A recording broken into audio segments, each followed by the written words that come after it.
Hello and welcome back to Age of Wonders 4. It's launch day for Eldritch Realms, so we're going to be checking out the campaign today and seeing what the new story realm is all about. We're going to be playing as a Eldritch purifying presence, a cleansing flame across the Eldritch realm, with a build that I'm quite interested to see how it works out. We are going to play the Eldritch story realm 1.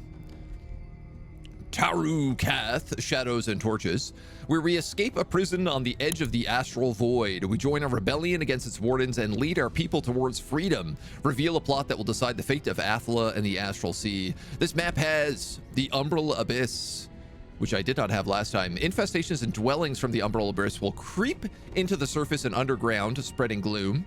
Units in gloom suffer from Umbral malady, cannot regenerate and lose HP. Also can't see so good. Enter the Umbral Abyss for forbidden treasures. We have mega cities. No new cities. Good to know. Uninhabitable underground, so just treasure underground. Kind of love that. And no free cities. Okay, interesting map.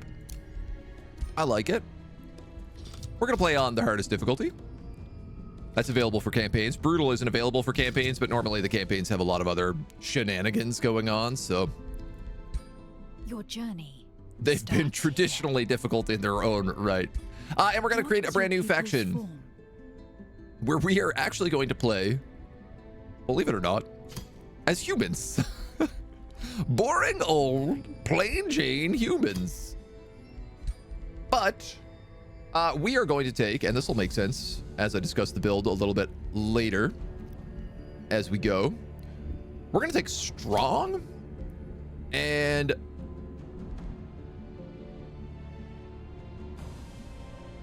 I believe resilient was my plan. What is their origin? We're also going to play as Reavers. For kind of mostly focused around the cannon as a tier 3 unit. Has some interest to me. The early stuff is like okay, it helps us like stay alive a little bit more. But we're going to be playing as Order and Chaos, which sounds like that wouldn't really work together. They sound kind of opposing. Light and Chaos, perhaps. And yeah, so it's going to be a little bit different. So we have units focused on specialized. We have units specialized in focusing down marked targets. We get less Whispering Stones. We're at war all the time. No Imperium and penalties from being at war. And we get bonuses from being at war. We also have high production and mana income, which will be good. Production in particular. Mana, I mean, it's handy. What defines their society? But the bugs are right there. I know the bugs are for our next build when we feed an Eldritch Spider Queen. I've got a couple of builds already ready for this new DLC, and unfortunately, I can only put in so many things in each thing. We are going to play as Relentless Crusaders. No mercy for evil. They are absolute in their dedication to rooting out evil. No mercy for the wicked. We gain 2 Imperium after each Empire unit killed. The reward increases by 1 for every level of evil that they have. We gain grievances against evil players, and we get +10 alignment. Thematically, this is just like the correct way for these guys to go. And we're going to take Runesmiths, because our racial shield units and pole arms get +1 rank. We will get tier 4 racial shield units as Order. You get flying shield units, and you'll also get tier 4 polearm units if you take the new Order of the Cleansing Flame. There's a special polearm unit in there. The other thing that we're going to get is tier 4 charging units, because we'll get Tyrant Knights or War Breeds.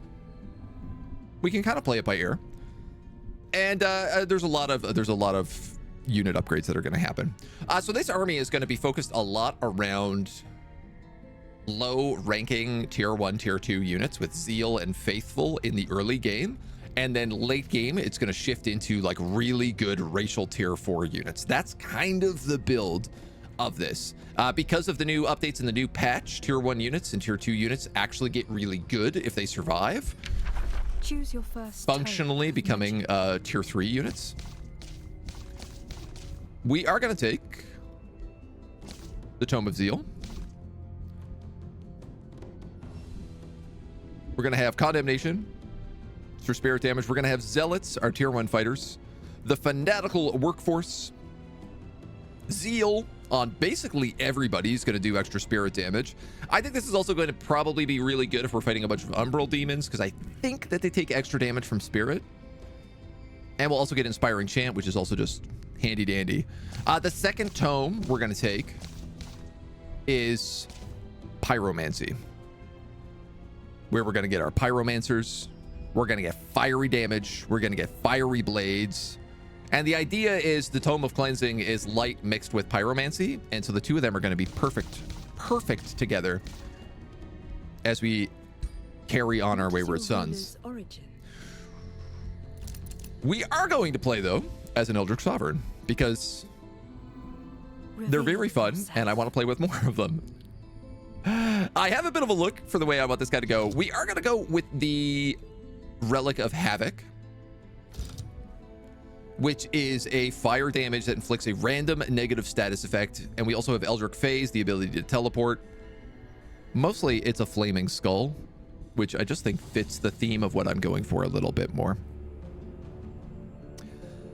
Then for the body, I'm trying to remember exactly what I had for this think out.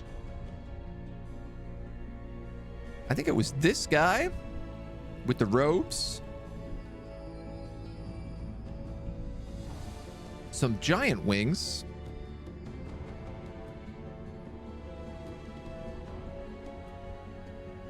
Some nice cloaked robes. The head is the important part here, I feel like. This guy. This guy.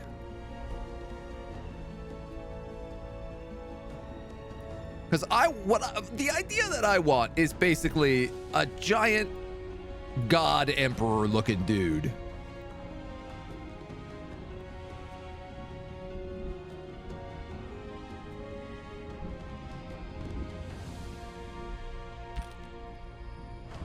Holy flames. The idea being that there is an Eldritch being that we revere as some sort of god entity, and he has told us to burn all the other Eldritch entities, to go into the void, to cleanse, to purify, to find all evil. The idea is we're playing as like a good Eldritch god. And I really like that idea, personally. He's got this great like crown of gold. He looks spooky as hell. This guy means trouble, right? I don't know if this was the body type I wanted.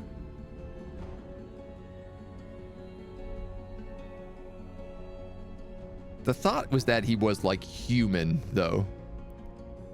I think it was. He's got like that emperor vibe. Oh, maybe it was this piece I went with. Yeah. So he's almost more of like a Roman, like an ancient Roman deity. The little bit of gold, the little bit of chaos. He is a bit of an angel. We are probably going to ascend celestially end game, so all of our people will also be flying. Is Eldritch the right way to say it? Eldritch is the right way to say it. But then again, what is the right way and the wrong way to say things when English has so many dialectical differences and so many variations of it across the world? Eldritch. I think if you're really being picky about this, you're not being invited back to the party. Let's be honest. I'm talking to you, YouTube comments. I'm talking directly to you, guy in the YouTube comments. And honestly, I think I might just go with these black robes. I think they fit the wings. I think we've got this like angel of death kind of look to it.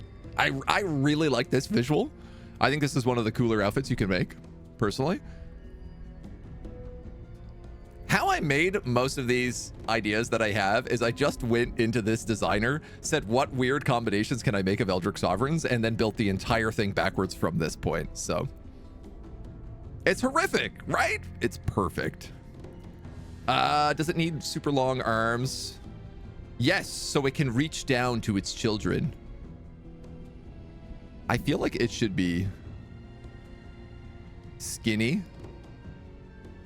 Though I also like it being this like Chad Lord of a god. You know what?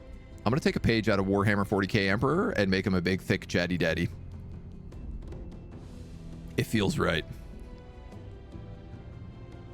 With a tiny head. I can't tell if the huge head is more terrifying or less terrifying than just like the normal sized head.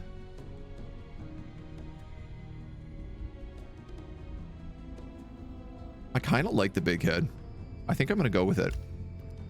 For these dweebs, we're going to go with white armor. And like, I think an orange, a bright orange. Oh, is that what I did originally? The accent color in orange?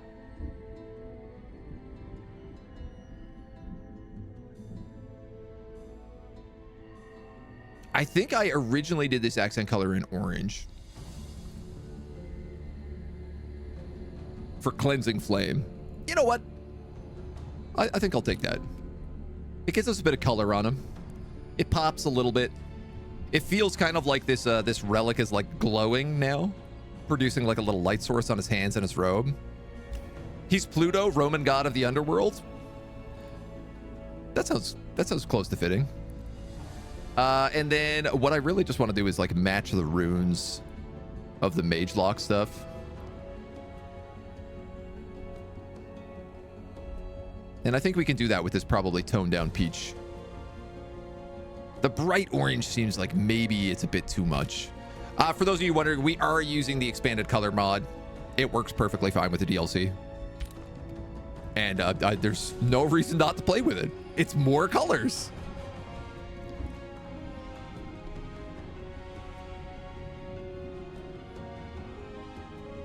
I think thin and tall is the vibe we got going. The DLC is dropping later today, but we got early access to it. So we playing it right now, Pumpkin. I think you got another hour and a half.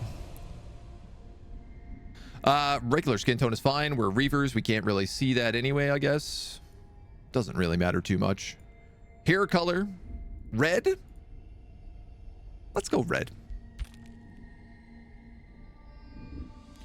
For mounts, I think we're probably just going to go with a regular horse. I really like the regular horse with Reavers because you can see it's like it's got armor plating. Or lions. Turn your face around, big kitty cat. Lions would also be very thematically appropriate.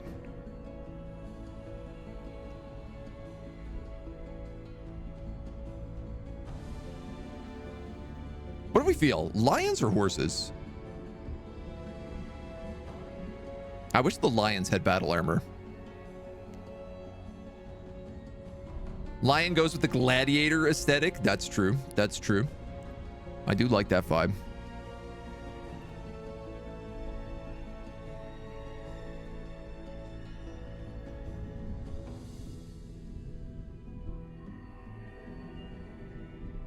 I can't decide how much I want them to pop.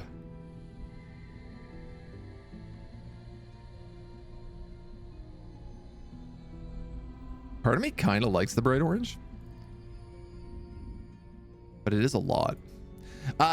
We also get to do a new emblem. There is one Eldritch Order emblem, and I feel like maybe we should just take that one. This is Shadow Affinity. I mean, none of this really, like, the organization here is pretty loosey-goosey at best. This kind of looks like a rising sun, which I do enjoy. Well, this looks like this kind of looks like the Observers.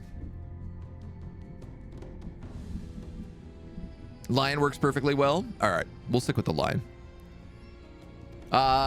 Skin decoration. Again, I feel like with Reavers, we're not going to see this on most people. It's only going to be like the nets, but then we might also see it on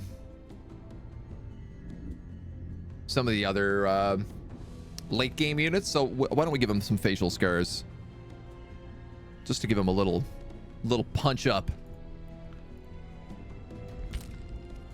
And I think I'm going to go obnoxious bright orange. It matches the runes just ever so slightly better.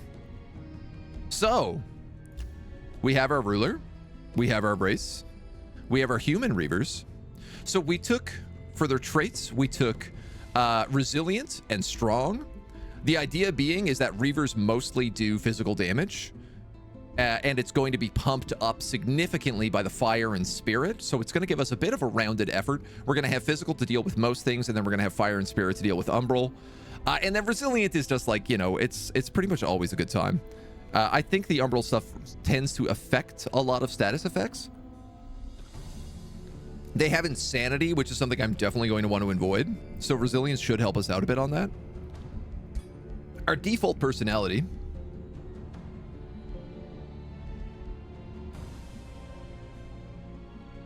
Stability through subjugation. That sounds like probably what we're going to. Justice and peace, high civic order. Empires with many alliances, good relations with free cities. Empires that trade grievances that don't break treaties. Dislikes empires with large domain and few alliances.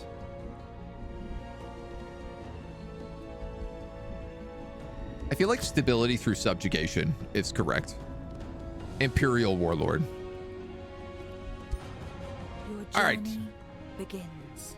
And as always, we need some help picking names. So chat, if you got cool names for either our guy, the race name, or the throne city, which I am tempted in honor of 40k to just call Terra. We maybe see.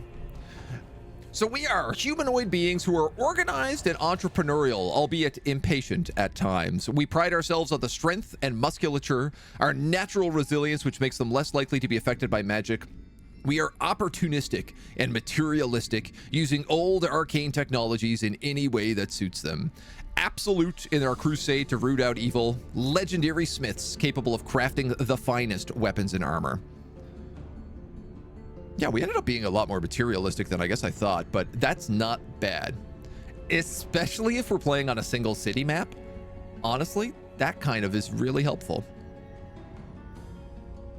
And that'll fade. We're mostly going Empire. Order Affinity. Sorry.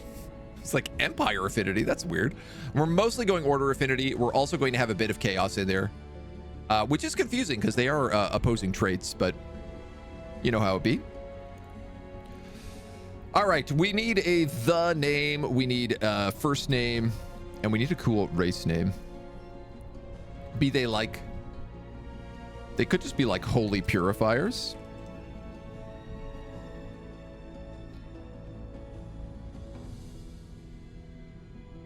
And we could be like random collection of letters. The Flame Keeper. I mean, we could literally be the Purifier.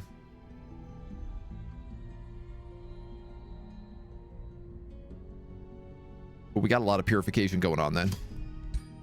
What do we get? Humanoid Liberators, Engineering Humans, Advanced Humans, Human Marksmen, Reaver Humans. For sure, let's go Golden Emperor. That definitely feels more fitting for the kind of thing we're going for.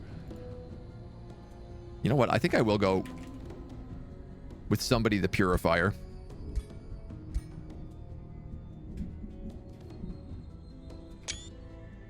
Whoops. And we've got Hot Humans. I mean, the fact that they're humans doesn't really like matter too much. We We could call them like Umbral adventurers.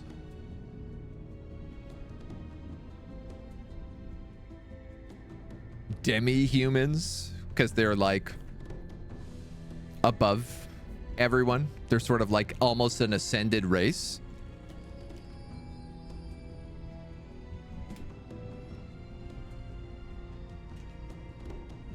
I guess it should be pluralized, right?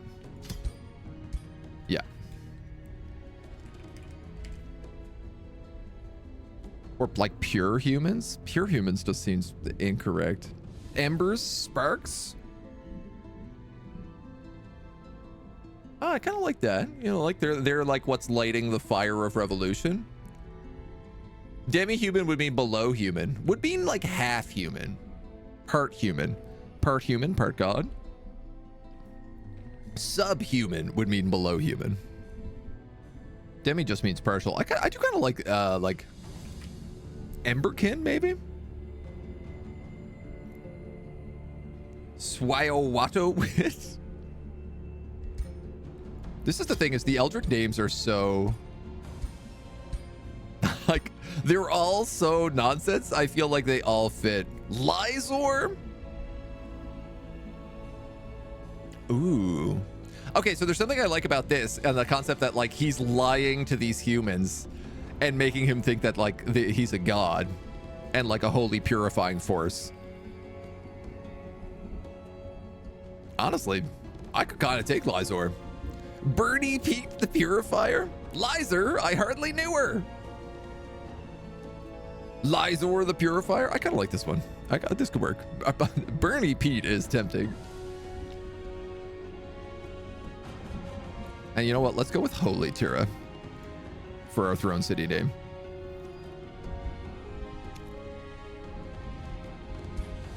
Reveal yourself. And because I always forget to do it, let's take a screenshot.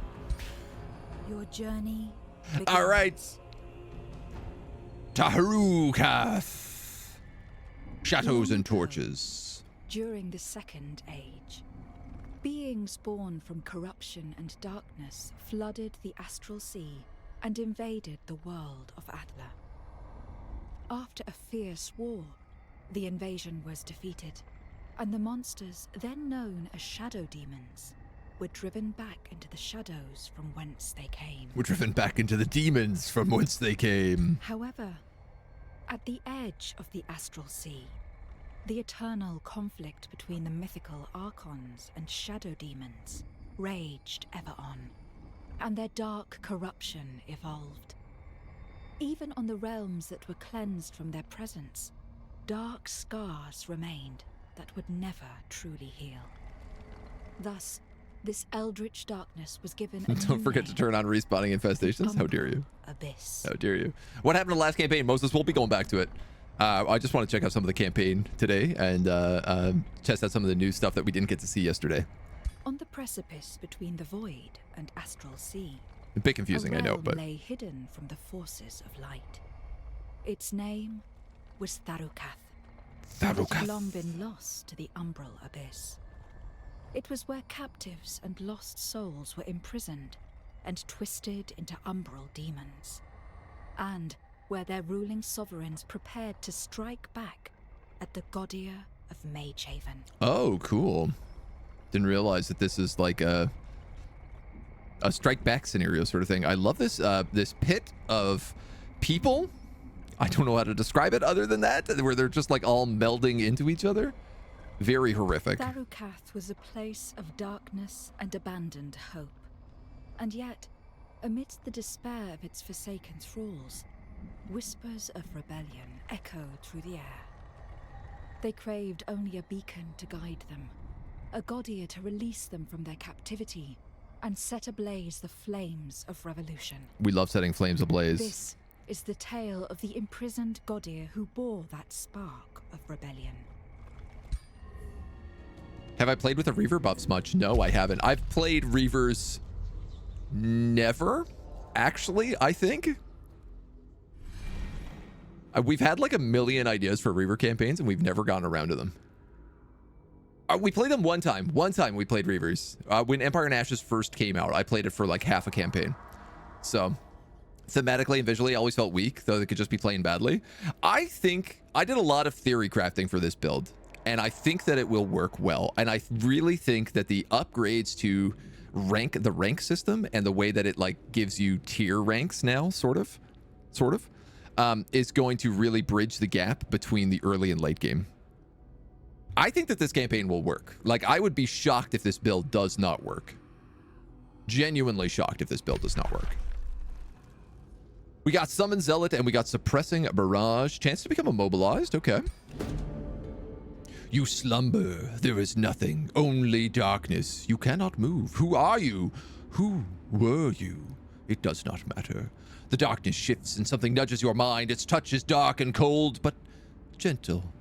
It pushes you to remember, to wake up. The shadows shift and an image formed, a mighty golden emperor. Is that you? The image changes, showing a cage. It disturbs you, but you are not sure why. Are you trapped? The shadows push yourself to find yourself, to what defines you. It is important. You are important. Who were you and how were you trapped? I was bringing order to the realms, but was betrayed. Gains Retaliator. Honestly, kind of sucks. Fall into slumber once more. Not really good for an Eldritch character. I remember nothing of my past life. If I had any, perhaps you were born here. Unstable. You gain frail and displacement. Minus 40 HP, but you teleport once per turn to a random location when taking damage. That sounds dangerous. I was defeated and became lost in the void, and something found you. Free level up.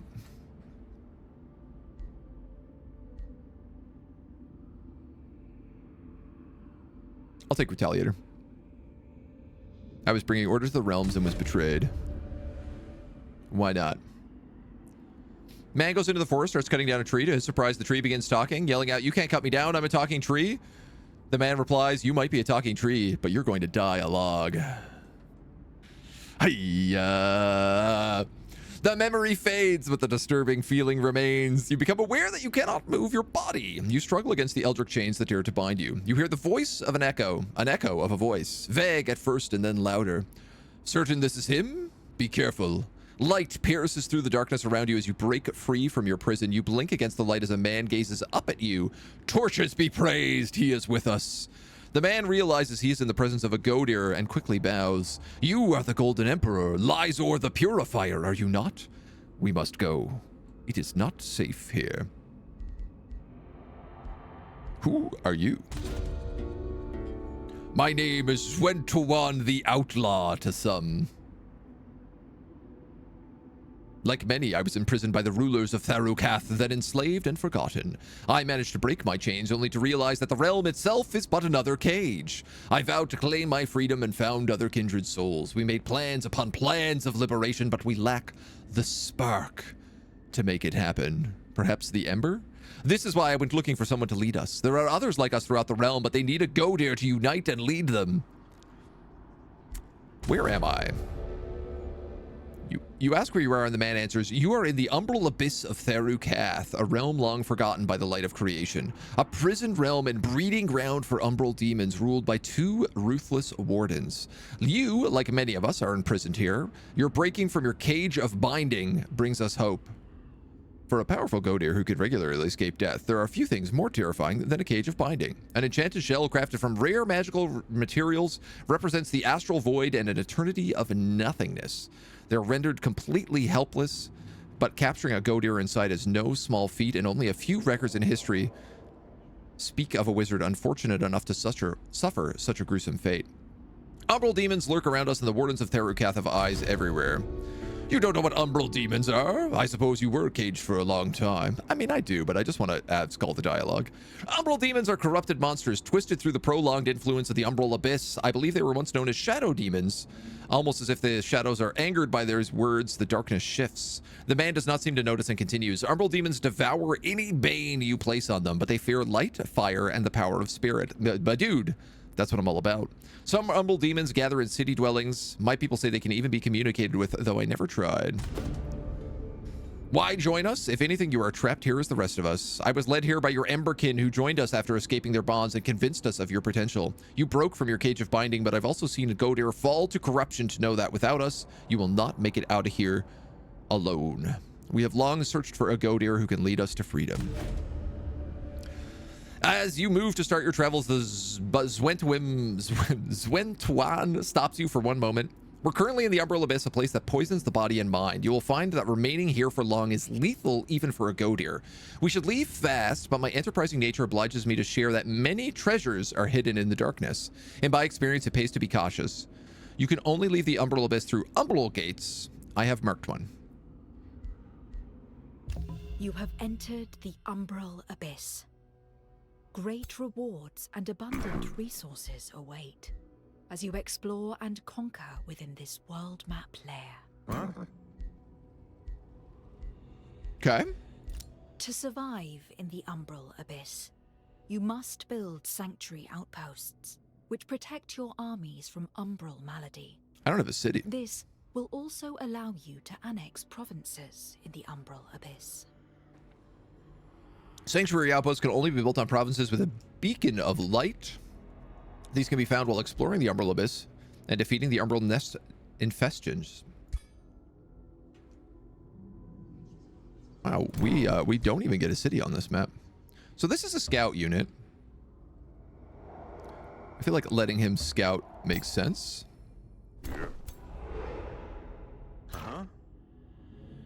I'm flying. And a ghost. I didn't know we're ethereal. That's kind of fun. So why don't I collect this? And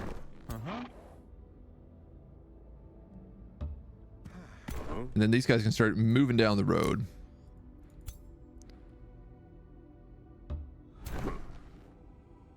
Perhaps into our army. I was sort of hoping we could merge both of these armies together, but I'm now seeing that that doesn't really quite work, but we can travel together. We lost our throne city.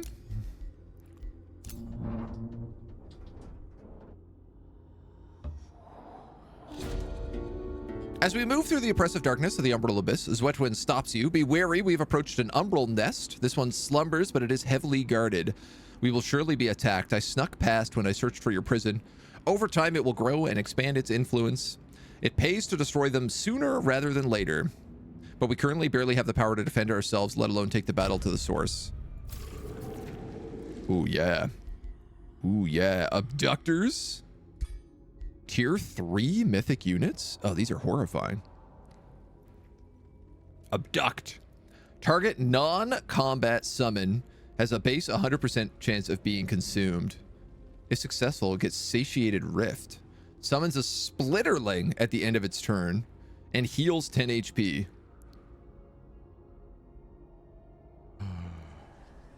Cool. And Umbral Tyrants. Oh, hell yeah. These guys rule. Single magic attack deals 10% damage for friendly unit with Tyrant's Mark. Tyrant's Assault. Target a friendly unit with Tyrant's Mark. Adjacent enemies sustain damage. Spreads Umbral Taint. Tyrant's Mark. Grant Tyrant Mark, which adds Hastened to a friendly unit. Oh my god. Gross.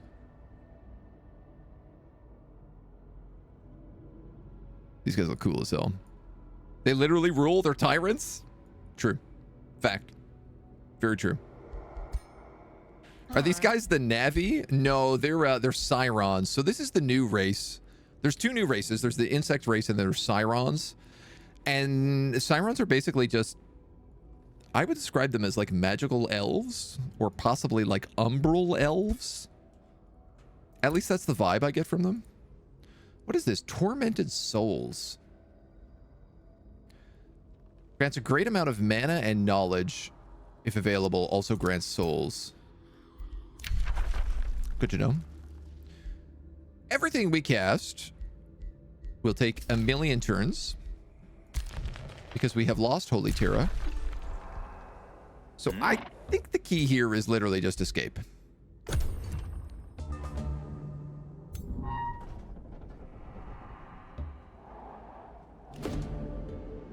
As you continue your journey through the Umbral Abyss, you see a light in the darkness, a sanctuary outpost. Sanctuaries like these help one remember that light exists even in the darkest depths of the Umbral Abyss. They can only be built on top of the beacons of light. I asked some of us to build one while we searched for the prison. They must have finished it recently. Claiming these yield many rewards, including respite from Umbral malady. Sanctuary outposts take time and resources, but the rewards are considerable. You may yet conquer the darkness. Umbral Gate.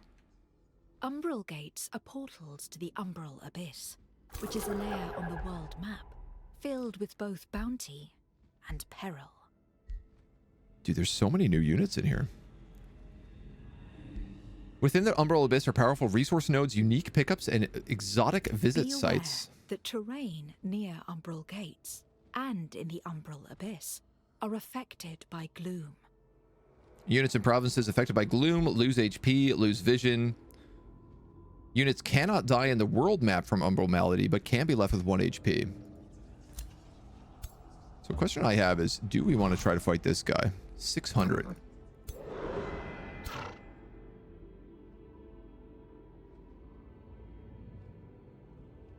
That's an XP banner.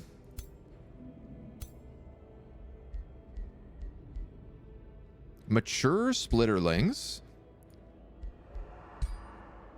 Skelly bones. Will thieves. Oh, these guys are awful looking. I love it. Umbral lash inflicts umbral drain. Loses a positive effect, sustains frost. And heals itself. Night guard, and then dire casters. I love that they made the penguin spellcasters. Crushing isolation. The attack loses 3 frost damage for each adjacent enemy. Okay, so as long as you keep your guys together, you're okay. Never mind. Enemy units in a 1 hex radius have a 60% chance of being displaced and inflicted with insanity. Target enemy unit is inflicted with Umbran exile for 1 turn. 30 frost damage. These are really cool. I like this uniqueness. These are kind of like effects that we haven't really seen. Like isolation effects is new as far as I'm aware. The penguin has evocative abilities. His insides are all squiggly. Ooh, yeah. For some attacks that it cannot use attacks in enemy zone of control. So first control area and then attack them. Yeah, so that's like a lot of ranged units lose their ability to fire their bows and stuff if you have someone right up against them.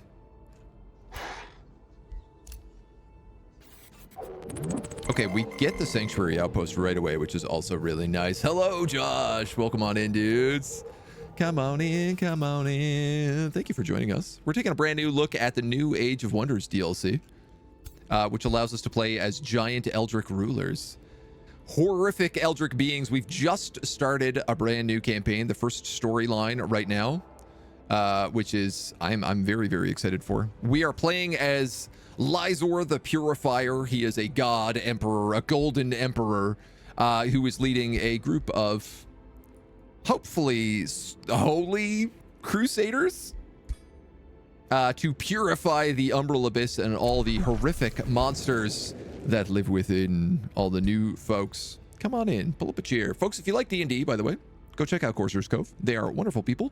Known them for a long time on the platform. And just genuinely good vibes. Good vibes. Sanctuary expansion. To annex an additional province can be done up to 2 times. Void stones. 2 allegiance when discovering umbral dwellings per turn. Allows the forging of miscellaneous items that grant immunity to umbral malady.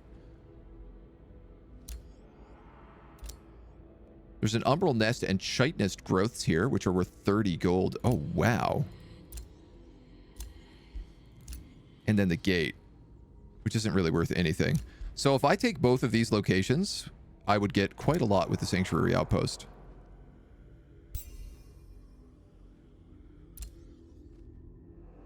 I can't tell where the void stones are. They're probably like down here in the corner. Do I want to kill this guy? I think maybe...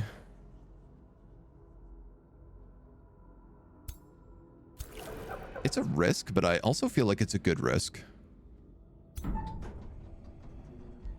Does he even have an attack? He has the ability to affect marked. that's kind of about it. I do need to fight this army on the way out, so getting some extra XP would not, like... I don't think it would be a bad idea. There's no time like the present to learn how to deal with the Umbral horrors. God Emperor leading some humans? No way it could go wrong, right? All right, so we got the 2 penguin spellcasters. We've got the mature splitterlings, 2 polearms, and the will thief. Oh, we haven't even looked at our own abilities. Fire spike, 90% chance of inflicting negative status effects. We have fire rebuke. We have Eldritch phase, which lets us teleport for free, and we do have the mind control ability, which is always good.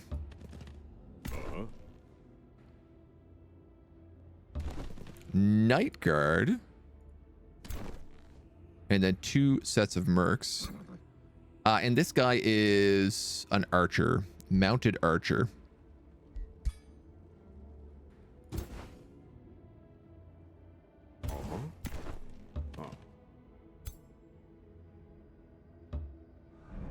We can't quite get in range of everybody. But we do know that we want all of our guys to kind of be together. Because otherwise these penguins do bonus damage.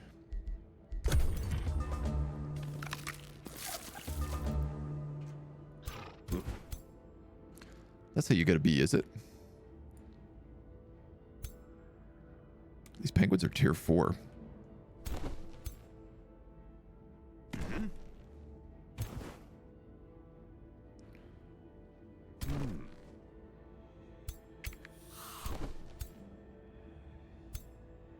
They can all reach us.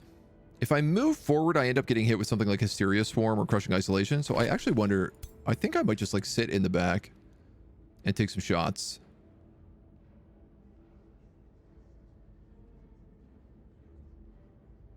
Try to thin it out a little bit.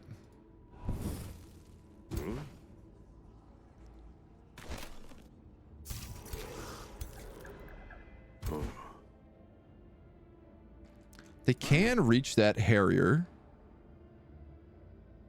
So why don't we just do a little shimmy shake here. Mercenaries also have drive back, deal damage to the target, push them back, and move onto their hex. Which is kind of a neat ability. Yeah, I'm okay with this. Units at a 1 hex radius suffer 30%, 10 physical damage and 30% chance of being immobilized.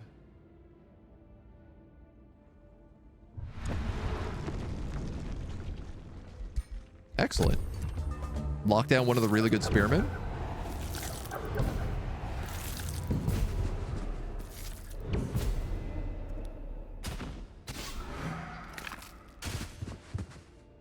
So these guys are going to suffer 15 frost damage as long as they're nearby to something.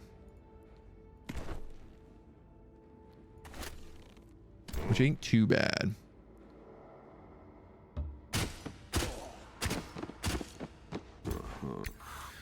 Our dudes apply Mark, which gives nice evasion penalties.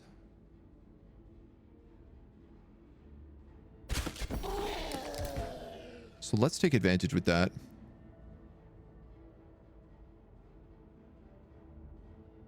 I could cast a net and pin these guys down. Missed. I can do no such thing. We're certainly going to end up taking some penalties here. 43% chance of mind controlling the penguin. Hell yeah.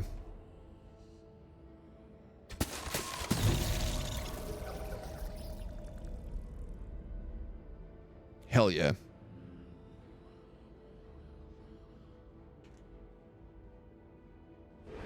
And because this guy is by himself, that does a bunch of extra bonus damage. And they've all cast Curse of Exile already. So why don't we get up on this guy? Try to pin him down so he can't do anything. Nemke, good morning. Right, we didn't pin that guy in the end. All right, well. Fool that I am, I suppose.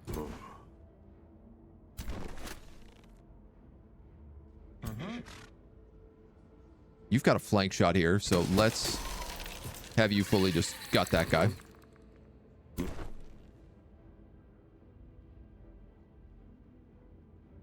I really want to make sure we're on top of these penguins. Man, we do not do a lot of damage with Lixor right now.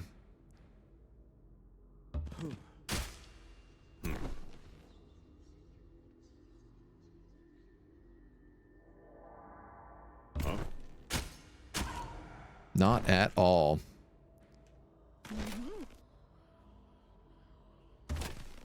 We'll move you up. I'll tell you what, we'll take shots at this guy. Because then at least we can get that kill.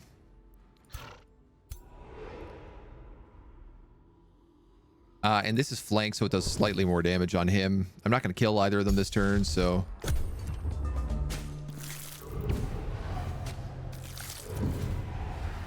Okay. Gross. Certainly taking a lot more damage here than I was hoping to. That much is certain. I've got to keep these guys together.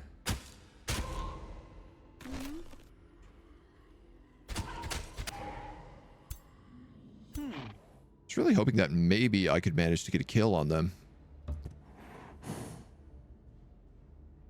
22 and 22. 14, 14. I mean, you might as well take the kill on him, and then you can just do the extra damage if you land them all. Condemned. Okay. Gross. But that pretty much does this guy in now. They have some ability that lets them heal a lot, I think, based on negative effects. Curse Eater. So, this is what I'm noticing. All Umbral creatures have this ability, Curse Eater. Which is really, really nasty.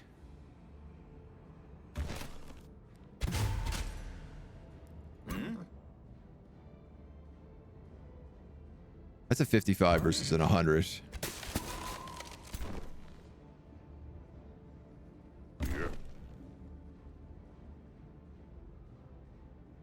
Would that do the difference to kill him?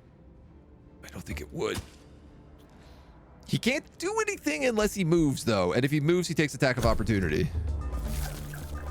Unless he tries to flee. But then we just get to run him down. Okay. It's a bit of a rough start. Oh, that's a lot of mana, though. And 128 knowledge is crazy high right now. I will take this sacrifice. And hope that we can still somehow get out of here.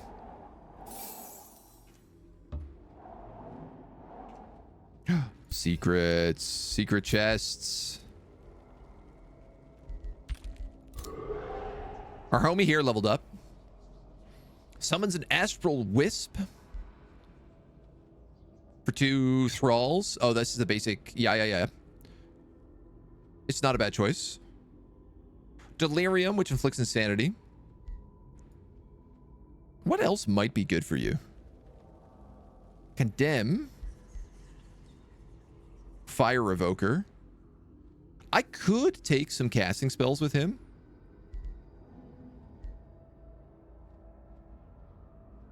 We have Enthralling Presence and Eldritch Phase. I have a feeling this guy is going to be more of a caster than a support character. But let's pick up some Eldritch stuff first. Delirium is a really good spell. Insanity is just like a bonus mind control, so... and this homie has also leveled up. Units attack gains ranged or magic attacks gain 10 damage per stack of marked.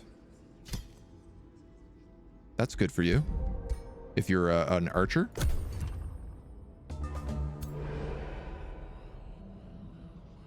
Now, what I really want to do is collect that banner.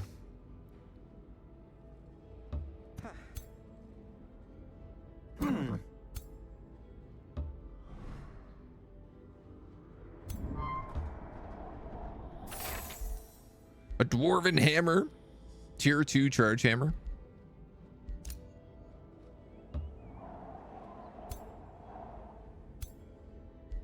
What I'm worried is that this guy is going to die from Umbral malady. It said you can't die on the world map, but I don't know if that also means the Umbral map.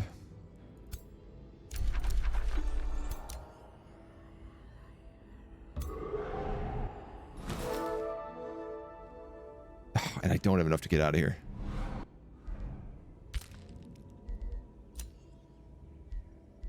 That's got me a little worried.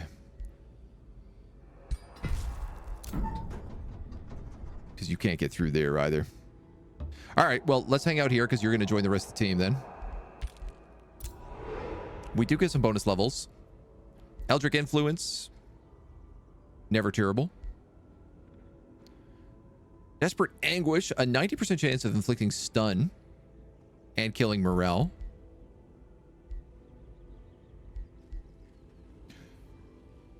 This is actually a good choice for us because of the holy effects mixed with some of the stuff from Chaos. We're actually going to do a fair bit of morale damage. So picking up morale stacking does work in our favor. You definitely take archery too.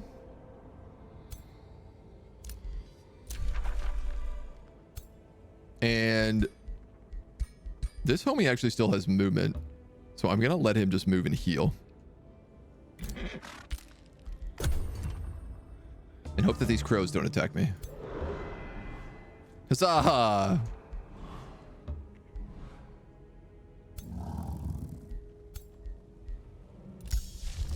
That dude is sitting on those fat Zoid eggs.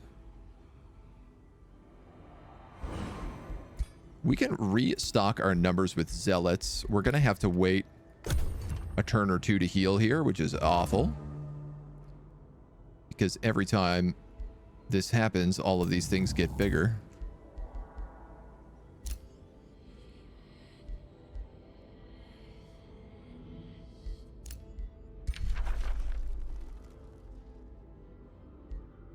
I do want to annex that province, but I guess I got to kill that infestation before we do it.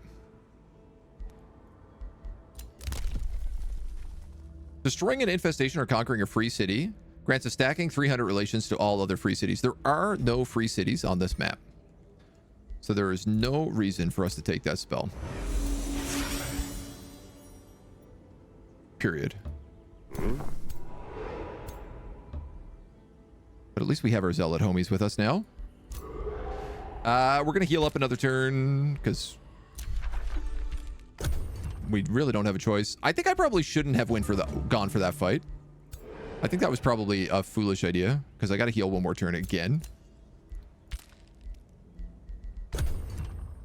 Stuck in the Umbral Abyss for 10 turns. This guy has now also blocked me.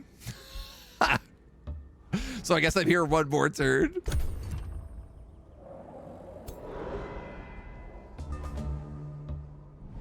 All right, let's get the hell out of here.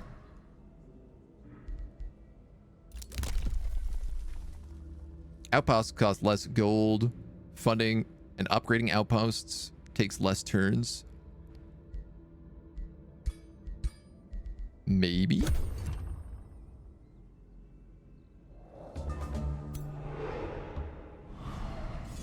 Firstly, let's fight these bad boys. Let's do some damage. So we are up against Spitterlings, an Umbral Juggernaut. So this is a new mount you can also get. We saw kind of in the last campaign this got mentioned. Spittering Death Call. On death, summons 3 Spitterlings? Oh, that's nasty. And creates Umbral Taint. Damn, dude. Will Thieves and Abductors.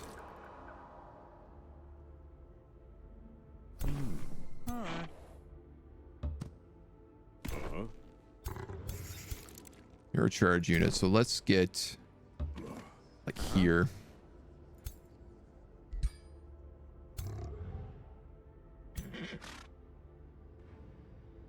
I'm actually gonna have to move you.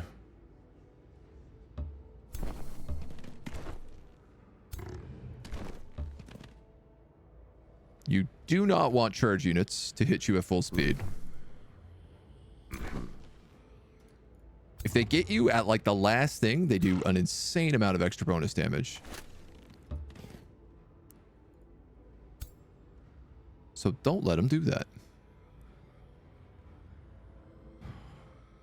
All of these are awful. I feel like the Abductor scares me more than most of the others. Range 6, range 4. We can just start spicing him up.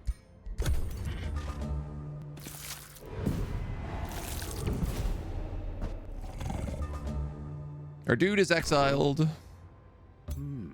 That's okay. We're going to move everybody up here. And I think just start throwing arrows in.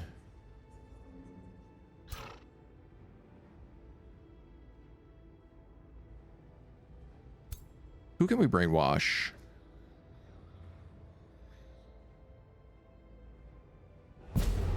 Only the big puppy, who is not going to do a lot of damage. Displace and replace. Displaces the target attack and moves into the hex. Well, that's kind of curious.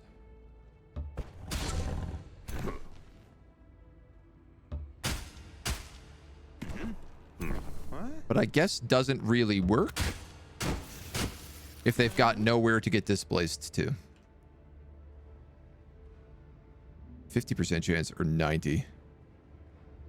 Feels like we got to move up and take the 90s instead.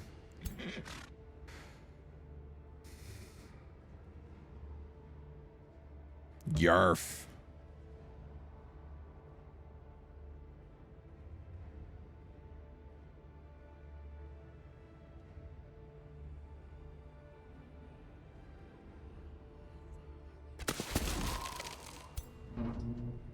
Oh, my watcher. I forgot about you. He just gets to add free mark down to people.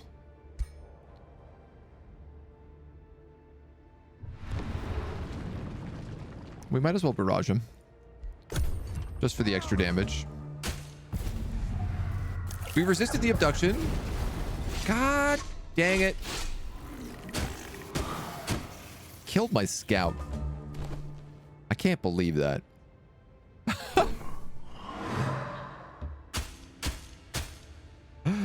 That's awful. I can't believe he killed my scout.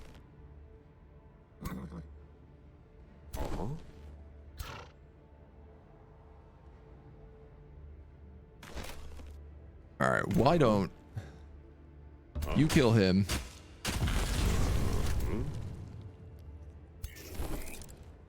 You kill him.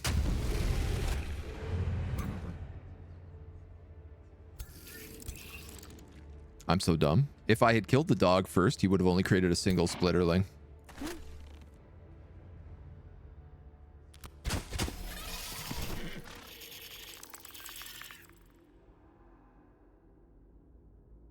This guy does so much damage that I'd prefer to have him hit something heavy.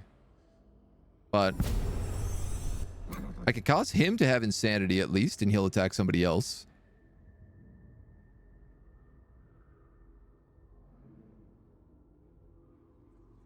This guy's weakened, so let's try to ensure that he doesn't take extra damage. Great. Yikes, gross.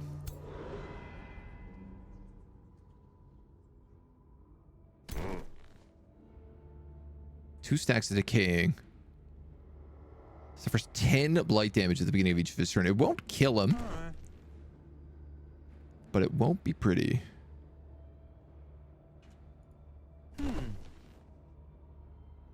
And all of this ground is Umbral tainted. Which do mean we take penalties for walking on it.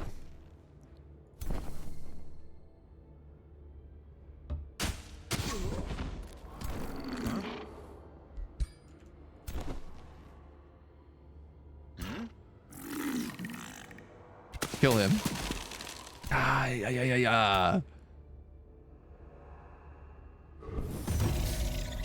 Our big guy is really doing very little damage at the moment.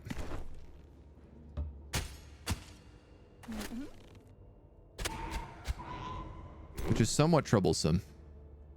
I'm worried about this mercenary getting killed. I know he's only tier 1, but also we kind of need to keep some units alive. If he's on Umbral Taint, he's also going to take extra damage. So I'm just going to try to get him out and hope that he lives. Losing a zealot is a much better deal.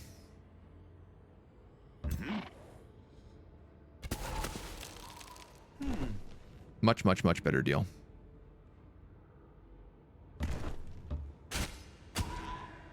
Stabby, stabby, stabby. Perion, Noroth, hello, good morning. Okay. We're free. We're free of the Umbral Taint.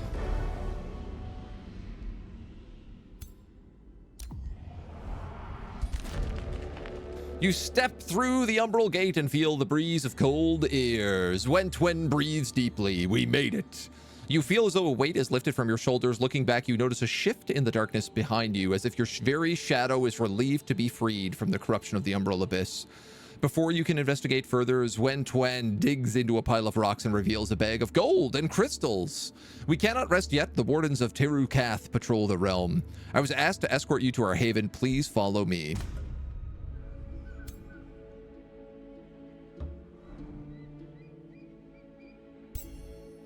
Where's our haven?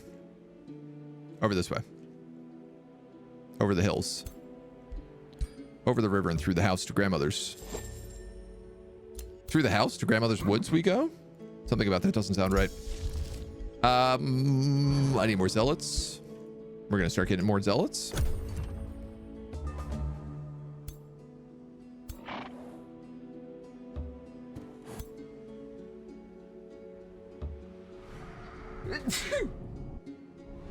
Excuse me.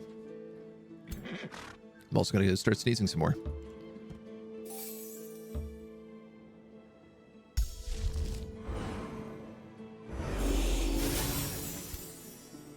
Pump it up. Pump our jams.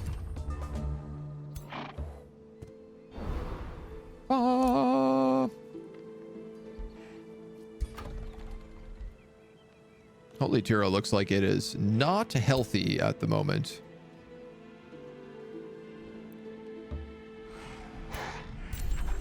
These guys are guarding some haste berries. These guys are guarding some iron.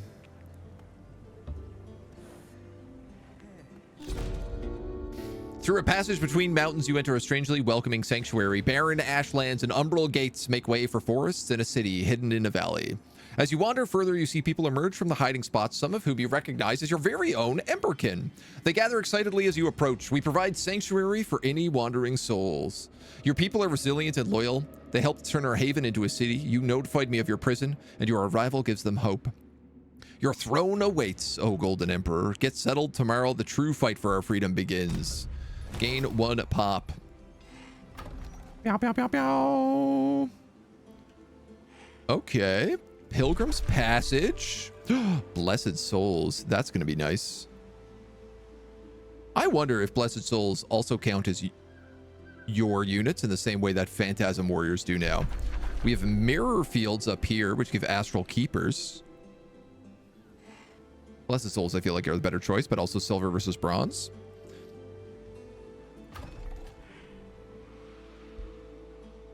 This guy's got the haste berries. What do we really need? I think is the real questions.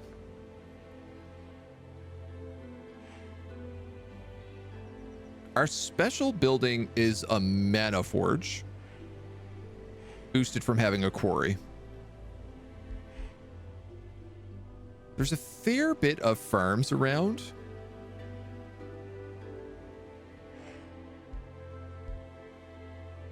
To the point that I feel like the farming buildings wouldn't be too hard to do.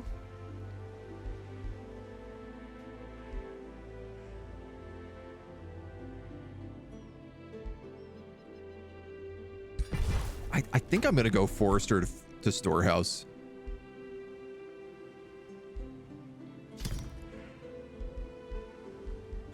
It's such an easy choice. We're going to get an early observer because we lost ours like the fools we are.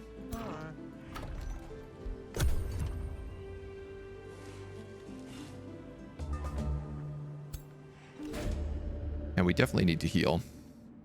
You're on your last week before 4 weeks of summer vacation. Oh, dude, that's amazing. Incredible. Incredible news. 4 weeks. That's such a good summer vacation. That is like peak summer vacation. I love it. Just playing some eco. Is that the role-playing one? It's not the pirate role-playing one. It's like the solar punk role-playing one, I want to say. RP survival game, yeah. After settling into the newly founded capital, you're once again approached by Zwetin. I hope your sanctuary finds you accommodating. You'll find many of your people have escaped prisoners of Therukath. Through time, we have gathered here, building up our strength, protected by the mountain ridge the wardens of Therukath rarely traverse. We gathered information about a hidden world gate. Shortcuts to other worlds, used by the harbinger of Urath herself. With you, we have hopes to claim it and see the light again. We must open the gate of Therukath.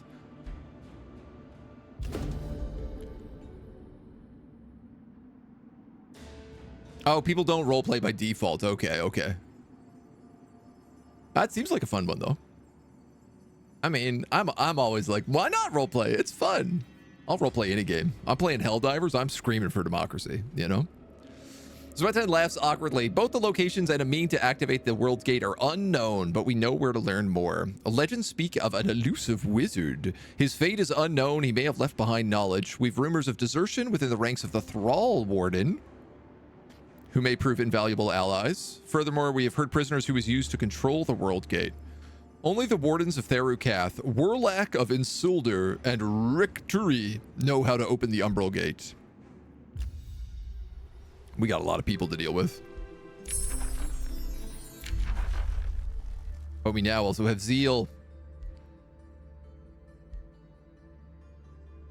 Non-Reaver units get focused aggression. Let's just go with Inspiring Chant.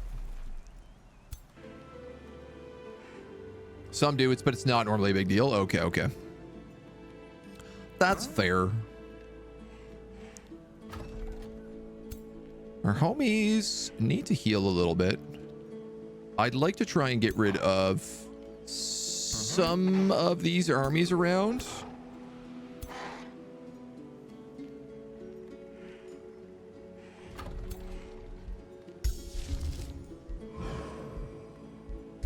Let's take the small army first, then we can Legion of Zeal and attack those guys next turn.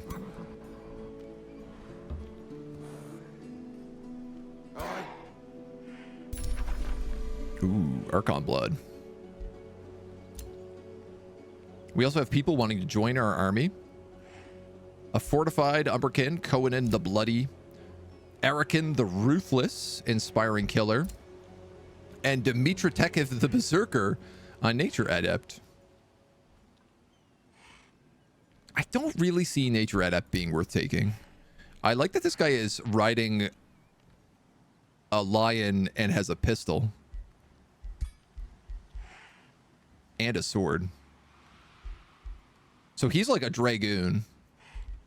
He also looks so cool. 150.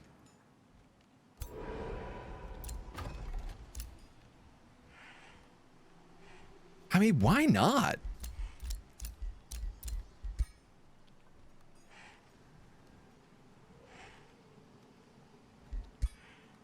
The other option is I take a Reaver Halberd so that I have like a better frontline unit. But I'm going to tell you, we're going to have crazy frontline units as the game goes on. A Dragoon is, I think, is a better option for us. It's not normally 100 a server, not so much survival as society builder. Okay. And this becomes an easy clap win then. A tortured-looking entwined protector and its minions gape at your army. Wordless, the vacant beings shuffle towards you, their limbs and features wrapped in grasping vines, leaves shudder and bark creaks in silent supplication. They make no hostile movements. Let them grow. Steal some knowledge. Lose some knowledge, but gain... Man, that's a lot of food. For this early on? 6 turns of 9 knowledge.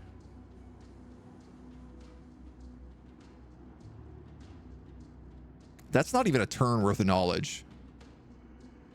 In exchange for like, probably like 6 turns worth of food. Eldritch Rite of Thraldom. Cool.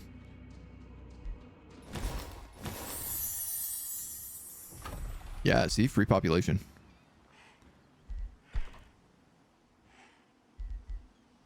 And we've got the storehouse built here now. And we've got enough pop that we can build the steel hall right away, which is pretty big. What else would we need boosted here? You guys need more foresters. You need a farm. You need a farm. That's an entrance to the underground.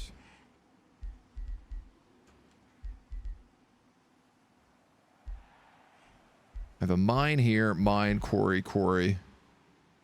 I think I'm actually just going to go with a mine for right now. For a little bit of extra cash so we can keep building things. You know, if I get to 100 gold a turn, that's always kind of nice.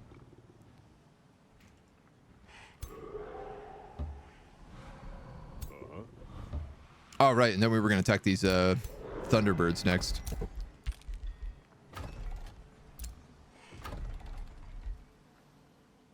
Oh, we actually grew multiple population just then. That was more than 1 stack.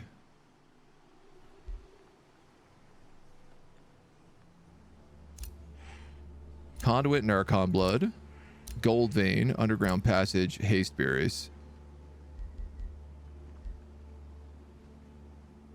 Gives 20 draft.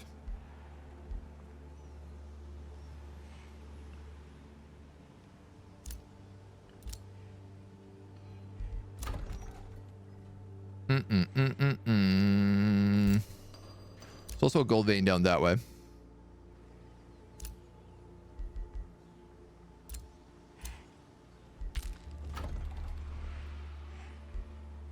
Normally, I'm always kind of like looking to be like, what are the bonus things that I can also grab in an area?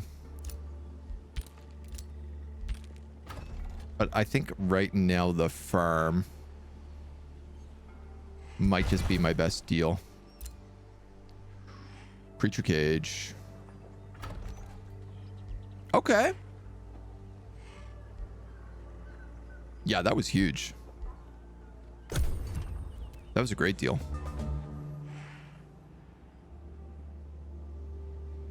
We do have this monster den, which is going to get big in 2 turns, I think.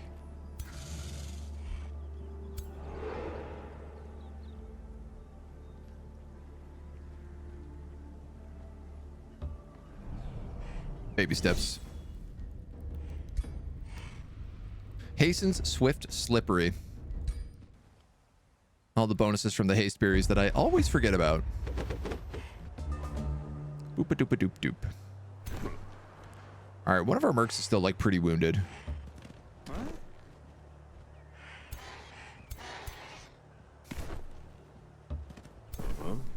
I feel like the thing is I could set up a line here and it's really not gonna matter.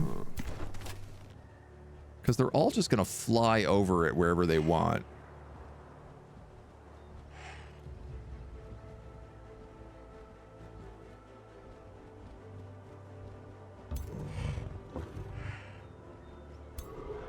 This is inherently the problem.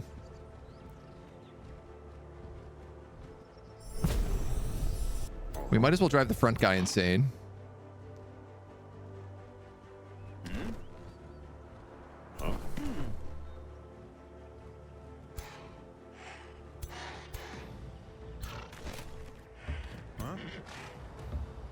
And I think we'll just stack everybody else. Yeah, flank him, blind him. Oh, they completely displaced me. Oh, jeez. Oh, these birds.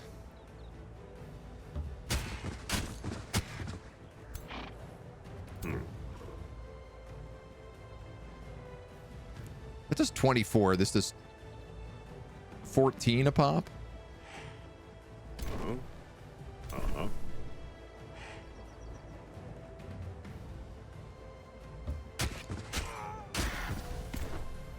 Part of me is thinking maybe we... Oh, I can't mind control this guy. I actually can't even cast mind control while he's in range. All right.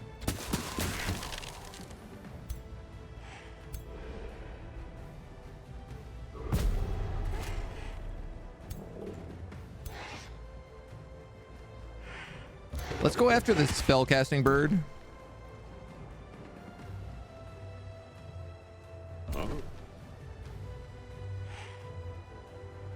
That's a vicious retaliation for us to take.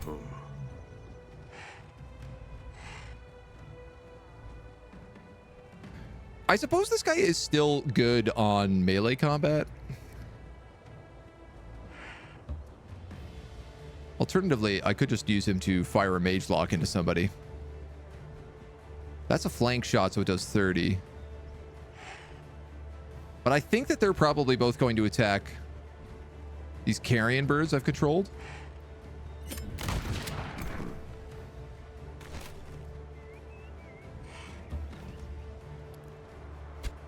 I'm blind here, so I'm not getting good shots in.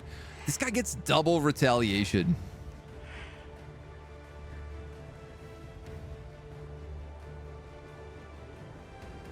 I'm going to hit him once with drive back so that he doesn't have flank on the zealots.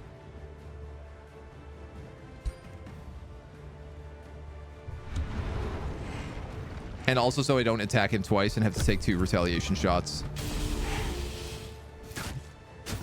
Never you mind. Those zealots are dead anyway. What a fool you are, thinking you can keep them alive.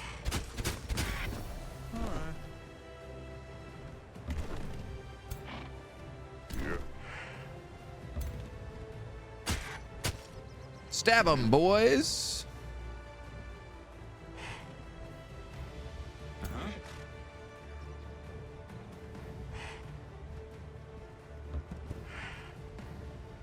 Now, these are some beautiful flanks. That's also a kill on those tier 2 carrion birds. The question here is really about who can I kill easily.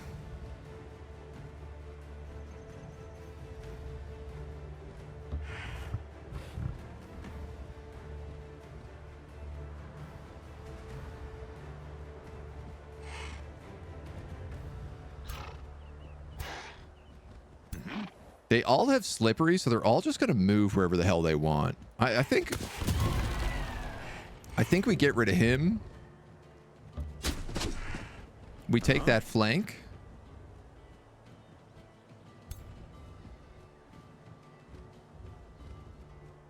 Yuck.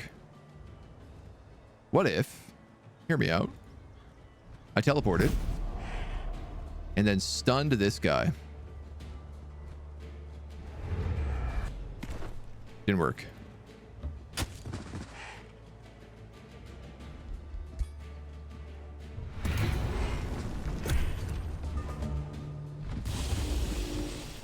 Rude. Big rude bird. Alright, so what did we lose? We lost our zealot? That's okay. In exchange for haste berries? I'll make that deal.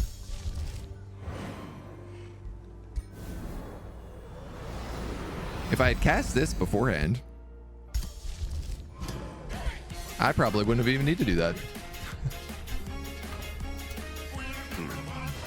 What do you think of the dog so far? It's very good, Amish man. I think the Dulk is extremely good so far. I've been having a great time with it. Thoroughly enjoying. It's added a lot of really cool things. The patch itself just has lots of really good updates. My favorite thing is probably the changes to ranks. So now when you rank up units at tier 3, at rank 3, at elite, they basically become equivalent to a tier 2 unit. And then at legend, they become equivalent to a tier 3 unit. So it's no longer just like rush to tier 4 and mythic units as fast as possible. Now there's a whole game that's like, oh, you can use tier 1, tier 2 units the entire time if you keep them alive. He says, having his units die almost every single turn.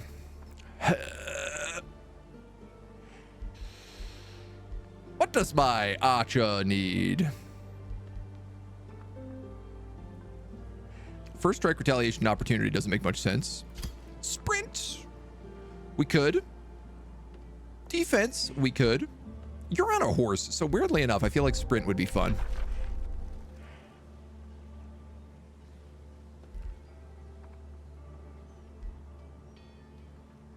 We could take Astral Starblades. This guy is dark and nature. Summon animals. Rally and bolster defense. That would make you a little more light-based like our dudes. But I also feel like my dudes are probably going to end up taking that kind of stuff.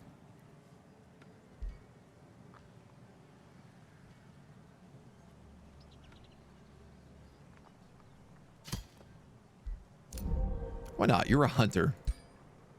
Let's let you hunt with your magic bow. Lixor the Purifier.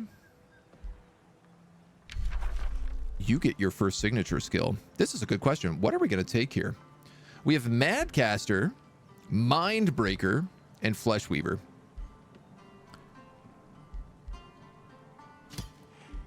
Mindbreaker would give us Eldritch Truth, 70% chance of being inflicted with madness until the end of combat, basically, so you get a permanent insane unit that takes damage every turn. And your abilities ignore 3 status resistance, or Madcaster, Chaos Pulse, which does any number of things. And Expert Channeling. Spells cost less mana, damage spells cost less mana, debuff spells cost less mana, enemy army spells cost less mana. Okay, so I think Mindbreaker is probably what we want to go for. Because we're not going to be we're mostly going to be casting like buff spells and healing spells. While this guy is probably going to end up being a caster. So I think Mindbreaker is the way to go. It also feels right. He's clearly like corrupting the minds of these innocent humans. These Emberkins. I think that's got more of the vibe for us. Do we want any other rituals right now? That +4 influence is really hard to turn down.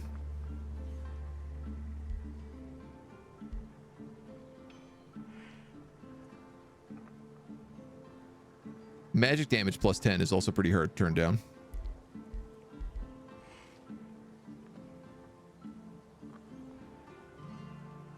Condemned is just -3 status resistance, but also units with Zeal do bonus damage to condemned units. I think let's start taking a bit of battle magic on him. Right now he's not doing a lot of damage in the fight. And then our Mage Lock. Oh boy, I'm not sure what to get with you.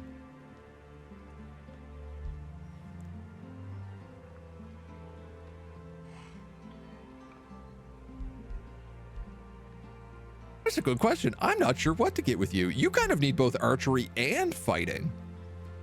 In a weird way. Skirmish discipline. Ooh. Not stopped by zone of control, opportunity attacks, and you get permanent swift.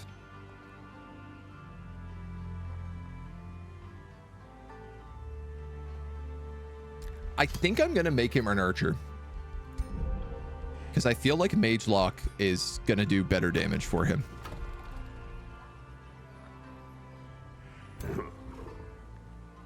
All right, and we might as well have you do some exploring since you're on a horse.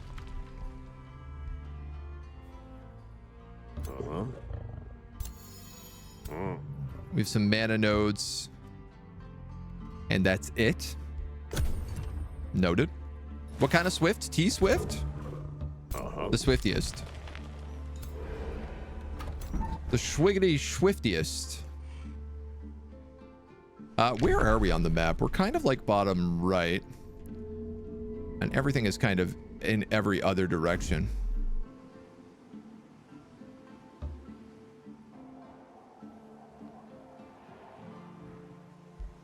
We'll head him up to do some observing.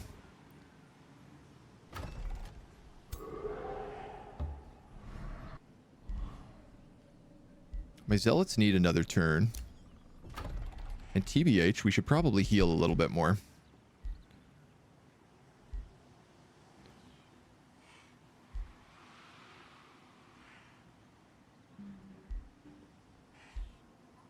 Oh, I didn't realize dryback also does a bunch of fire damage.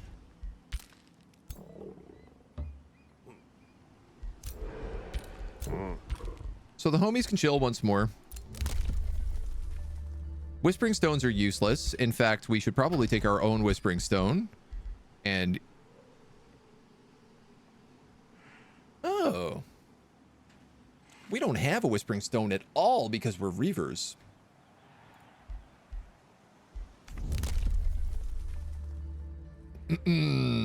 So this is Imperium in exchange for what is effectively 20 stability in my city.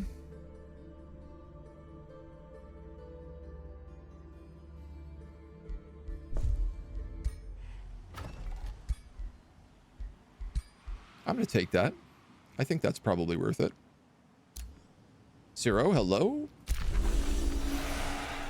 And we have an Umbral nest, which is sending out an infestation against us.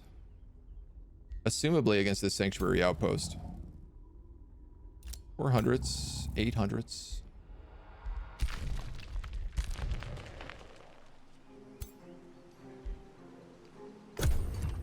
We might need to get quite a bit stonkier before we can take that. Our city is leveled up, giving us access to mage locks and overseers. Overseers are very good, and they get us like extra units.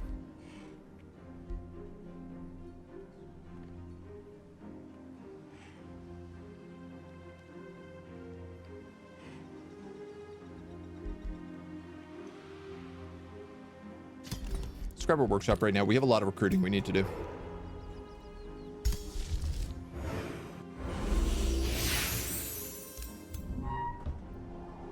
We're playing the campaign today. We're starting on one of the campaign maps. Man, that's a lot of units up there. And a lot of Umbral gloom. Yeah, so all of these provinces are affected by gloom.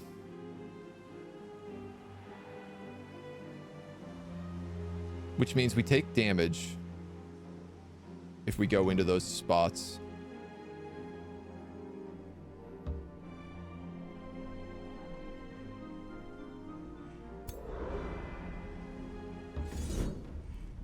This is a safe, easy battle, so I'm actually just, I think, gonna hit the auto. Arc Fire Volt Weaver. Arc Fire Blast. I mean, that's not a bad staff.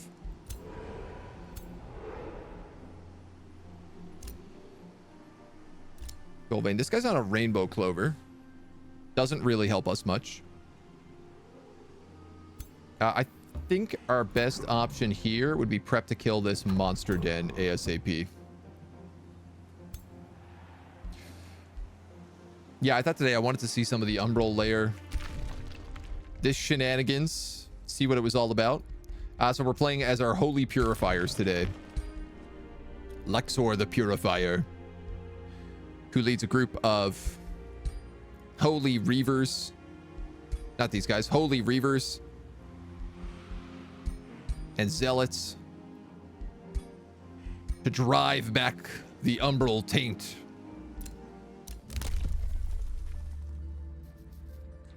Call of Chaos, good choice, especially if we're about to take this infestation. We only also get one city on this map.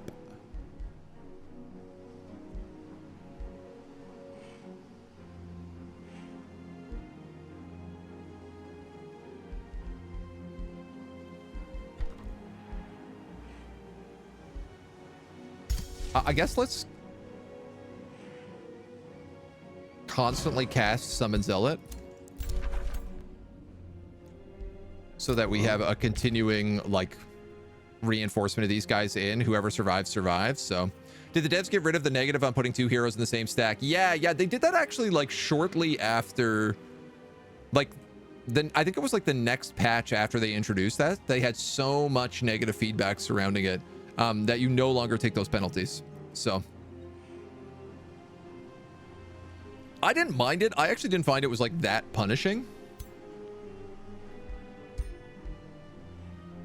But they just decided to completely remove it. So I think they're like still not exactly happy with how it's landed, is the vibe I get. But they're kind of like, well, it'll do for now. Hello, little spiderkins.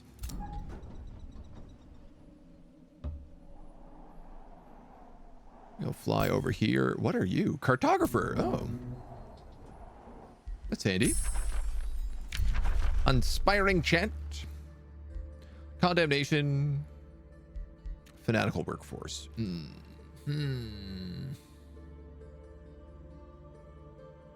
60 production for minus 20 food. That's a lot of production, though it loses me a lot of food. I'm gonna get these haste berries right now. I think I'm gonna do them for a research post.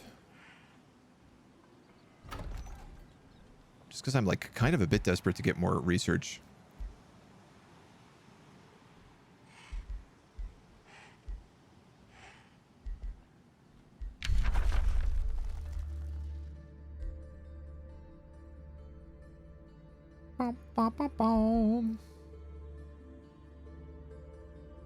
This is quite useful, but I need a lot of food to make it work.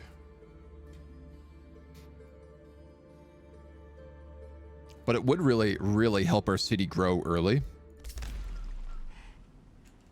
which I think is a good choice. 12 minutes and you can play the new DLC. Exciting, exciting. Might want to eat a bit more to put some cheer on those bones. Listen, we're a holy god emperor, so we're meant to be a skinny bony boy. I actually put the weight slider all the way up on this guy, and he's still pretty thin.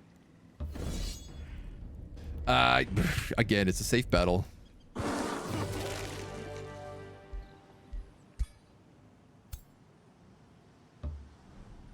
Feels like a lot of damage to have taken for a safe battle. I think maybe I gotta play out a few more of those.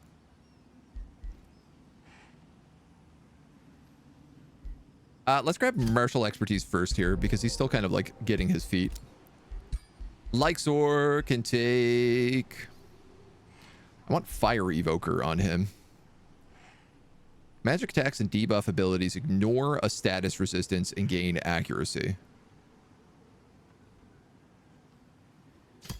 Yes, because that will cause things like Eldritch Mind Control and Delirium to also hit more frequently if they ignore status resistance. And then this homie is also going to take Archery too.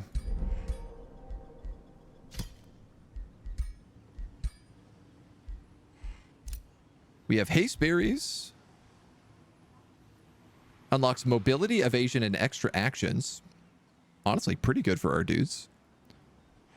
And if we could get Silver Tongue and Rainbow, we'd get the 15 Imperium. Rainbow Clover is right there.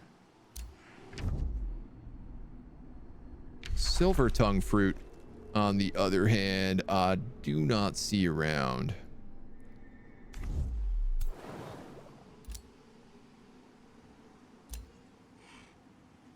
Coral reef down here, though.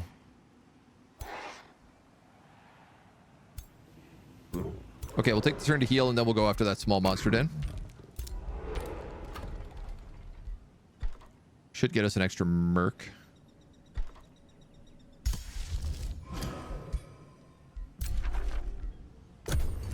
All right.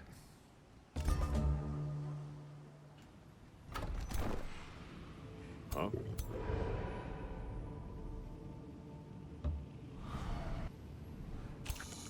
Oh, this is not bad at all.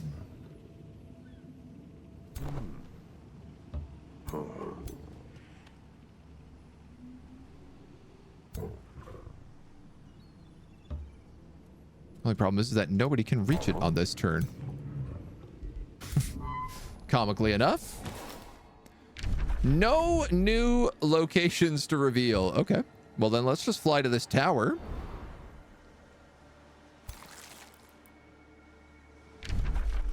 We have a frost realm. Ashlands into snowy mountains. Curious. This is a really interesting map.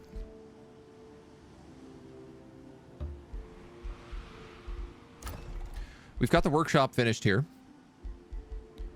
I think I'm going to go into the mana forge. We're starting to lose a bit of mana.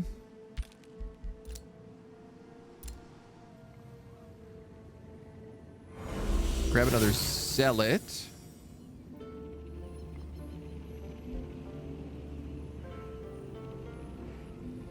I'll switch this guy out when the support character comes in. Go a little step by step. Oh, the hero movement. On the mounted guy. Yeah, I guess I could have. Doesn't really matter if I attack this turn or next, though. We're on like a random turn 19 or whatever here. Fireforge stone. Ooh.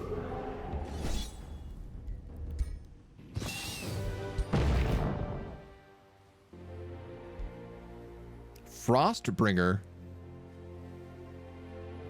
And a horned god? Huh. Excuse me?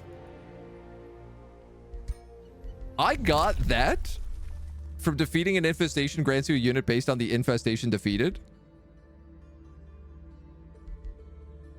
That's gotta be bugged. Because that was a very tiny infestation and it got me a tier 5 mythic unit.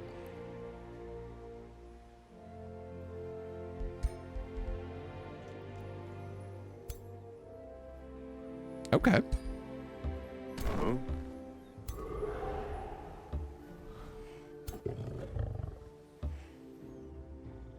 I mean, sure.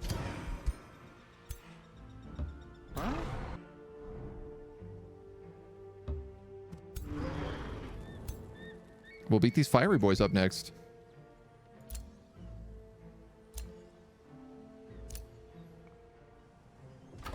That'll be good growth for us.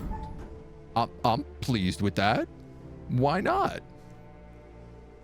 Are there any other towers around near us? Not that I can see. Not really.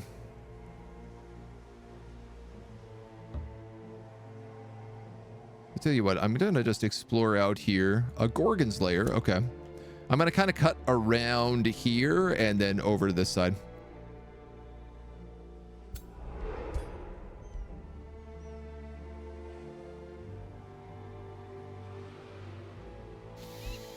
Yeah. Minus 60 mana is correct.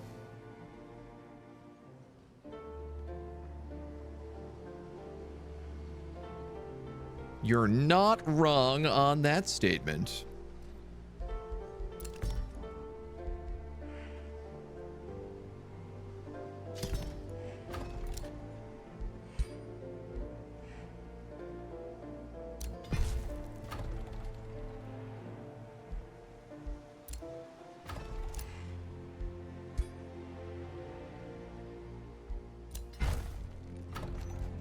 3 turns. That'll boost that with 2 quarries.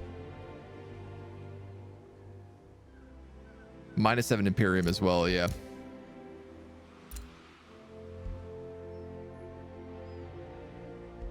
Yeah, but the trade-off is a horned god, right?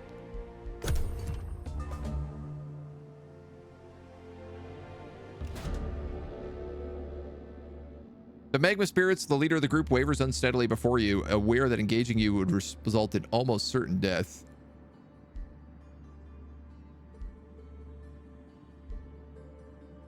We are good characters, so getting good is not a bad idea. Also, I'm obviously concerned about our mana situation right now.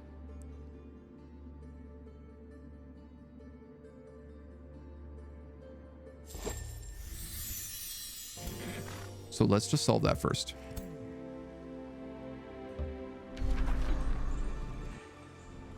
Counts as a conduit, gets 20 mana, adds 2 mana per conduit in the domain. Counts as a conduit, +2 knowledge per research post. Okay, so I'm going to take my good team. I'm probably going to put these heroes in it, and I'm going to have them attack the mirror fields. Huh?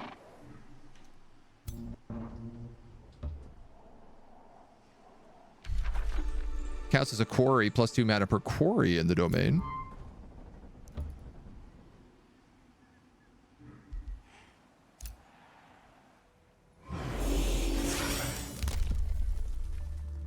Vassals grant bonus tribute, Whispering Stones, garbage units. Oh! Frost Dragon is attacking us with a bunch of white witches and snow monsters. We did get a notification that we were being attacked from a layer up here, so I'll go ahead and say I guess that's it.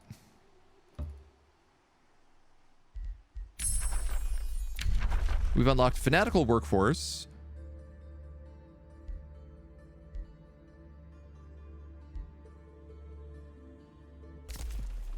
Kind of feel like a crow on these guys would not be a bad choice.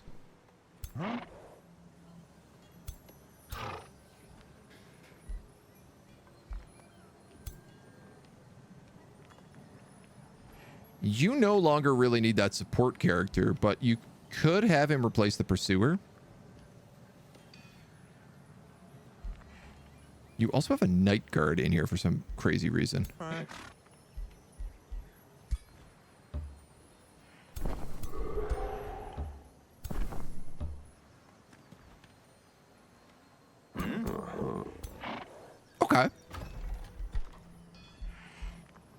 We can also start getting mage locks. I think another Overseer would be kind of helpful though right now.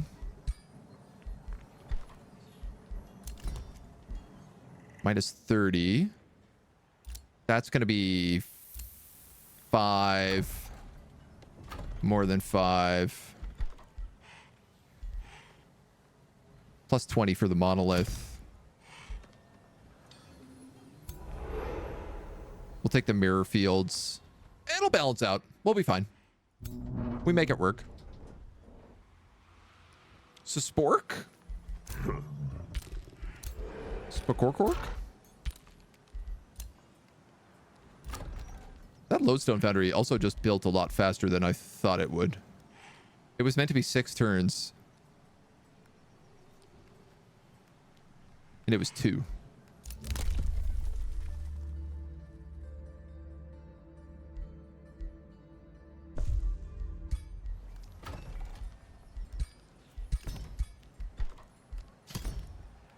That should save us some money. 3 quarries. Blarf.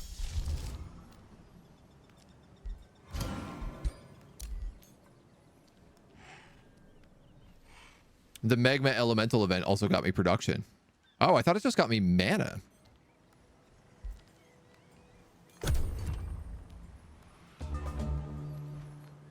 Conduit. Quarry. Dorgon.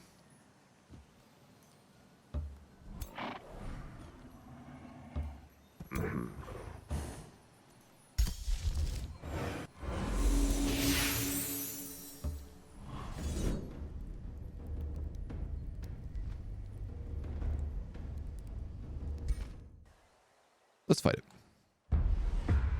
What do you call an Uruk-hai woodworking shop? Isengard? I don't know. What do you call an Uruk-hai woodworking shop?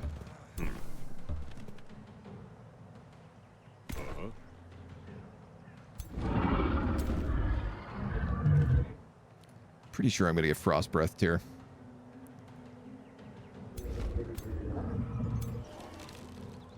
On multiple things. More doors.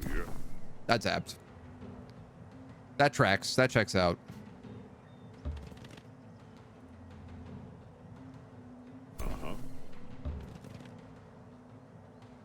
I would buy stuff from there. Seems like they got it figured out. Oh, I forgot to summon animals. I forgot that I could do that. I fell. What can you do, big guy? Wild eruption? Summon living vines. You can animate flora.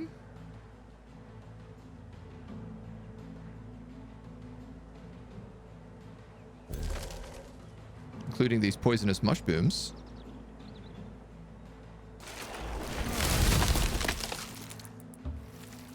To get us some stinger poop, guys. And this guy has the ability to subdue.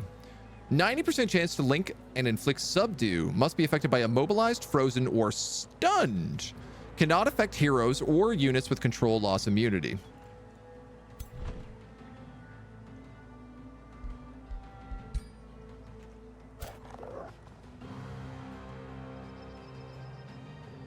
I could get a white wolf.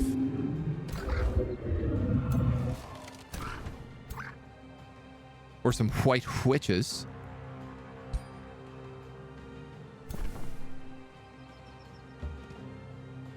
Patch up. Marking blast. Blind, focused aggression, and marked.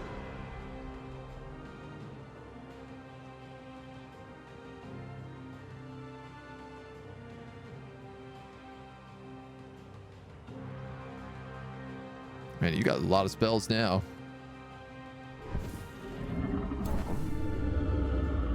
Okay. Joke 2. What do you call a rat that steals a cheese shipment?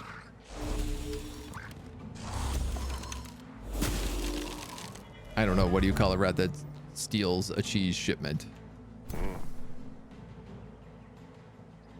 A pie rat. Yeah, that tracks. That tracks big time. That sounds 100% correct.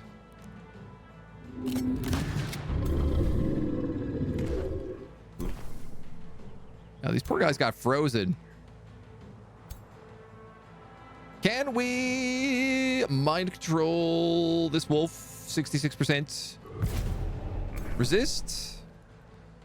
Survey says no shot.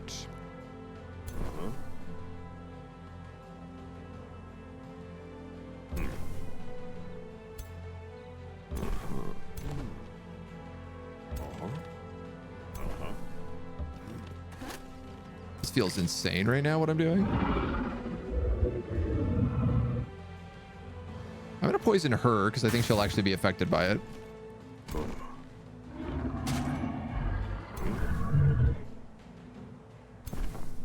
Oh, the retaliation is gonna be so dirty.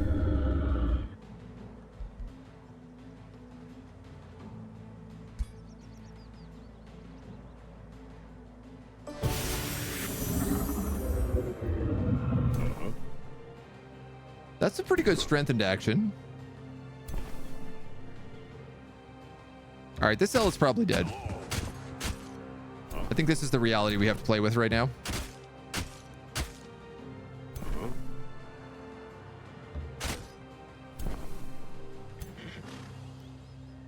This guy can summon an animal, but he can also just shoot a lot of arrows. And both of those would be like pretty helpful right about now.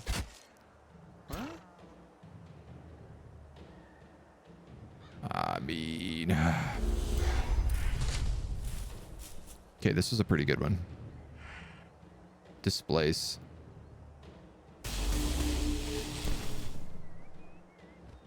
think I've decided I'd like to kill this white wolf.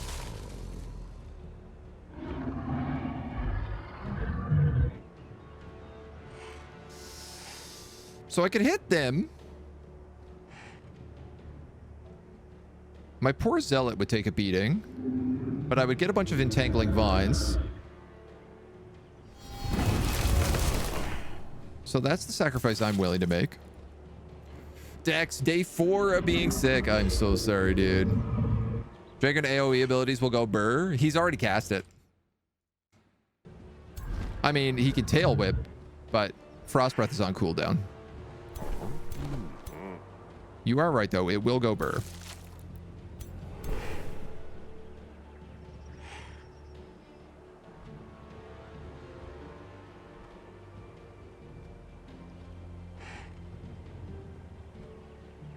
That's not doing much.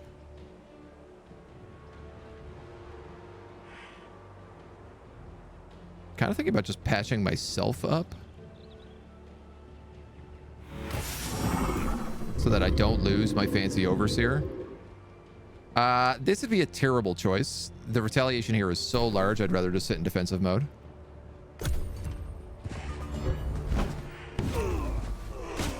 Okay. 2 zealots down, I think.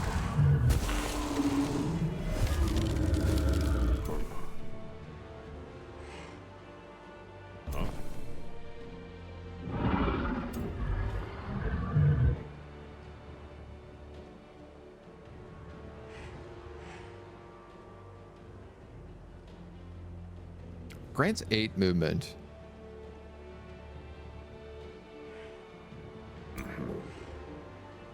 Nah, it's still like forces me to move though. So I want the mercenary on this dragon. That I'm certain of. I think I'd like this plant on this dragon because it can soak the retaliation attack. Which means I could have you move here. Kill them. Which lets you kill them. Which lets you not kill them, but you can at least get a flank in and some condemn. That's a flank stab.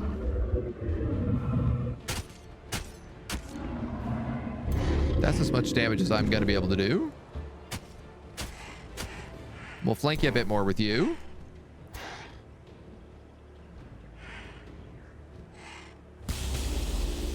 Might as well zap you. Might as well shoot you. The goal right now is, can I burn down this dragon in a single turn?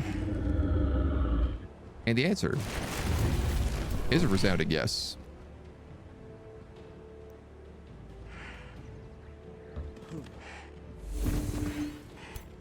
Which is pretty good. Pretty good. Going to urgent care later, get a diagnosis. Also doctor's note, because dumb work requires one. I hate that rule. That's a dumb rule. We actually removed that in Quebec because it clogs up the healthcare system so much. What if you actually have COVID?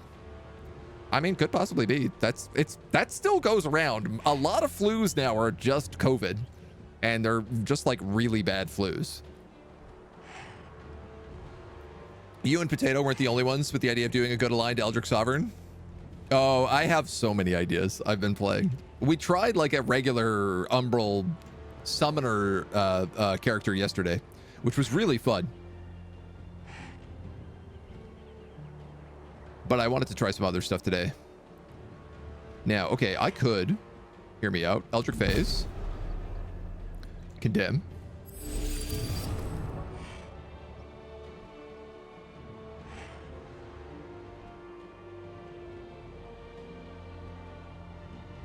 %100% chance of stun.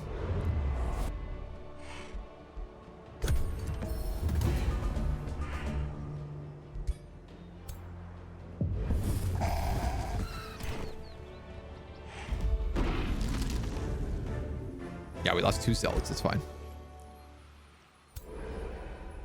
That, my friends, is what zealots are for.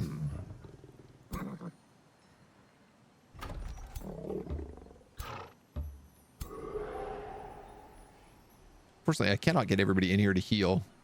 And I want him to take these mirror fields next turn, so...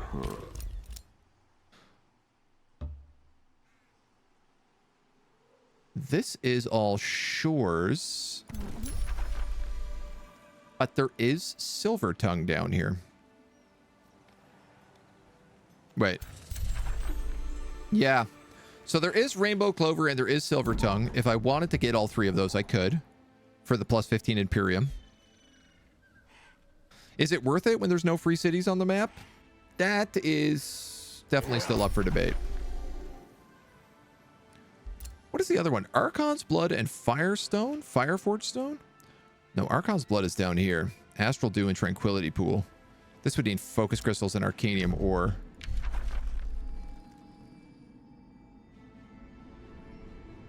Iron, gold, gold, gold, mana. All right. Yeah, Roy. The update is out. Really fun. Tend to play hot seat, so I'm most likely going to be playing multiple factions. Nice. There's some really good new hot seat updates as well. No standing orders. Stand eye on Riot. Zealots is cannon fodder. Dave's fault, my dudes. Okay. We just love watching you play AOW. I appreciate it because I certainly love playing it. All right. So what do we got going here? We've got the Enchanted Crow Companion unlocked. I'm going to cast that. And next, Tome of Magic, which is going to be pyromancy because we are holy purifiers, which means we burn things with searing weapons. Hell yeah. Fire Ain't no is question about it. It is the beginning and the end. It is passion and destruction. It is life and death. Harness the essence of the flame. Watch it bring your enemies to smoldering ruin. I'm on all of Behold these. the beauty in the ashes. As the inferno burns the land, so does it give soil vitality, bringing life from destruction. I want all of wherever these. It spreads. We'll take Searing Blades right away. Because we are runesmiths, so enchantments are cheap for us. I.e., they should be our prioritization. Gross. They have to heal. They can't even do it in a single turn.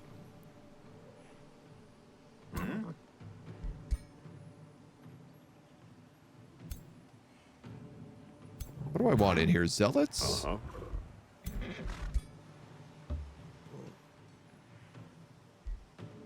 want to get rid of these Night Guard, I think, and put in 2 Mercs. Because at least that way we have our own species, our own faction in here. If these guys heal up... This is a 700 plus point army then.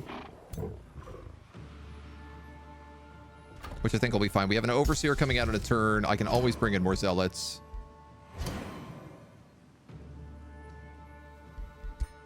We'll charge the Crows first, though.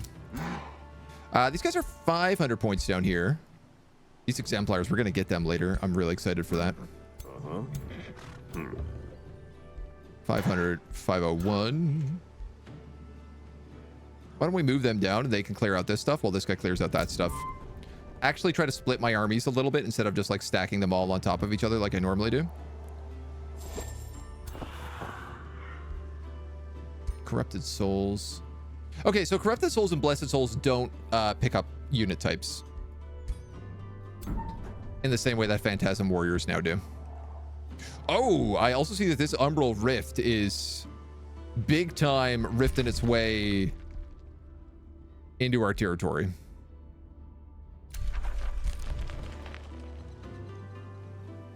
All right, so I'm thinking basically I clear these mirror fields. And then I might try to clear the Pilgrim's Passage. That might be too difficult for us. And then we're probably going to have to fold into this Umbral field after. Add a narrator for tomes. Narrator was always in there for tomes. What's my thoughts on the expansion update in the regions of Total War Pharaoh? I literally haven't looked. I know they got a big map update, but I don't really care. Pharaoh was like not bad, but just like it didn't interest me at all. I don't care about that period of history personally. There's too many other periods of history in my brain. I can't care about them all. Did we die on the last run? No. We just the other run's on pause because I wanted to look at the campaign and the Umbral stuff today. Holy purifiers don't need water.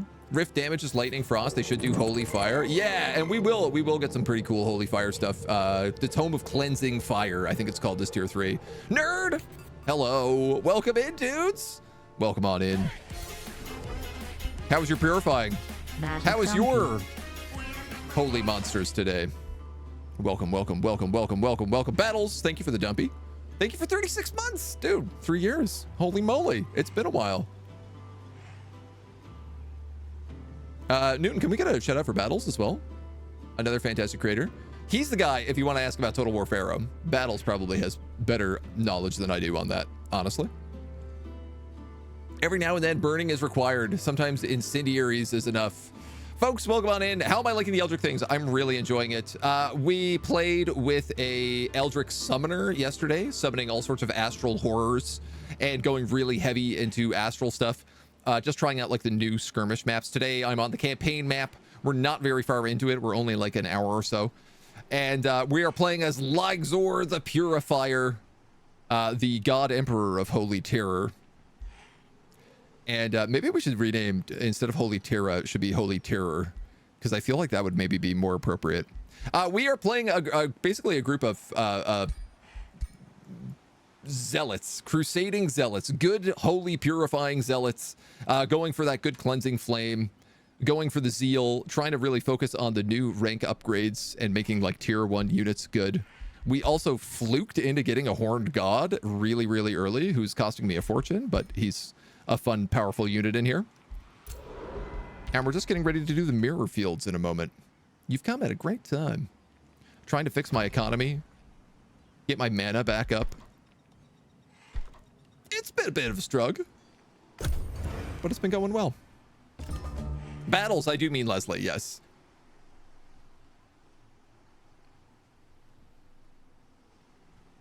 Didn't click, you're trying to cope now, you can't refund the game. I would never want to refund this game, it's too good.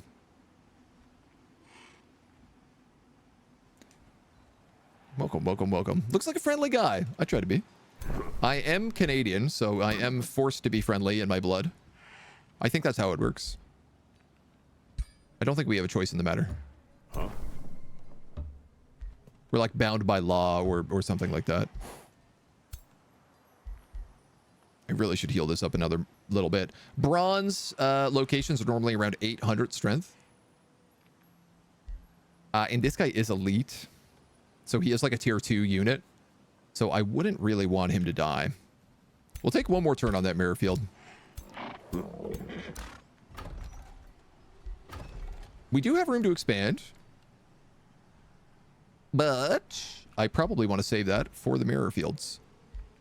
Now that I say that out loud. Because they're also going to get me a ton of mana. In fact, they're going to get me so much mana. I don't know that I need this monolith.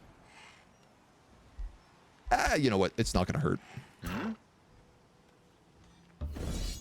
In the meantime, let's take our other Reavers down here. When a defending unit dies, adjacent hostile units suffer 15 spirit damage and 90% chance of being condemned. Oh, these guys have Lightbringers. So Lightbringers convert. They dominate characters.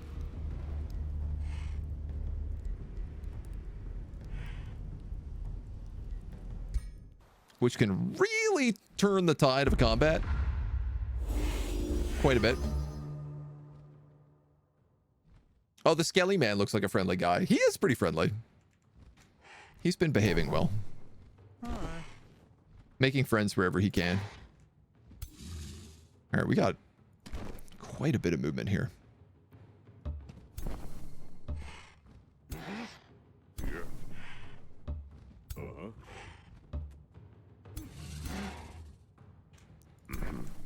We're likely gonna want to try and burn down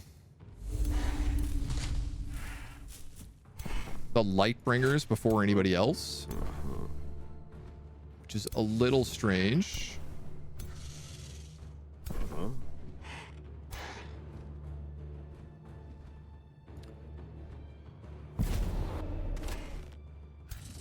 Nice.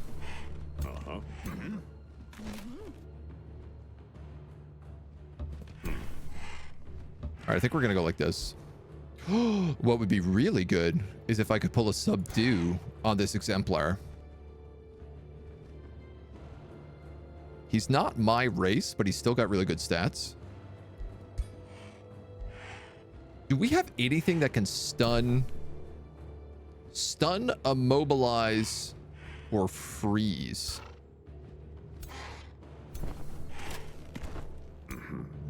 We totally do not. All right.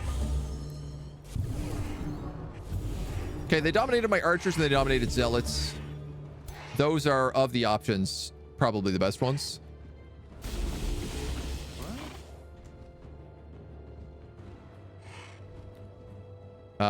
If you sprint, I can move you here and kill him with the mage lock.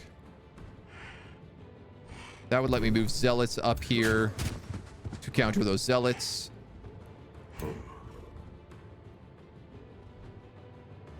Why can I not see you with a mage lock?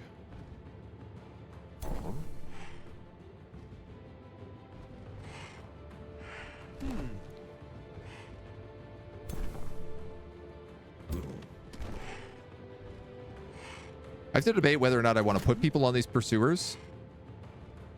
They're champion rank pursuers. So I definitely don't want to lose them.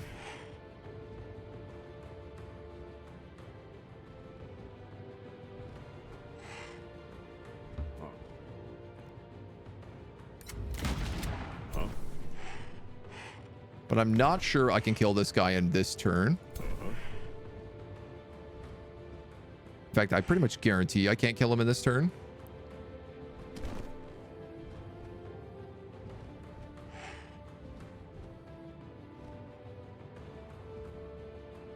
He's going to move and shoot.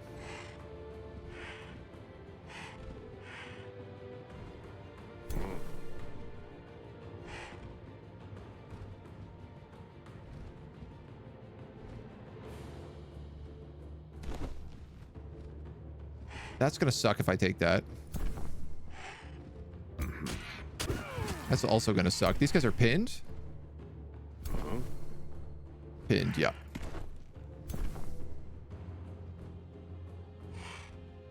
I'm just in some like debate of who to hit here. I think I'm going to pop them on defensive and then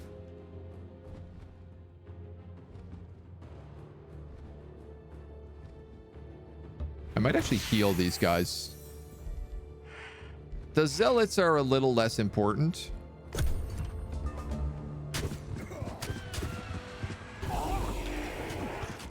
That's okay.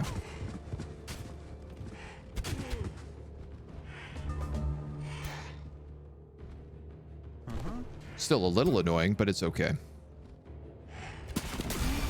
All right. That's cured.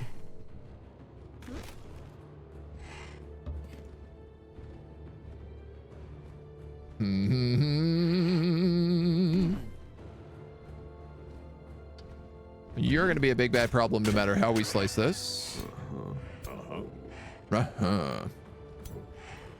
If I move you here, I can put a mage lock into him. 2 shots from him.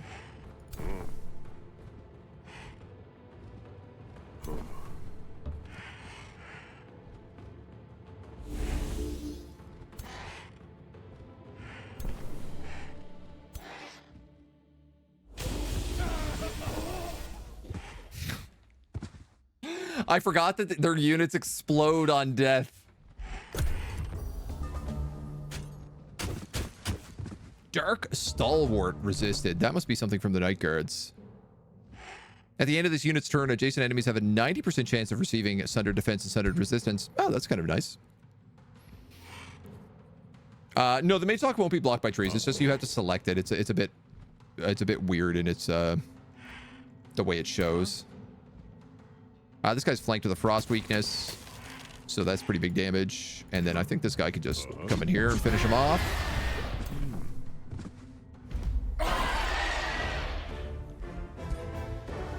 I'm fine with this.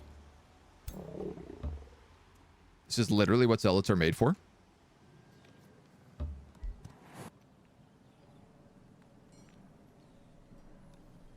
Pharaoh getting big updates fairly soon. Yeah, it's getting the huge map overhaul, is my understanding, where they're adding like a ton of extra realm to the game. Ooh, a knowledge stash. We can annex another province, right, but we wanted to wait for the mirror fields. We've acquired Archon Blood, giving us plus 15 combat casting points, as well as infusions related to frost damage, hit points, and necromancy. Which is kind of not what we're doing, but... let's grab searing weapons. And then this guy gets his first ability. Which... I think I'm going to take Holy Retribution. They've improved this. It does more damage now. And I want to say affects further range. I know that they buffed Holy Retribution. I think maybe it does damage and it inflicts Condemned is the other half of it. This guy is my Dragoon, so he's kind of always going to be like out messing around in the front. I'd like to craft him some cooler gear, but... we are also going to need more troops. We have zealots coming in. But how about some mage locks?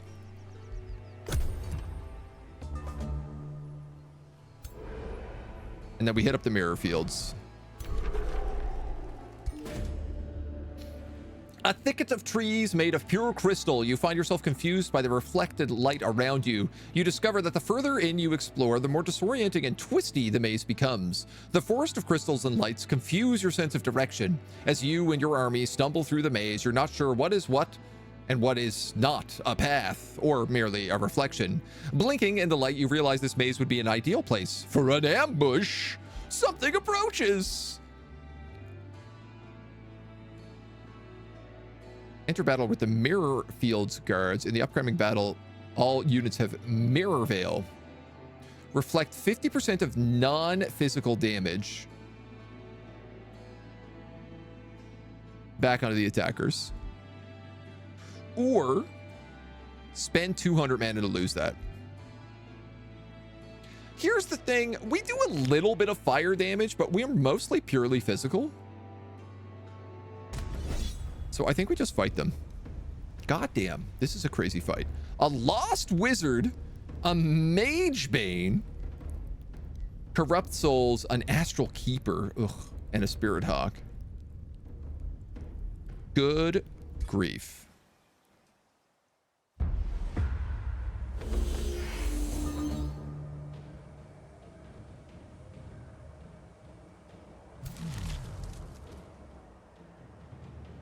There is some flora, but only really in the back here.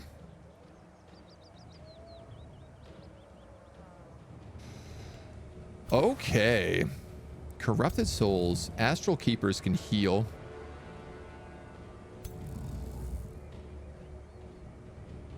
%100% chance of gaining insanity for 3 turns. If successful, attacker gains a stack of absorbed mines until the end of battle. I think they buffed Mage Banes. Spirit Hawks. And then the Eldritch Lost Wizard. Who, of course, is Forbidden Tome.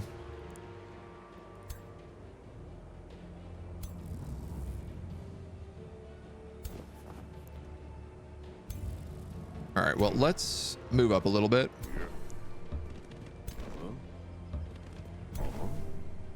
At least. Give you the non-physical damage reflected to your side if you had went with the mana costing option. Oh, I would have gained Mirror Veil. I'm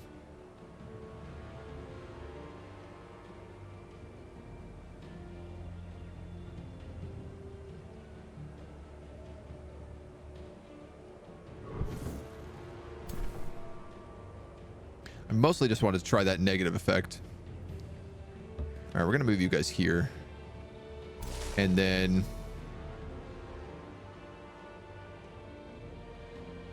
I think I'm just going to move him up 1 so that I can animate some of this flora. Oh, there's flora there as well. Let's get the ones in the back.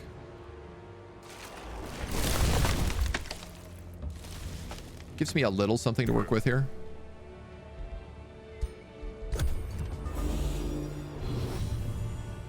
Cosmic Barrage. Huh. Cosmic Barrage is just like you deal 12 of every type of damage. 8 of every type of damage.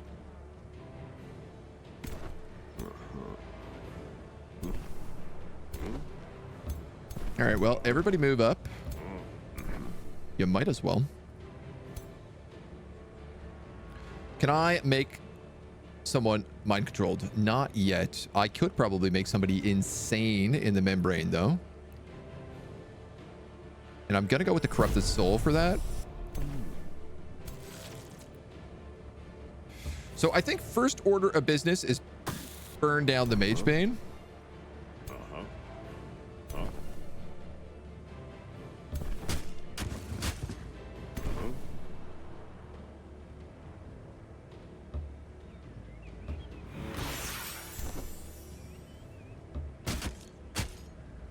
Ow, ow, ow.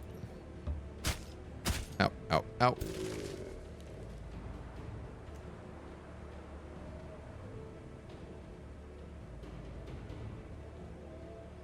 If I move in closer.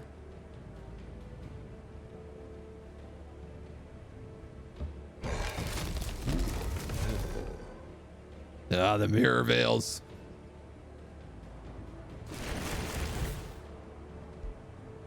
Because I can't cast any of this, right?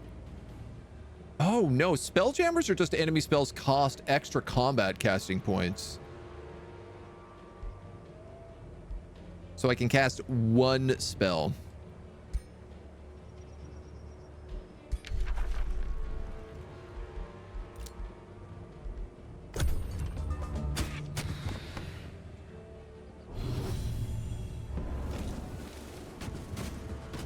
Ow.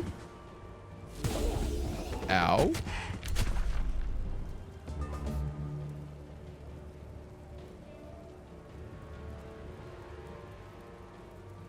What did he cast on me? Arcfire Typhoon. All units in a 2-hex radius. Fire and lightning hazards are created for 3 turns. Oh my god. Oh my god.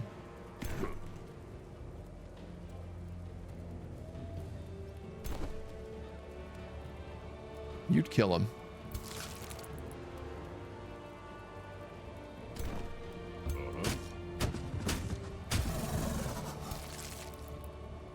Gonna have to take so much damage from this.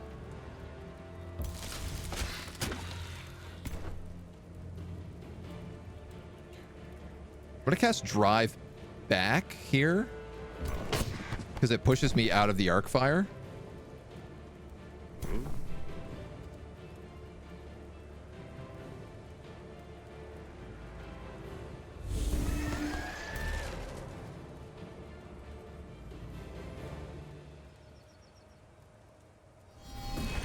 I'm gonna cast that in the hopes that he starts targeting tentacles instead of me.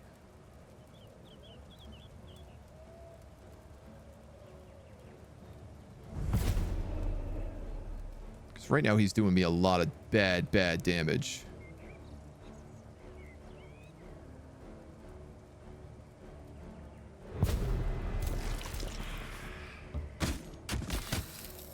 You can then turn around and do a lot of damage to him. That Mage Bane is dead, so if I wanted to Inspire Enchant, I could. But honestly. Nemki, you're lurking. Take it easy, dude. Thank you for hanging with us. They're really going for my leader here.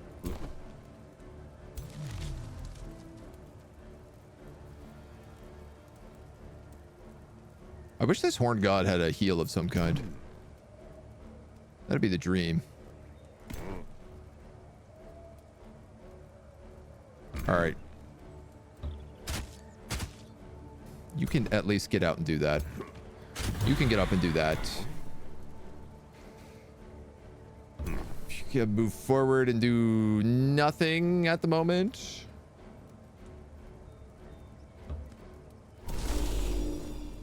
Ward them, I suppose.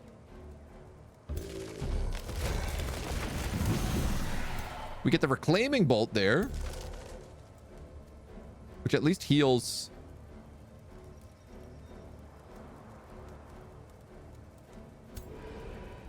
Should have healed me 15 temporary HP, but it didn't.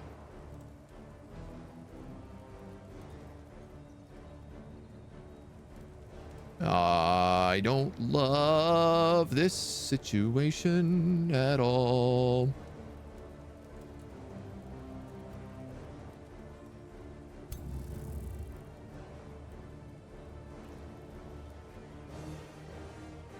Six range. You can hit me with that? 1, 2, 3, 2, 3, 4, 5, 6. He'll kill me if he hits me with that. So I better have a plan to get the hell out of here.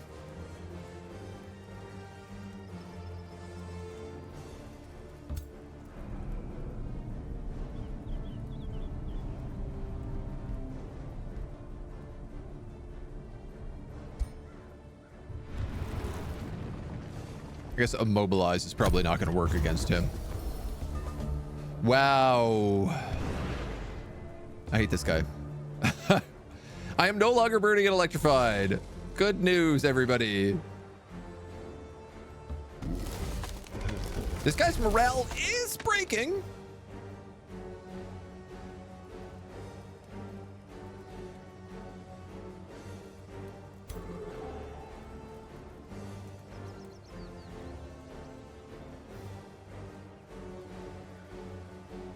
Can I hit him from here? I can.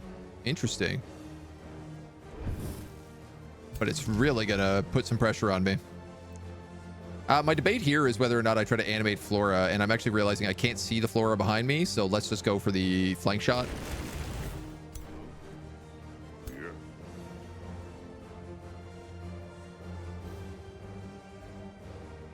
Oh, this giant tree is also magically charged.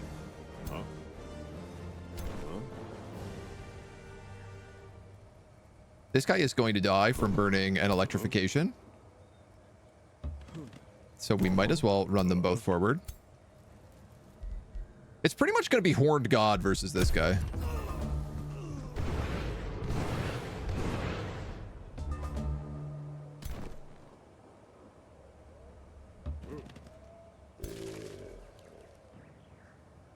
Unless...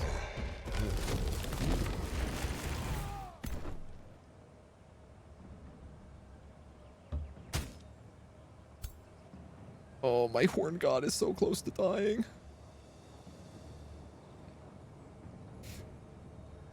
If I attack him, I take 3 damage.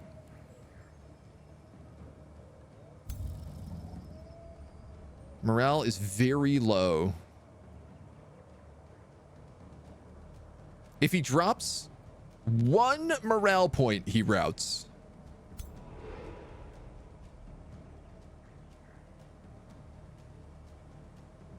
%50 of non-physical damage sustained. He has 6 resistance, which means he takes 10 damage from this. Which means he has a chance of doing 5 damage to me.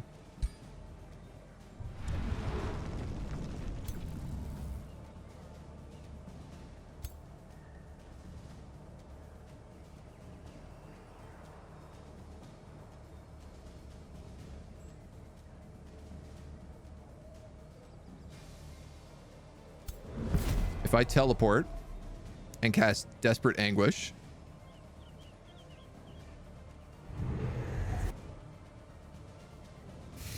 he loses no morale and he resists it.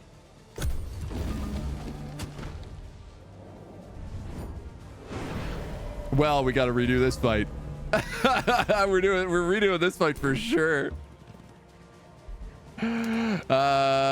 is there a just redo button? No, we gotta actually lose first.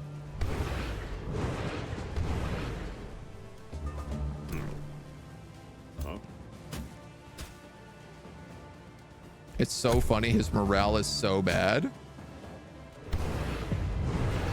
that he can barely hit me. Let's redo that. Let's redo that. Because for sure we can win this. Him hitting us with that massive arc fire AoE was just insufferable. I think the right idea of putting these guys together still is correct.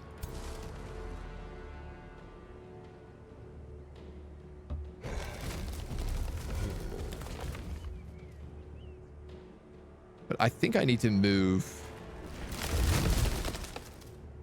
the Horned God up more.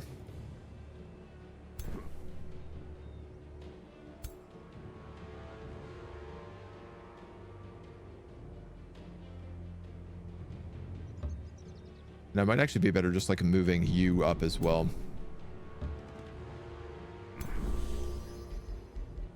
Let's see how that feels.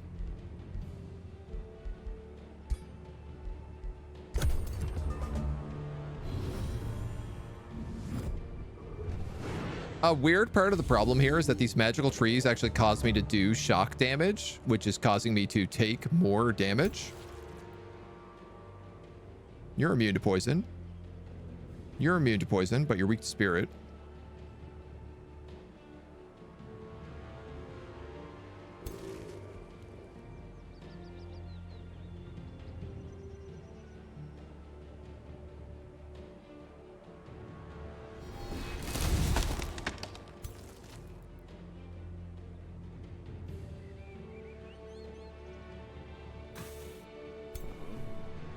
That may be a little bit odd, but I'm not sure. Magic, magic. Not magic. Part of me also wonders, like, can I just blow up? I guess I don't have, like, siege breaker, so I can't blow up any of these things like the trees. Which would be really helpful.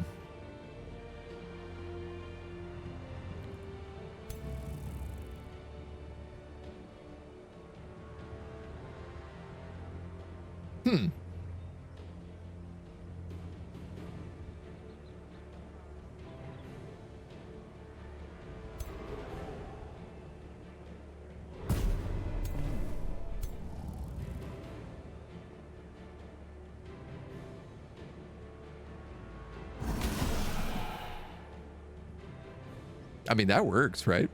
It just removes an entire unit from play.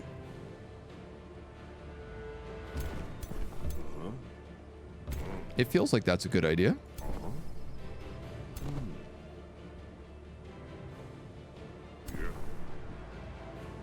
Attack with you in the hopes that we had condemned. Interestingly enough, these guys are also weak to lightning damage. So while I am taking lightning, it is kind of also beneficial. You are condemned and marked. The heal is still probably my best option here. You've gone, you've gone, you've gone, you've gone, you've gone. I probably should be casting Inspiring Chant on these guys. But I tell you what, instead I'm going to cast this and try to capture that crow in the back with an Immobilize. Didn't work. It's weird, but it's effective. Yes! That's the key, right? You summon these things, and then the dum-dums attack them instead of attacking the things that are much more serious.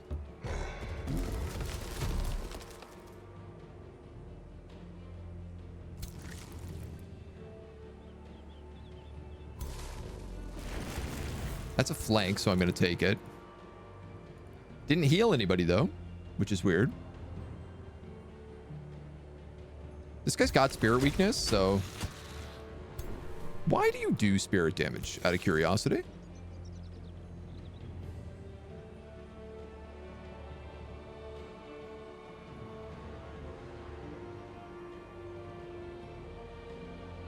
Legion of Zeal. Good to know.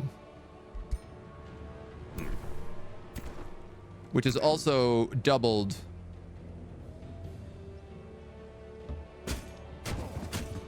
against units who have Condemn cast on them.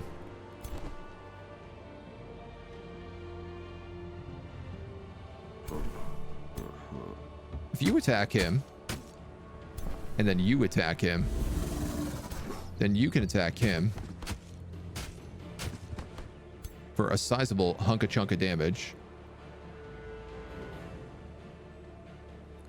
Can I inflict insanity on you? Yes. That will cause him, hopefully, to run after the mythic. Yup. Brilliant. Don't love the Horned God getting attacked, but I'm hoping he has new roots he can cast. He does not.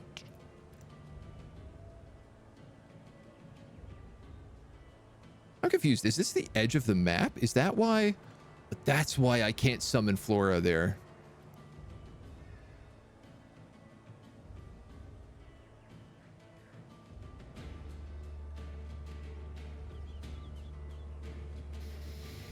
Oh, I'm in this debate now. I could move here and potentially summon a Flora. 1, 2, 3, 4. It's actually out of range. I could move back here, summon a Flora.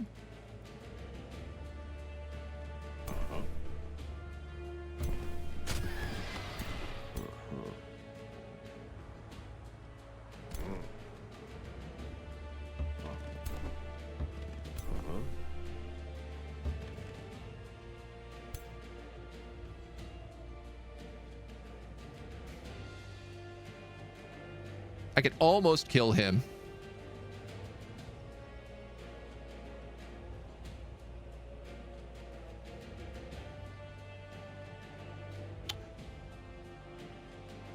Oh, there we go. That's the move. Teleport. Eldritch Truth. 100% chance of madness, which means he has permanent insanity, so he is only going to attack him every single turn until he dies.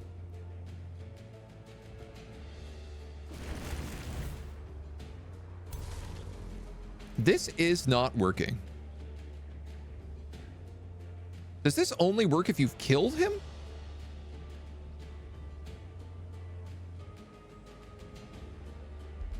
We're not getting the heals from that.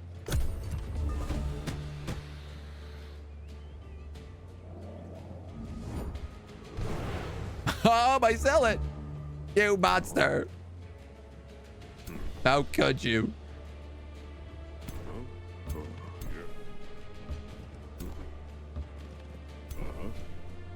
Patch him up. Let him take a stab.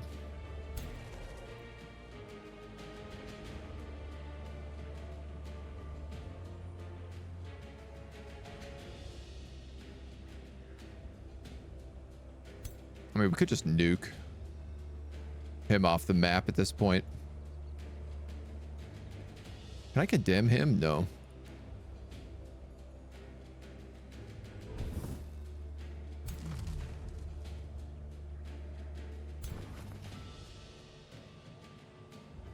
Oh, he actually can't reach. So he's going to attack me if I don't kill him.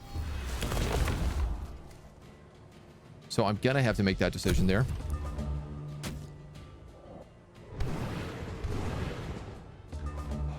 Oh, it heals next to the target unit that you attack, not next to the caster. Thank you. That makes way more sense. So, for example, if I cast it on him, yes, there we go. He would heal.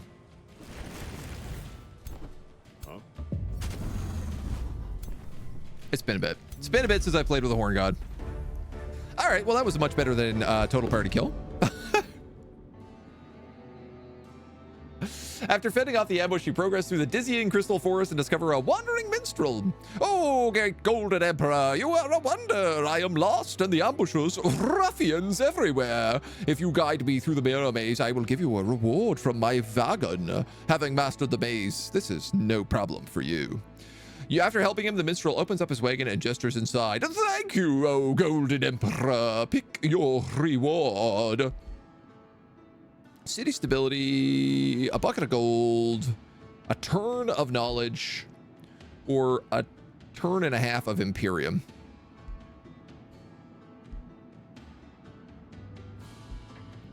Huh. That's a good question. That's a good question indeed.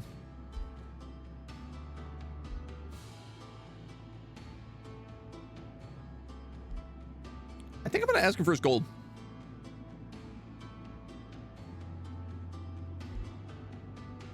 Or maybe we just take the stability. I can never remember what stability penalties are. 32 stability would probably bring me up to like 10% income. No, I'll take the gold. And I'm so dumb. I'm actually not connected to mirror fields here at all, so I can't even claim it this turn. What a dumb I am. 2 foresters.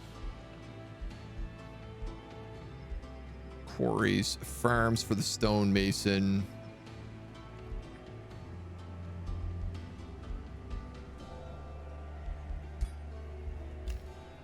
We have 2 quarries, a forester, a farm, and 2 conduits. So our knowledge is kind of trash right now. This is going to get us a gold mine. We don't have any mines at all, but they don't really boost anything, so they are often like less of a concern. I think I'm going to go for the forester so I can build the granary.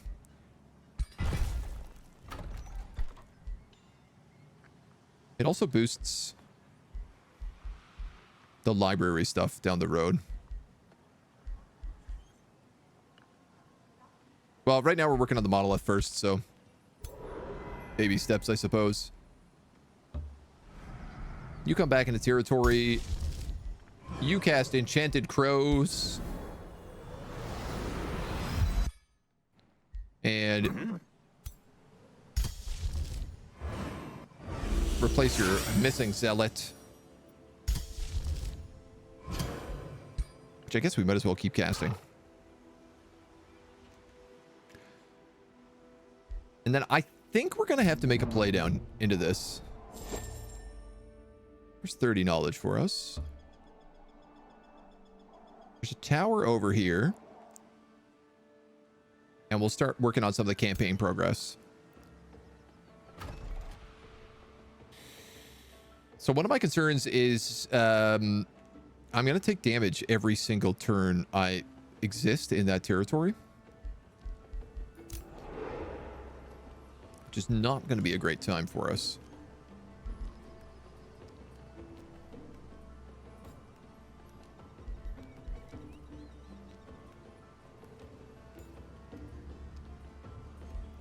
I want to pick up Fire Evoker.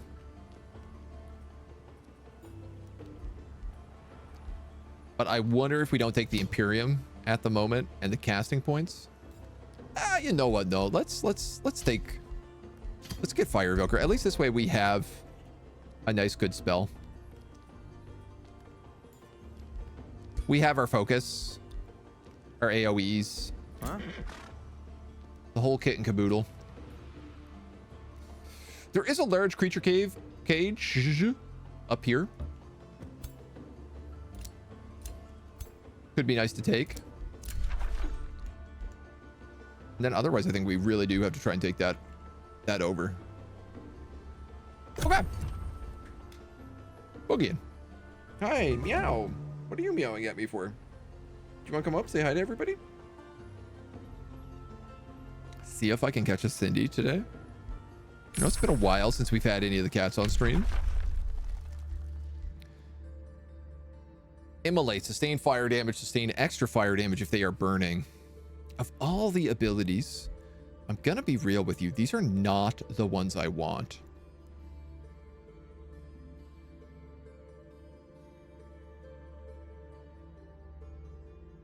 This unit's attacks gain ranged magic attacks, 10 damage per stack. Melee attacks, 60% chance of inflicting mark. I could take Engraving of Focus because it's non-Reaver. And all of our tier 4 units are going to come from tomes.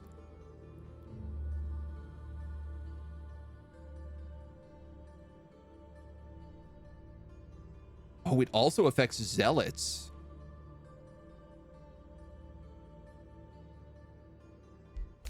All right, I'll allow it. By Jove, I'll allow it.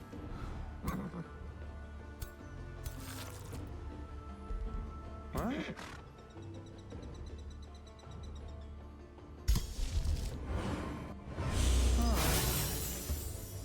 This guy can take them on easy. Shatter Skull Keep. Brewer Ogres. So this map looks like it benefits from probably having some outposts around as well. Like an outpost here would let me get Shatter Skull Keep, as well as potentially all of this other stuff around it. Honestly, this would be a really good location for a city.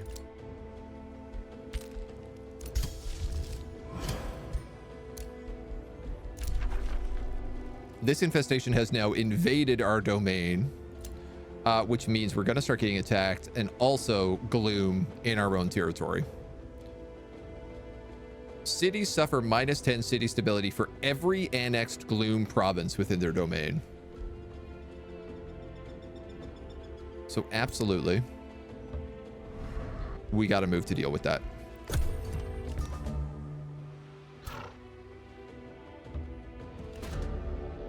Your troops engage a young caustic worm and its minions, but they cower in fear instead of putting up a fight. Do we enthrall them? Gaining a young caustic worm? A terrible tier 1 charge unit? Or do we let them go and take the alignment points?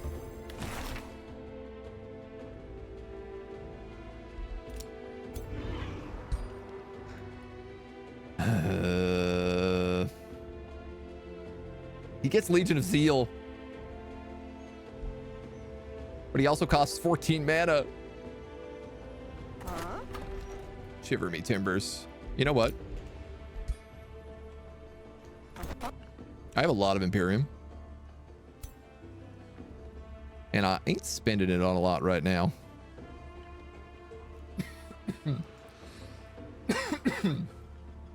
Okay, so I have Mage Locks now as well.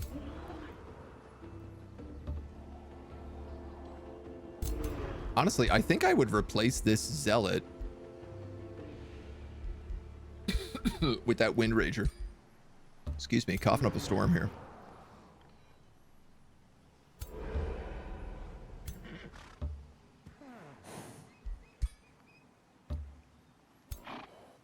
These guys have... You're an archer. You have a Zealot and a Night Guard. You need a Zealot. This guy has nothing, so he's gonna get a Zealot and a Mage Lock. And I guess another Overseer would be kind of my next step. Probably should build more of these scout units.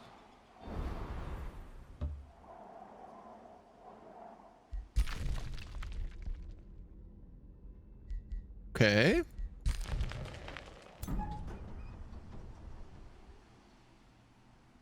Ooh. Very complicated to get in here. There's a couple of paths, but they're all like super narrow.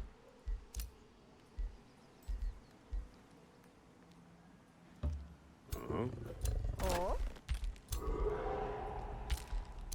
So let's vibe here while we wait for everybody. We're about to get the monolith, so we're going to go up to like good mana again in a moment.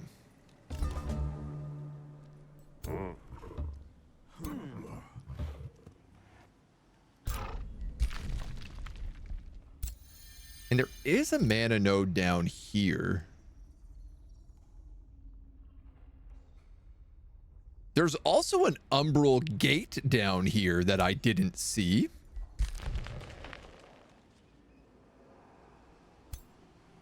$800 points, 500 and 300. I mean, we're good enough. We've just got to move. We got to hustle. We got to bustle. We also need to cast some spells like Searing Blades, Engraving of Focus. So it's paused on the Zealots for a little bit.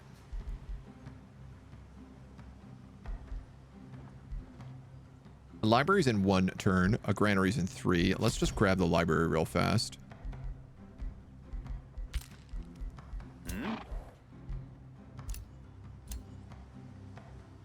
That's the frost dragon that attacked us last time. I love how the moment I'm like, okay, let's go attack a place, it's like, nope, no, no, no. Not allowed.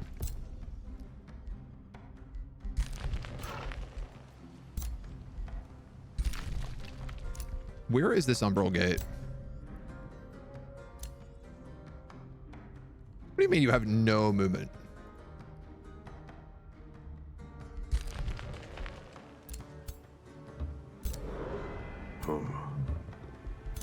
God damn it.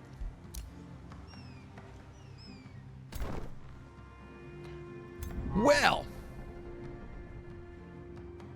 that is an inconvenience.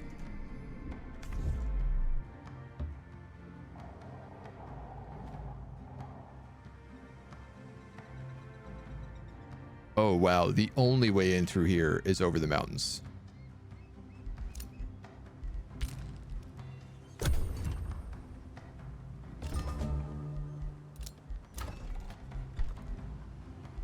We gonna have to think that through a little bit. Chain Spires would get us cannons. Pop 10 to boost it, though, so I think we could probably wait a little bit.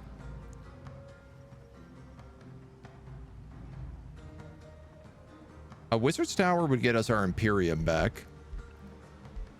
But I think I'm going to have to go for the Granary right now because I have 17 food.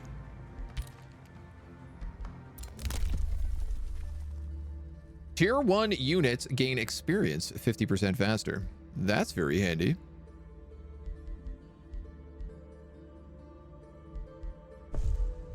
Yeah, let's pick up that.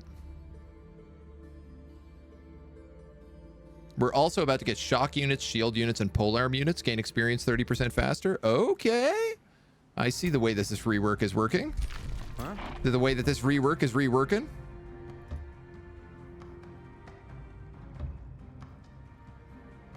And that's the Umbral gate.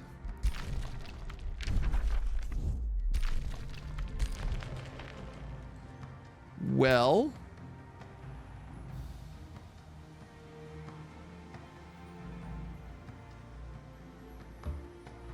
maybe I leave this guy here to deal with the oncoming invasion. And then these two check the Umbral gate.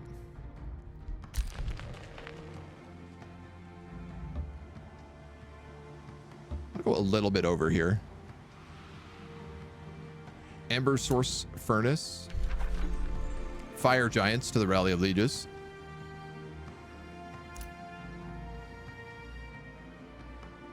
So I don't think you can actually walk along this. I think this is just denoting differences in terrain.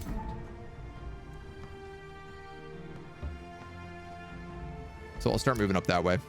We're going to cast Searing Blades. The total unit upkeep is 14. So we're back in the negatives, baby. We're Rune Masters, too. That's a half cost. Good grief. 10 mana per conduit times 3.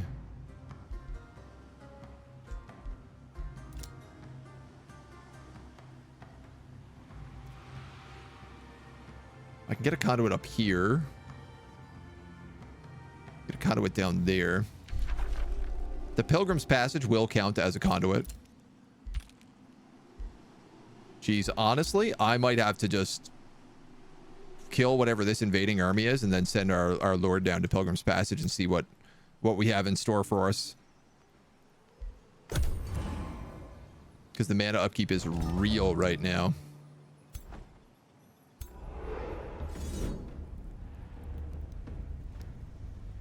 It should be fine. Ooh. Ooh. A Chaos Eater.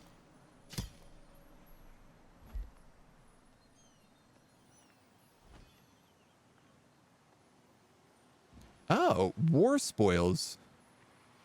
I need to recruit this guy with. Oh, so this must be like the unique Reaver thing. That I do not have the spoils for. 130 food from that. Let's move back up square so that we can heal. We'll take this XP boost to trash units.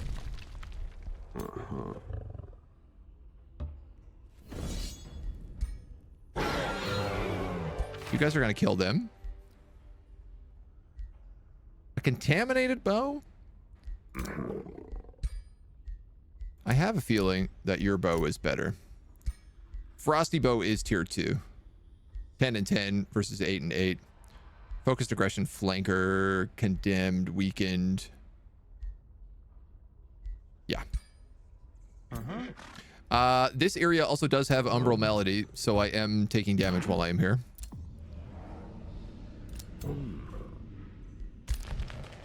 Which I am just rapidly discovering.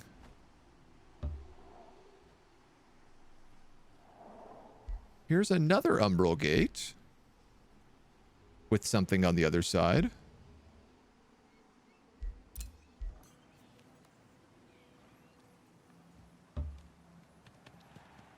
You're meant to be joining those guys underground, but...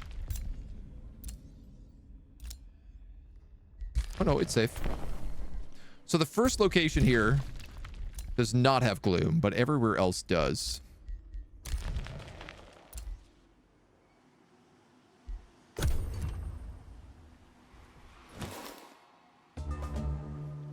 Huh. And this guy weirdly, like... Oh, all these units are faster, so he left them so he could steal the mirror fields. What sucks about this is now I have to fight these guys on the mirror fields. Do I?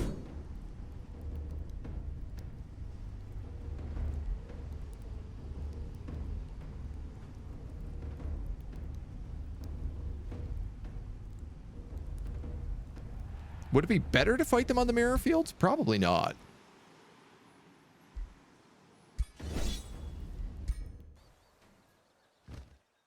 We will fight them on the mirror fields.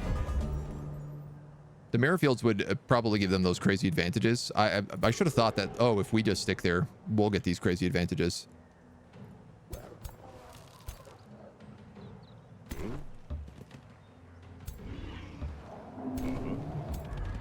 Okie dokie.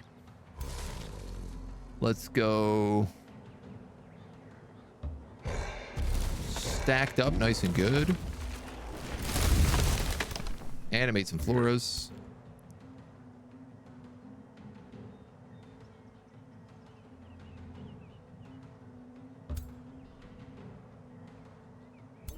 Oh, I didn't realize this. This guy has a wind barrier aura. So everyone around is also harder to hit with ranged attacks, which will make a difference in this fight.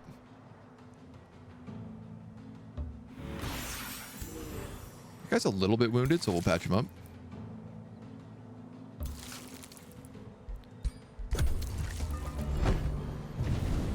Ay, yeah, yeah.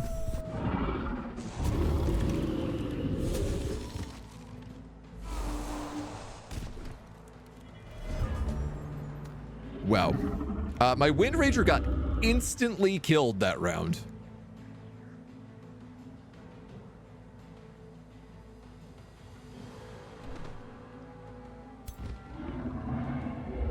I don't even know what the second thing that hit him was. Freezing Pulse. You're frozen. Okay.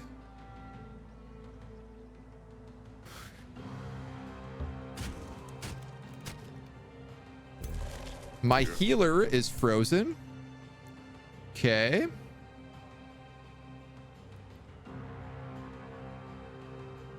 Part of me is like fire evocation, but the other part of me is like Eldritch mind control. And the other part of me is like Eldritch truth.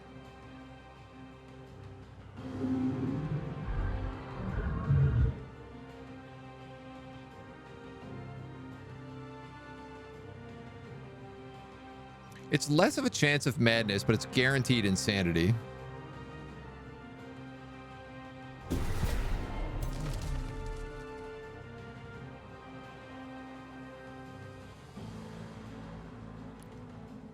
Good grief.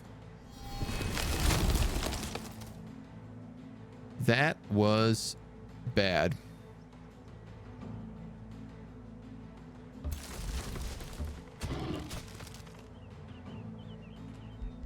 That was a real bad opening round.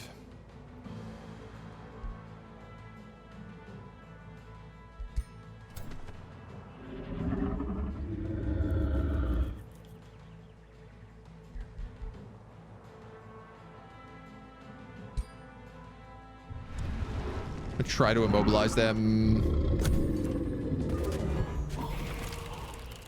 All right, you killed him. That's nice. You sundered me. You tail whipped. And then roared. Gotta take advantage of that.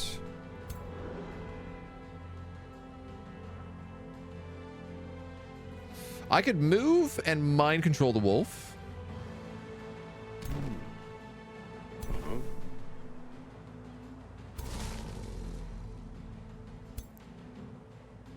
Teleport and mind control the wolf, I guess I should say.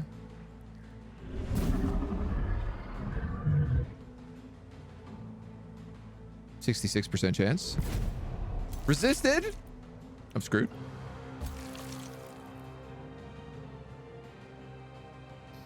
You're immune to poison. You're not immune to poison, so I'm going to hit you with that. Barf.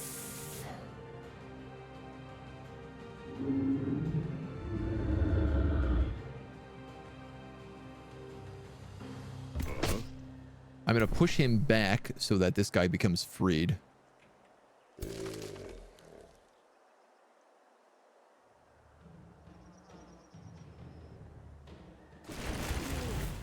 And then give him the reclaiming shot.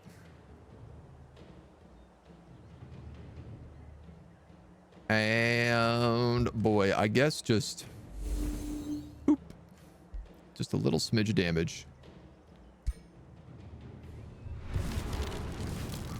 We managed to immobilize him again. The skirmisher.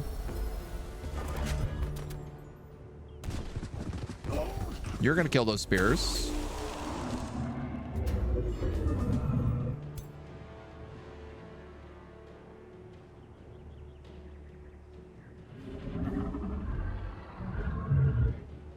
Uncertain what to do with the Eldritch God yet.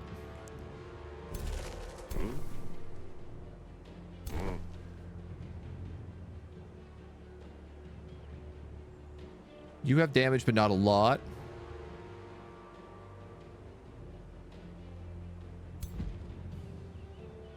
You're going to get your frost breath back in a moment as well.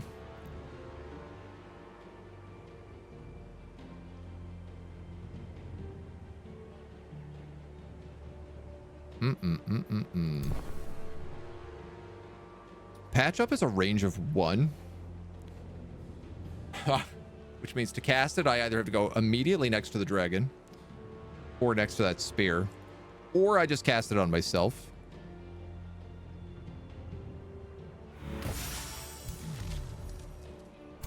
I'm not sold on these overseers right now. I don't know, because we don't really have a good thing with subdue. I don't actually know if they are effective for us. I think I'd be better replacing them with mage locks.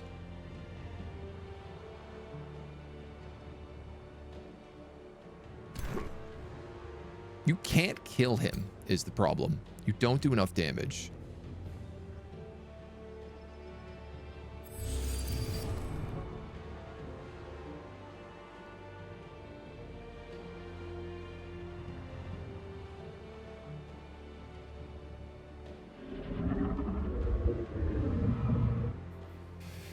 this delirium fails,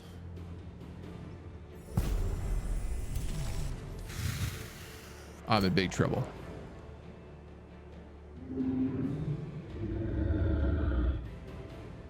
I'm an idiot. This unit is mad. What am I doing? Absolute goddamn fool I am. I might be able to kill him with a retaliation, but I think it's pretty unlikely. If I kill you with that, then he will be forced to attack one of the more larger threats, or he'll attack my spears in the back. Good. I'm really glad that madness worked.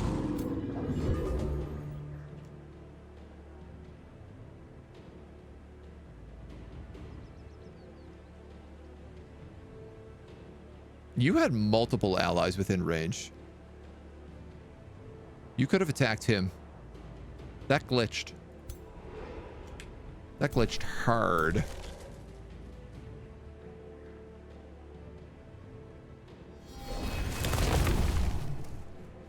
Ah, well.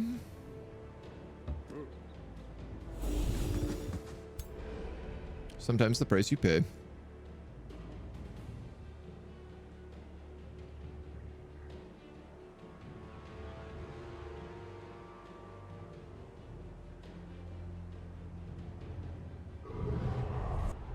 I guess stunning you makes the most sense.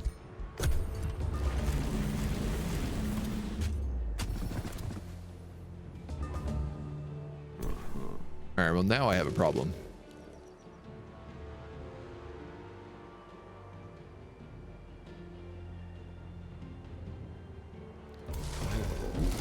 This guy is actually good in melee.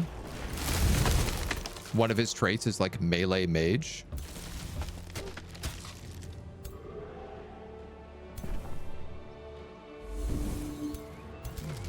But we can also just blast it with lots of stuff. Damn, do we ever not do damage?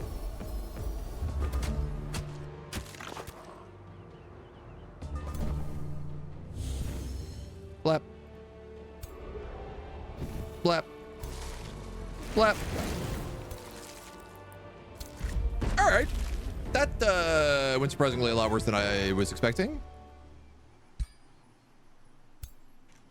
Good reason to keep our troops together, I suppose. So those mercenaries clearly ain't going to be holding for us.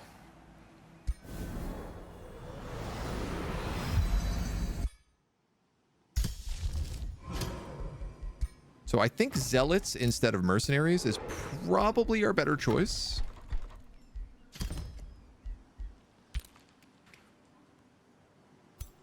And this poor homie's just going to have to hold the line right now.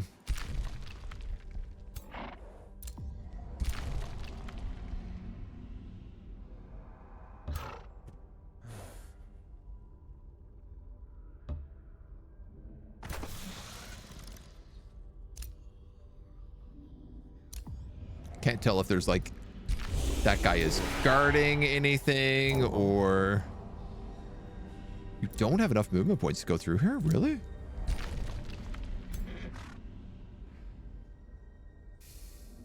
Like, should I be scouting more with these guys? Huh? Probably.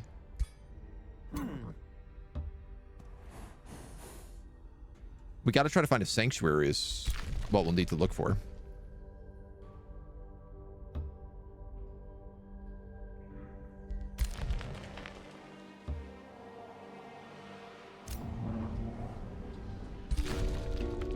Your troops enter the Umbral Abyss through the Umbral Gate that should lead to the imprisoned being mentioned by Zwetwan the Outlaw. You notice a haunting melody echoing through the darkness. Your troops are pulled towards the center of the area and some need to be restrained from swimming across the waters. It's rare to find water in the Umbral Abyss, he says. If this was truly used to open the gate of Tarukath, they must be powerful. Be careful. The Umbral Abyss changes any being within. Let us hope this prisoner is not fully lost yet. The Springs of Dissonance.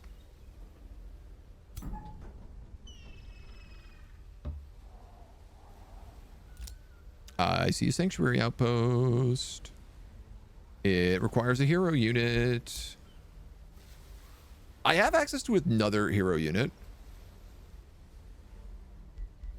for 250 gold.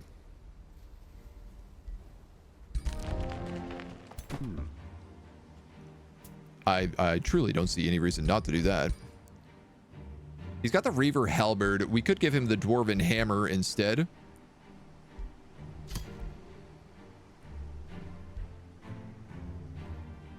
Sure.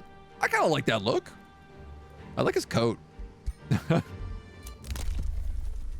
We've also unlocked Mines grant 10 mana. The irony of this is that we swapped all our mines to iron deposits.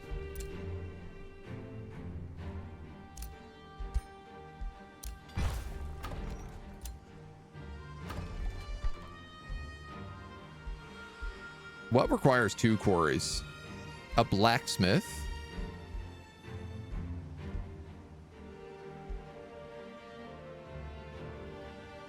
The Mages Guild wants 4 quarries.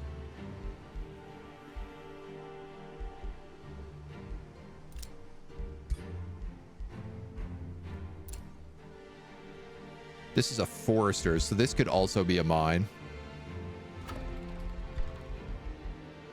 You require 2 foresters.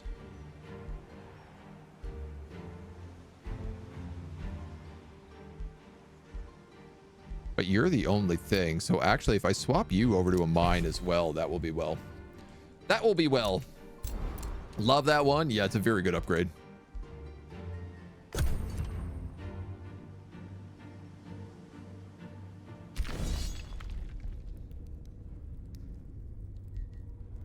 Okay. Okay. We are being attacked by random mobs in here. I think probably sending our observers in is going to be the way to do this.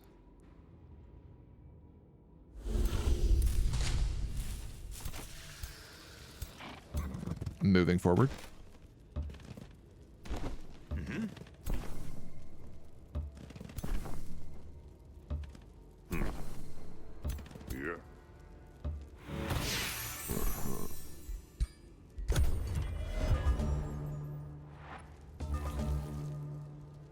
Oh, what was that? Explosive, flimsy, and on flyer gloom shrooms.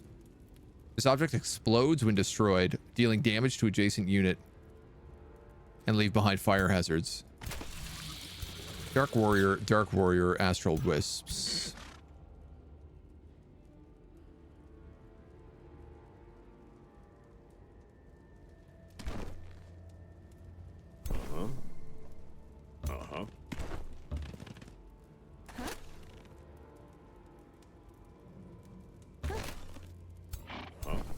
Can you reach? You can't.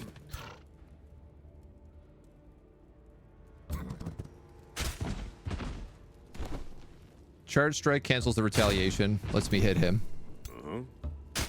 You don't retaliate because you're astral. Oh, yeah. So close.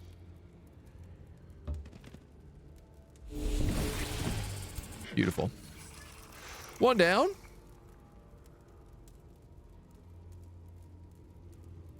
Sadly, I'm gonna have to get pretty close, I think, to hit anybody else.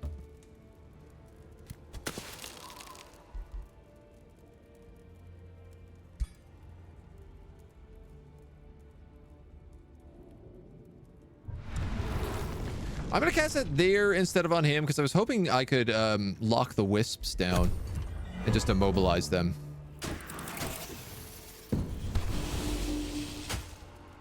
Unless they have teleport. Which I guess they do.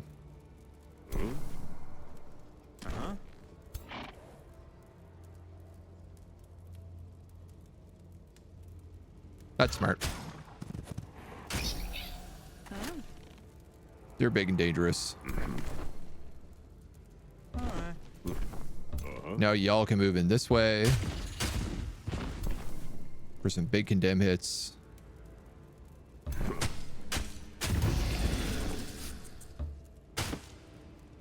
Some nice flanks. Some shots. Okay. Not bad.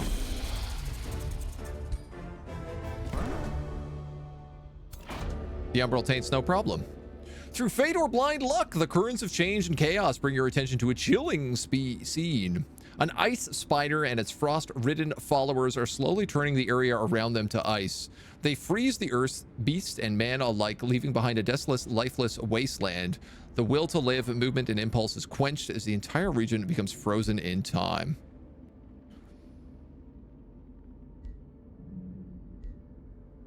Where is the quest?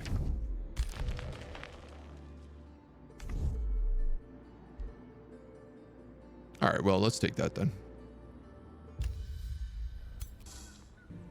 590. That's not too bad.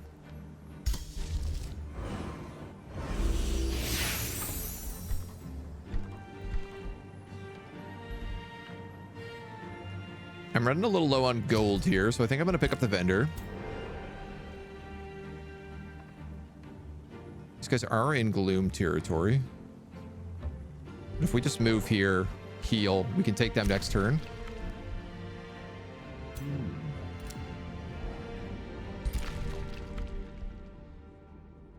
What?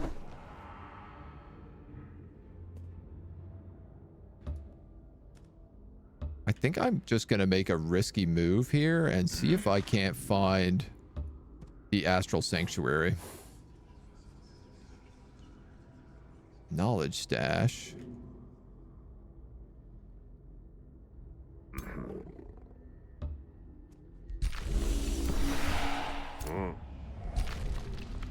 Huh? Ooh.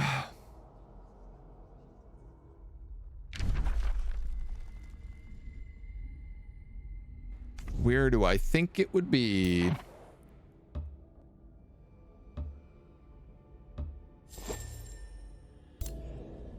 Scrying Sanctum. All units in the army visiting this site will gain for the following 5 turns Farsight on physical, ranged, and magic attacks in combat. Once visited, the site cannot be visited again for 5 turns. I don't really like the idea of leaving that hero out by himself. Like, this is really what scout units are used for. That needs a hero. So you've scouted what you need to. I would actually argue I'm probably going to try to push you to here, except that that Marauder Guard will kill you. So let's try to push you up here instead. We've unlocked fiery arrows.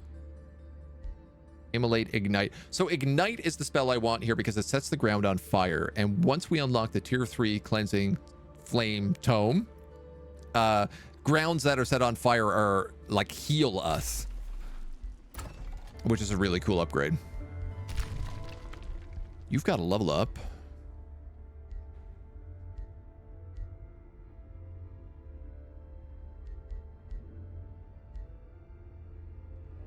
I feel like Eagle Eye is the one to go for first here.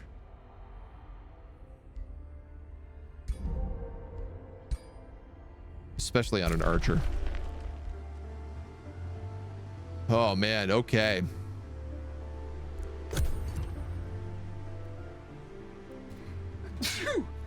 Excuse me.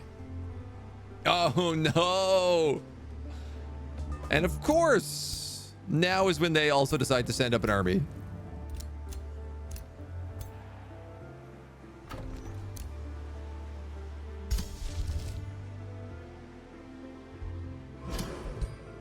Terrible. Just terrible. I move in here. Am I going to have enough to get out?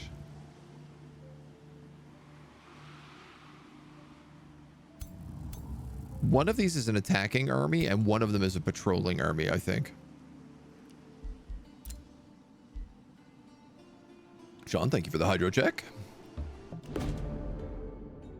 Oh, the gargantuan brood mistress Zavadin of the umbral dwelling of Akkad ominously slinks from the shadows to address you with malicious intent. The Umbral Abyss houses many surprises and secrets, and the dwelling of an Umbral thrall is one of them. Blah, blah, blah, blah, tries the broodmistress, but then she utters, "You here? Why?" A serendipitous glimmer in the dark betrays the presence of warriors in the shadow behind your host, ready to lunge forward at the first sight of weakness. Akkad is unmistakably a sinister lair. Nevertheless, pragmatic diplomacy produces unparalleled results. Can we afford the dire price of peace? Truce, truce, truce. War. Vow to destroy them. You have met an Umbral dwelling. Vow to destroy them. These dwellings are teeming with Umbral demons and spread gloom as they expand throughout the Umbral Abyss and into the other world map layers. If they're destroyed, an Umbral dwelling leaves behind a beacon of light.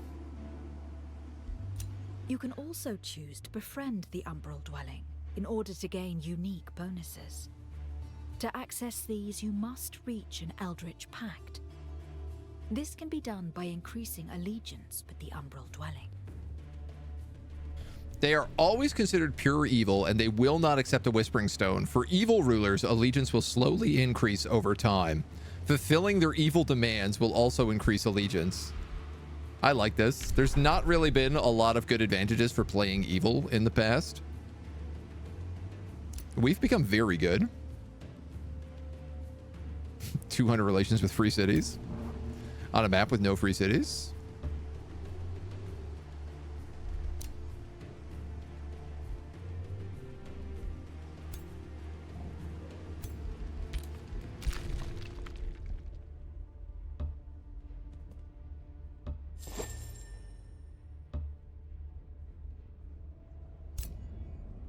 A soothing shrine. When annexed, 5 gold. All units in the army visiting the site gain the following 5 turns: Faithful, Zeal, and heal 50% HP.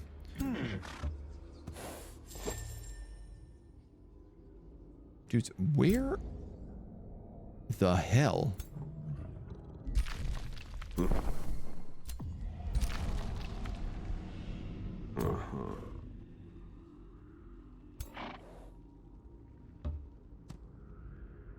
Is the spot I'm looking for here?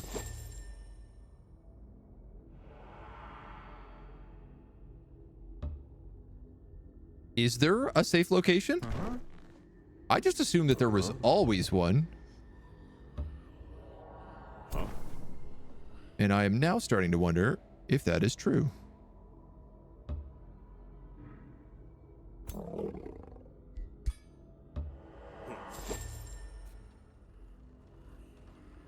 Because it's certainly feeling like in here that there might not be a sanctuary.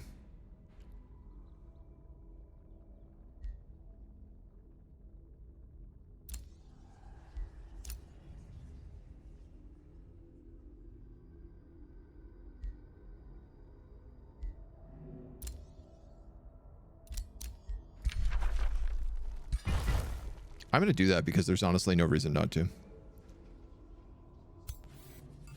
And it lets me know what's inside that Umbral nest. All right, that place is a zoo. Hunsky, thank you for the follow.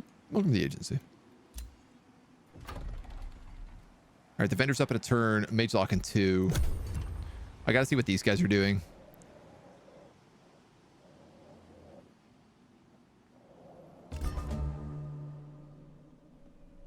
They are traveling together and raiding me. 600.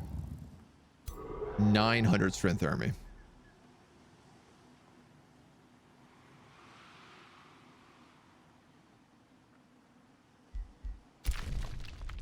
I hate it.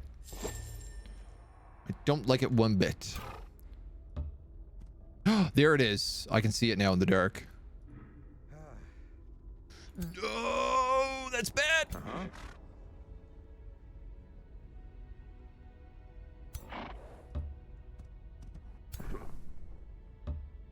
Okay. Okay. Okay. 135.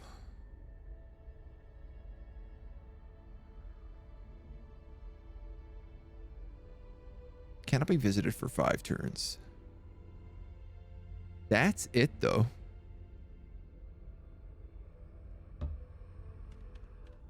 What if I put together an army here?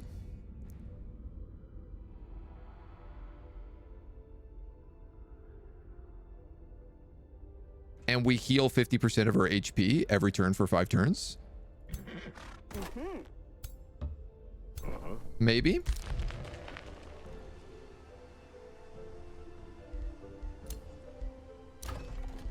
Ooh, this is dangerous.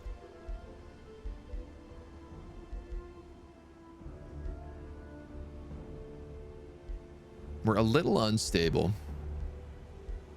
Farms. We definitely need more farms. In fact, I'd be willing to hit that population right now.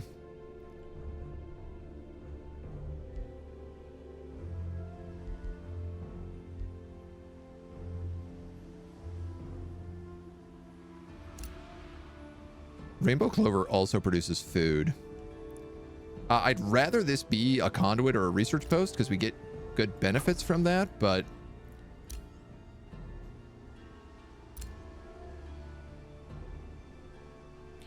units cost 20% less draft. And we get 20 production if we take the Fireforge stone.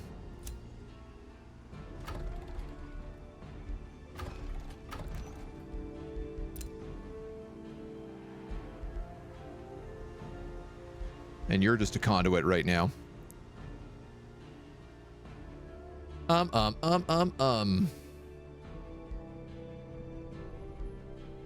right, that's probably the best option then.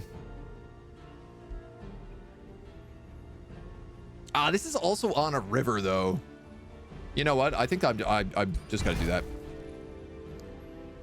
It's a farm, it's a river bonus, and it's the rainbow clover bonus. It's like an extra 17 food if I build a farm there. Well, I mean, I get the 10 from that anyway, but it's still like, it's still good. I think it's still worth doing.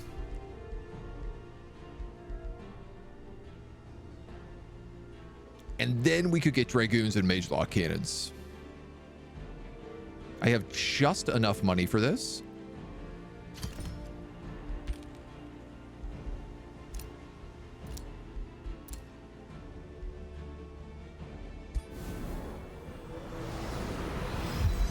Our mage locks now do fire damage.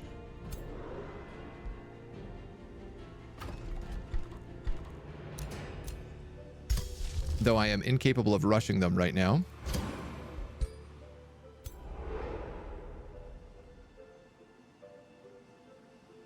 All right, we're going to wait one more turn. So that I can have a zealot and a mage lock.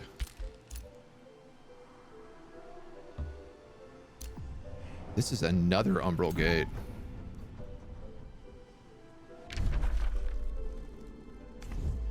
I am tempted to poke my head into there, but let's just grab this tower instead.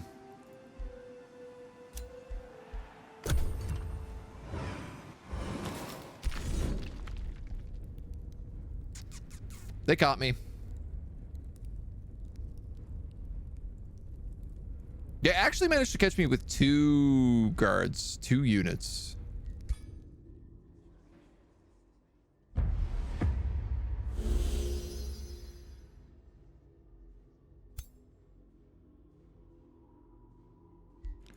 $32. $40. $40. $32.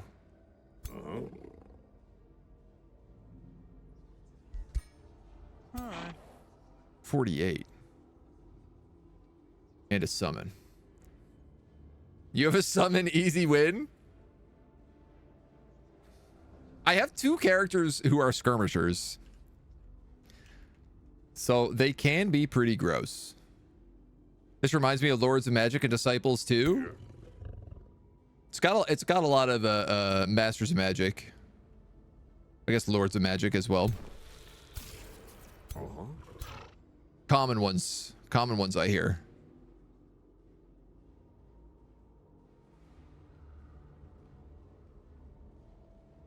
What is the way to do this?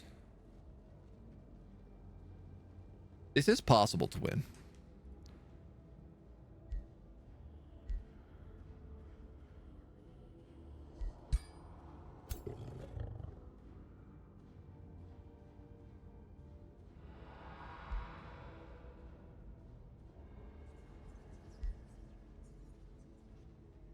But it's going to be damn hella hard.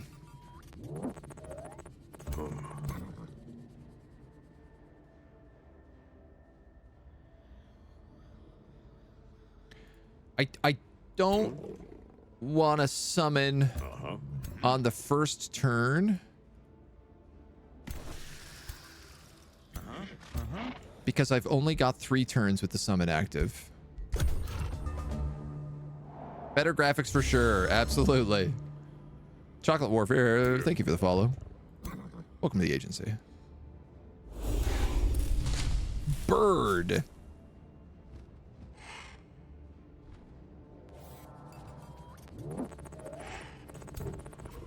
Bird could work. It's possible. And dinner for killer. Welcome on in. Thank you so much. Everybody is not quite out of range. So these Night Guard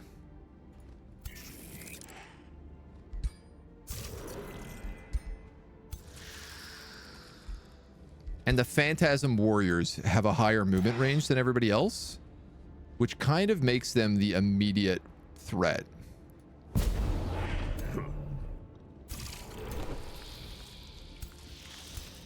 Again, nobody can reach me this turn.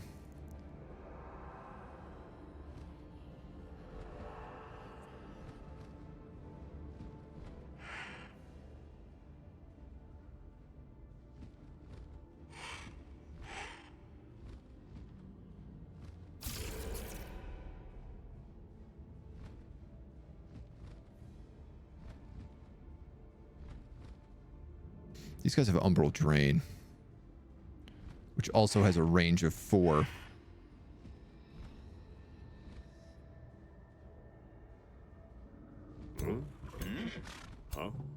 I don't know, man. Part of me is thinking about just running and hoping for the, hoping we get out. No immobilize.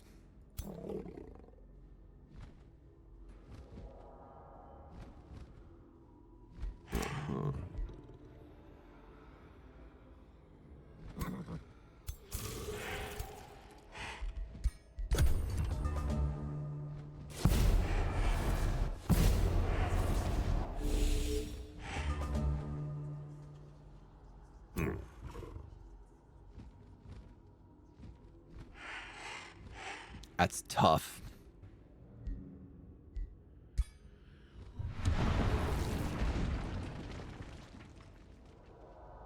Oh, that's incredible. So I just hit them with a barrage and it blew up one of these gloom shrooms. I think. And all of them took decaying, which means they no longer can heal. And also they take 10 blight damage every turn.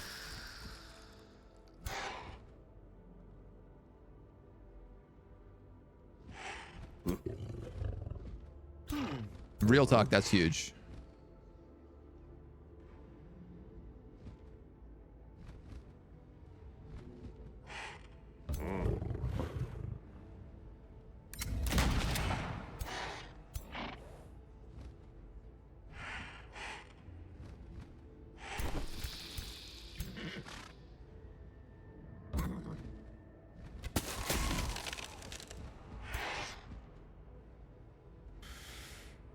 Do I just sacrifice you? You're only alive for 2 turns, so honestly, good to have discovered on the enemy and not on my own units. Facts. We still take 10 damage at the end of each of our turn.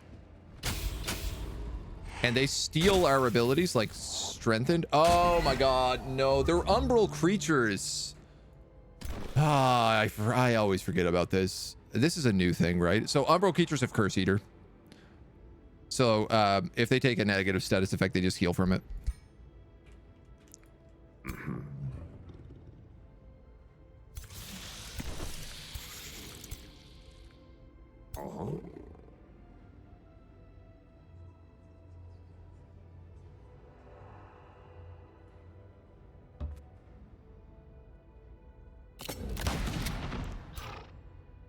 That did not do as much damage as it said it would.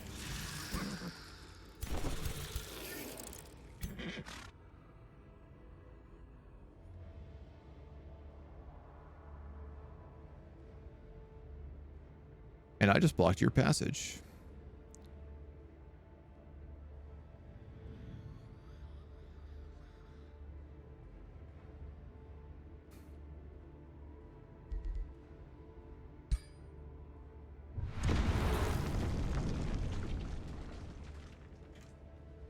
I mean, can I even suppress them? That's a great question. Probably not.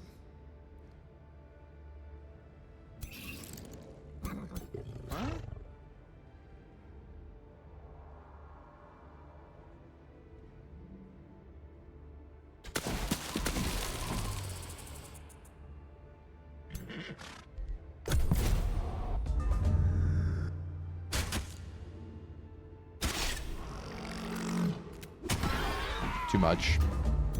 It's too much.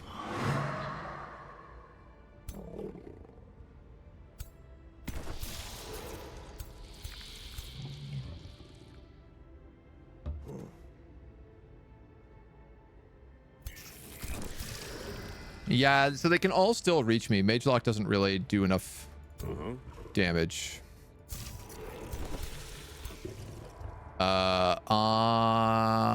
I'm screwed. I screwed myself. I think.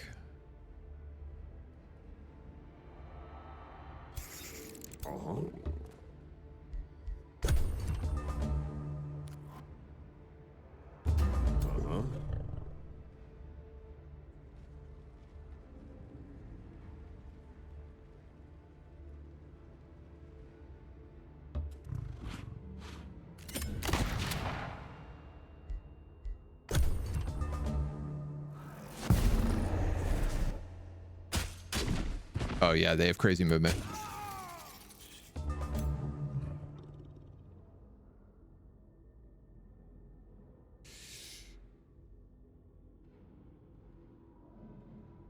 I am dead if I run.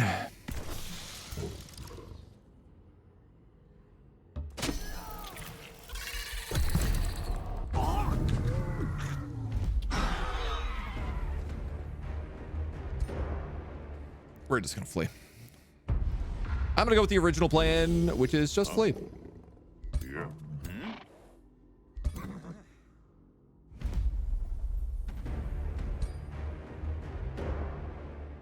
Why does one of my characters escape and the other does not? I know we can resurrect characters.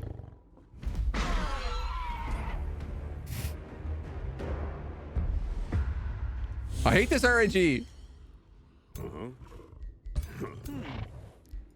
The RNG of whether or not your unit survives when it runs has never made sense to me. Okay. I think I'll just have to take that then. Hi, CC. Welcome. I thought kiting might have worked. Yeah. Through efforts luck or something else, this guy managed to survive the onslaught and made it back to safety. I've withstood many hardships. It shall not claim me yet. I had a feeling he would just get auto-resurrected, which is why I was like, all right, we'll take him. These homies are in a real bad spot.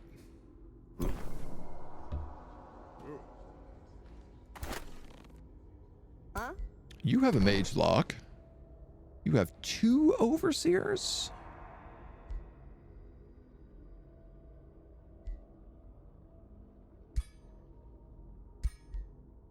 And a night guard.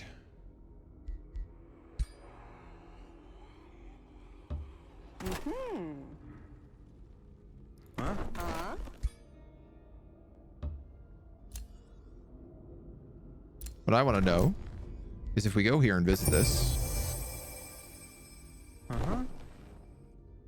It does heal me, but I am still affected by the gloom. Sadly, these guys were not up with my hero units. I knew that risk when I was making it. It was just a painful risk to have to face. Ah, there's a character here. A player.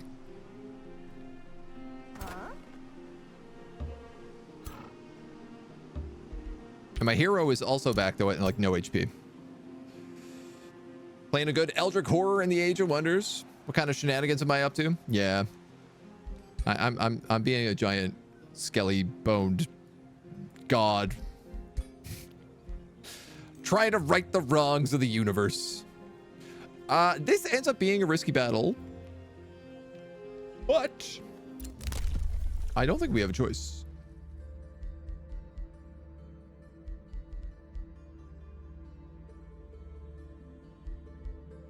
Do not think we got much choice in this matter.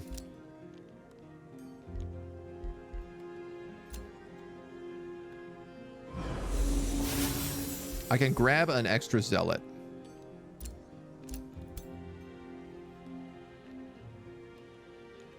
And then it's slightly more in our favor.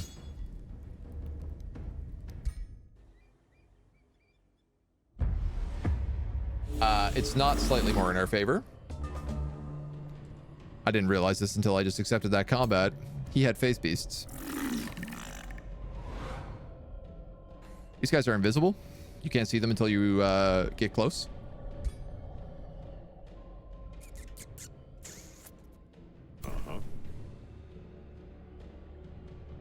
It's interesting that he is attacking me with 2 armies at the same time. I've never seen the computer do that with an infestation before.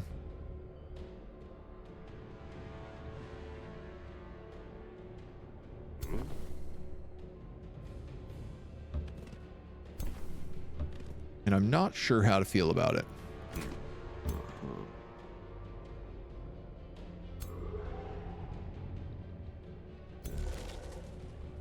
Do we have any plants around? We do. We actually have quite a few plants around.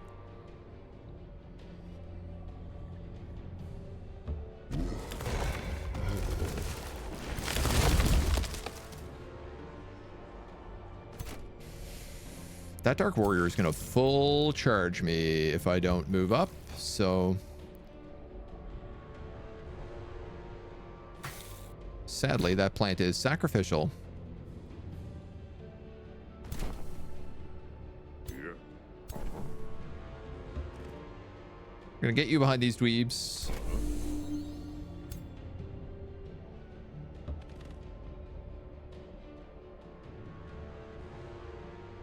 Archers can cast, Mage Locks get cast Take Aim now, which gives them a bunch of bonus to hit chance.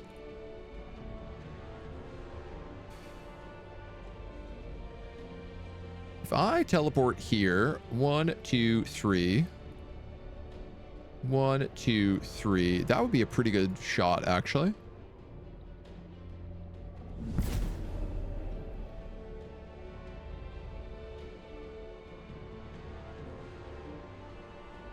It's pocket. Huh.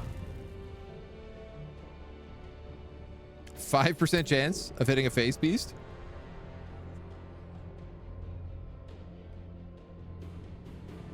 Do you just...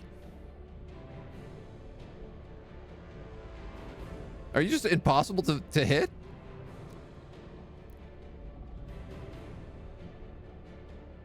I'm unclear here what is giving it this insane amount of dodge rating.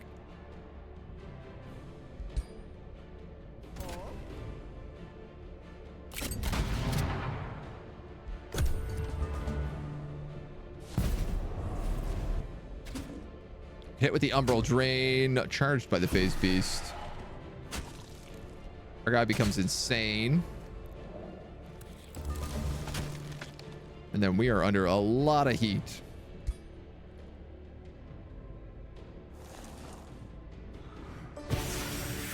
So I am going to strengthen all of our zealots.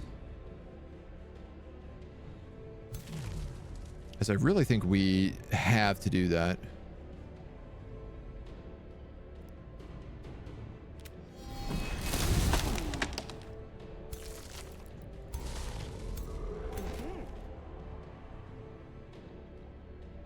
I don't understand. Why is my mage lock only got a 5% chance to hit everything?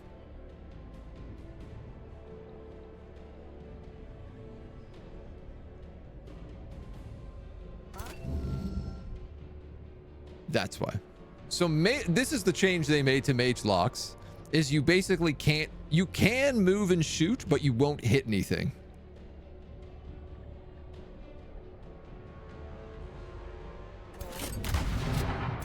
Which is, to be honest, a pretty interesting choice.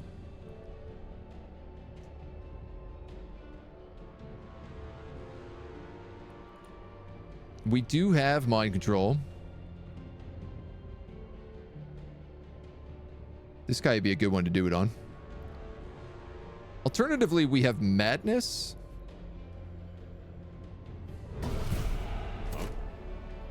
Which is kind of like a more permanent mind control. You can fight him. You can fight him. Astral Refuge. So he's impossible to hit again a second time.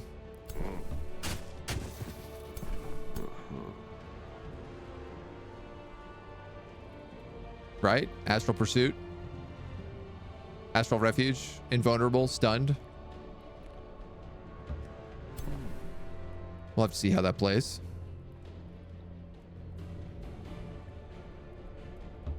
And then I feel like you need to be moving up with this guy.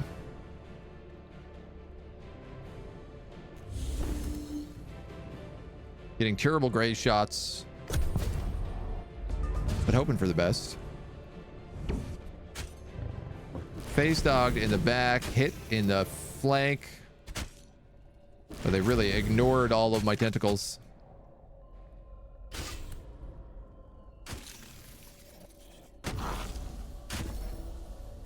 I thought Grasping Vines did pinned.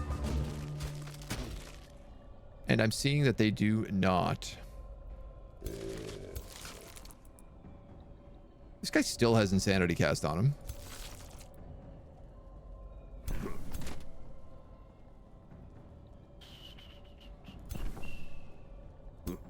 Woof. Patch him up. Kill this guy.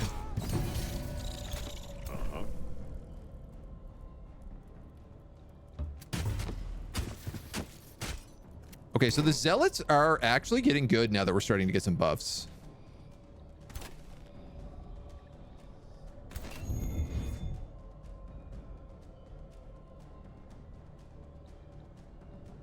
What do we have? Phantasm Warriors. Pursuers.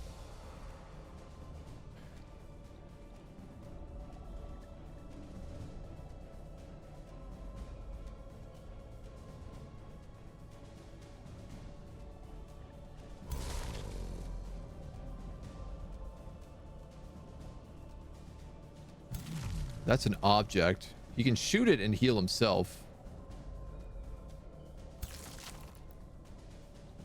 Part of me is wondering about just letting this plant die. If it is insane for multiple more turns, that might be better for us.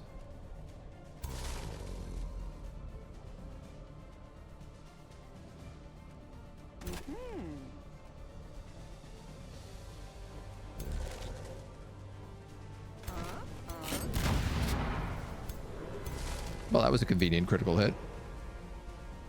I still have mind control. Can I mind control the dog? 66% chance?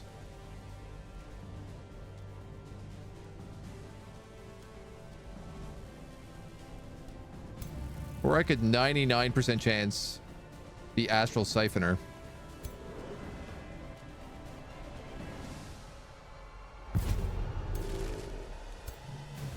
Dog.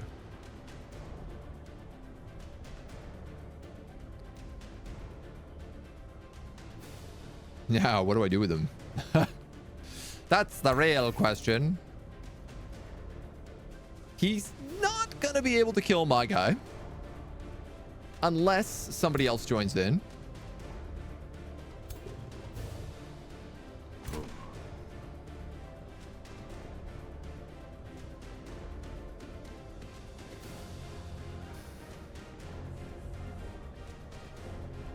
This guy looks like he's blocking all around him. I was thinking I could sprint and do like a big charge with this character.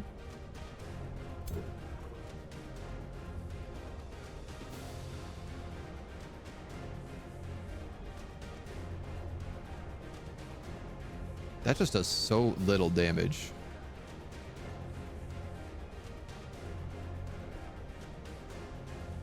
This guy's gonna be mind controlled, so if I put him here... What does Astral Membrane do? 30% chance of stunning melee attackers.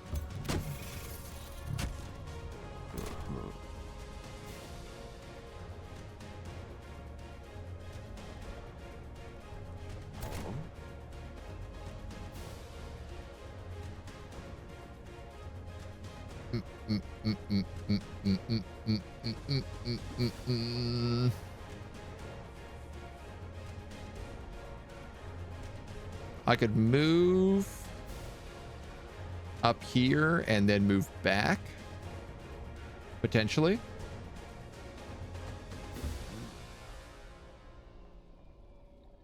It does a lot, but it's not quite enough. Oh, and it does pushback. Fool I am. That would heal the dog if I hit it, which is not what I want to do. It's the opposite of what I want to do.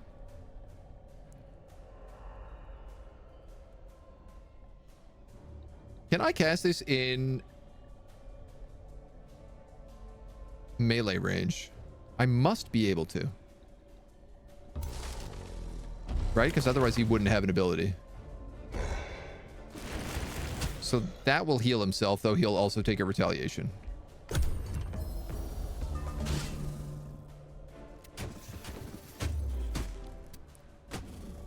Nice. They attack the phase dog. That guy attacked the Mage Bane because he has madness. My support character is getting hit.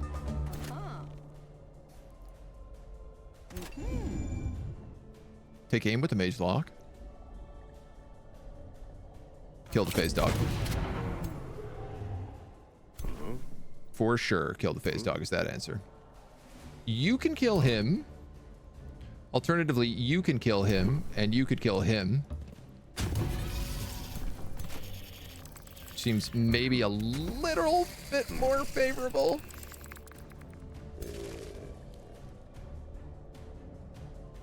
This poor guy has a lot of heat on him right now. It's all tier 1 heat.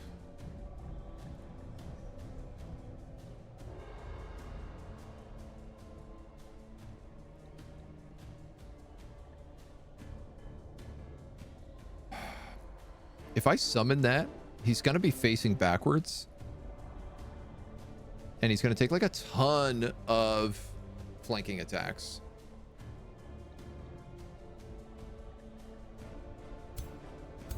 This guy still has madness, so he's going to keep attacking the Mage Bane.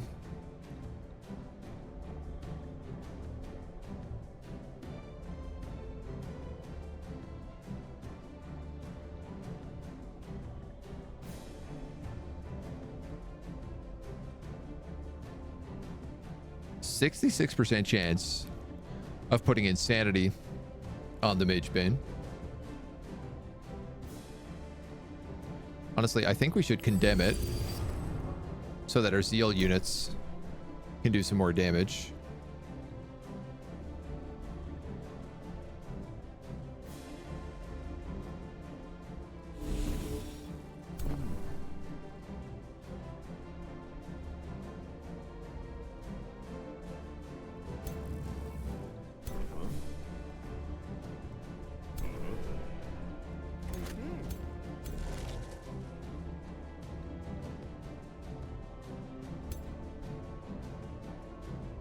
I think that's enough. Yeah, so I won't take the retaliation damage here. I'll just get the heal. He attacks him. Ow. Okay, but that's all temporary HP. This Spitterling is actually running.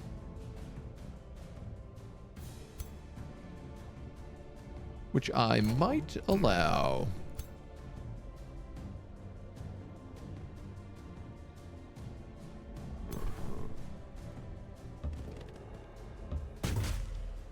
You can attack him.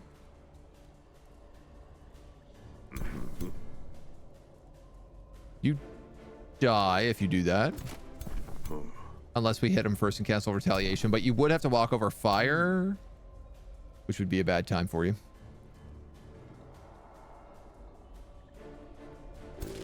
If I attack you, it heals that hero. Alternatively, if I cast tentacles,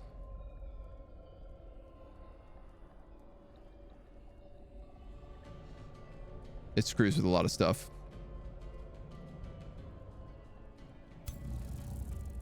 I mean, he's still mad. Let's do that.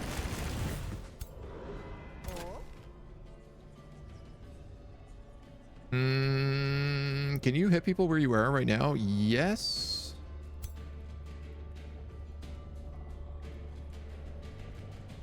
I think I'm gonna actually teleport here. Move this mage lock up to... I thought I could take aim after moving, but I'm seeing now you have to do this in your first turn. But I'm also seeing now the mage lock does work at like point blank range. It's just not super likely. She just ain't super likely.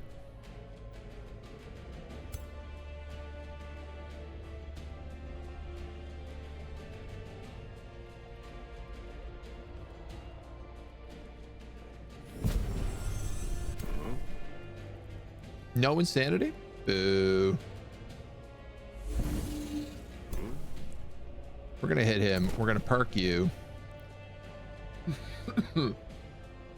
Let's just kill him.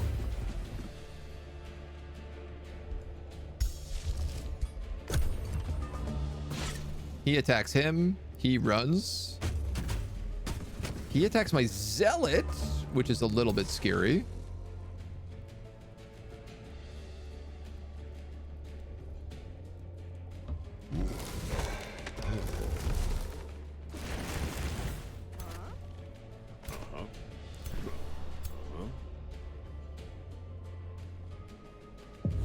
I think if I kill you, I can probably just finish off the other guy. Hey, Mona. You want to come up? You want to say hi to everybody? Do we want to win the battle immediately? Yeah. Sure. Should kill them all. We didn't lose anybody. We still have to fight these awful spiders. But by Jove, that's better than we were. We can heal here, thankfully.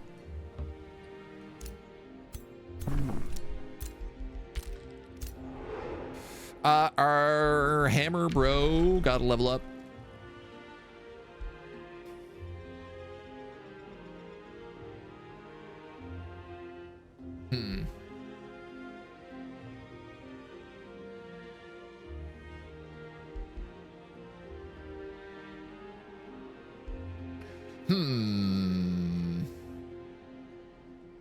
Assassinate actually could be good for him.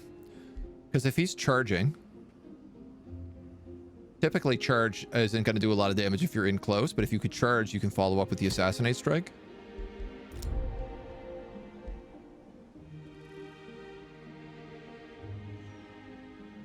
First Strike, often very good on a charge character too.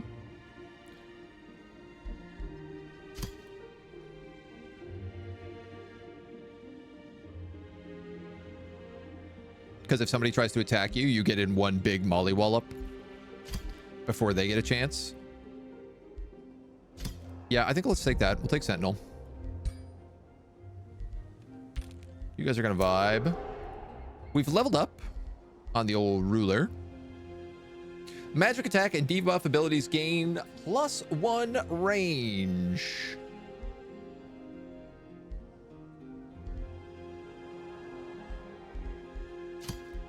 We're gonna take it. We all take it.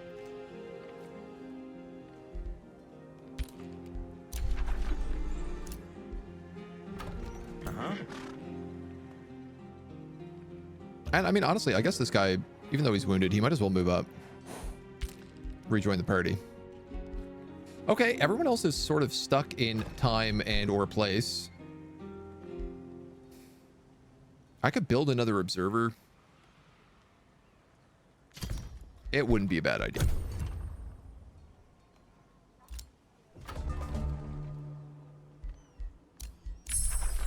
All right, we got Ignite, which lets us put the ground on fire.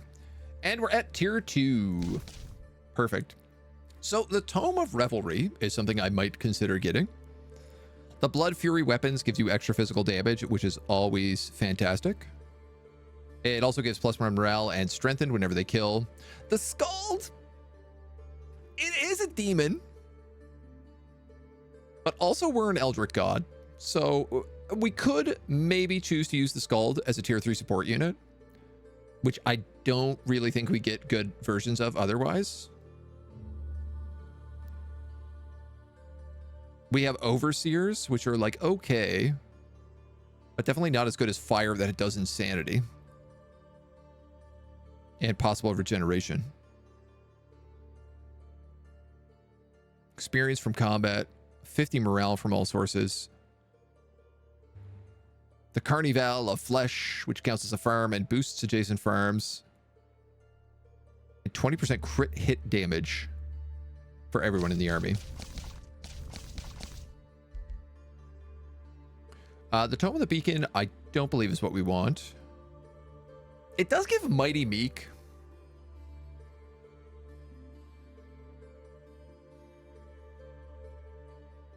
It does give Mighty Meek.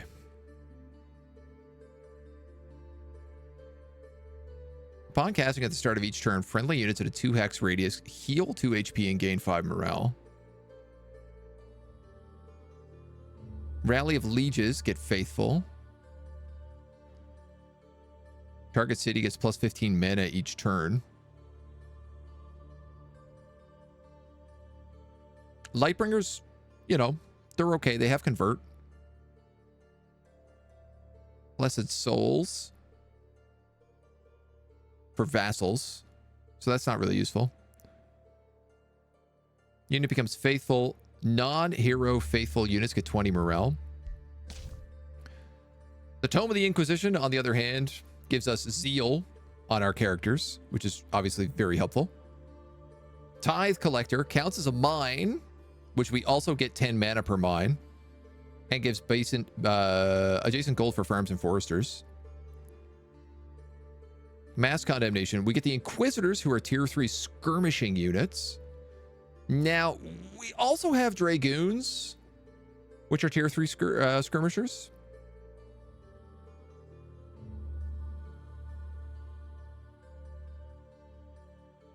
The Tribunal, knowledge per population and city stability, always handy. Target enemy sustains spirit damage, loses movement points. And the Inquisitor Mark for range units. So this would be basically our cannons. Would get a 30% chance of inflicting Condemn until the end of the battle, 30% chance of inflicting Weakened, and a 30% chance of inflicting Slowed. Our Dragoons would also get this ability.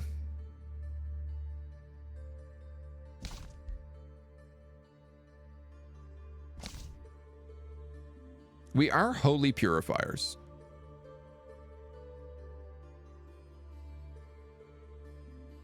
We're also all about unit buffs. Interestingly enough, there's no unit buffs in here except for Inquisitor's Mark. You also only have Mighty Meek.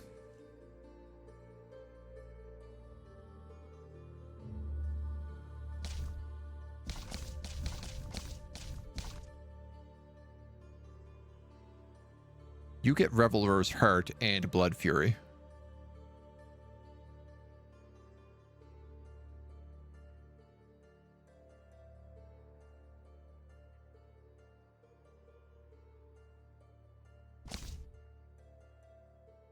You can research tier 1 as well. Yeah, but I don't need any tier 1. I'd rather the tier 2 stuff.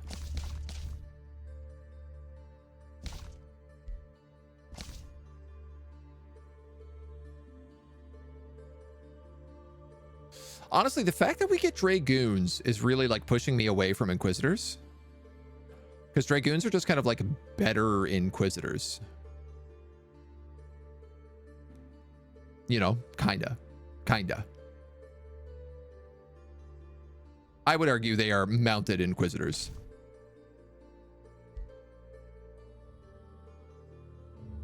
I just don't know. I don't think we're gonna end up using a lot of tier 1. And this is the thing, is that this army pivots into tier 4 units at a certain point. None of which are really ranged either, but...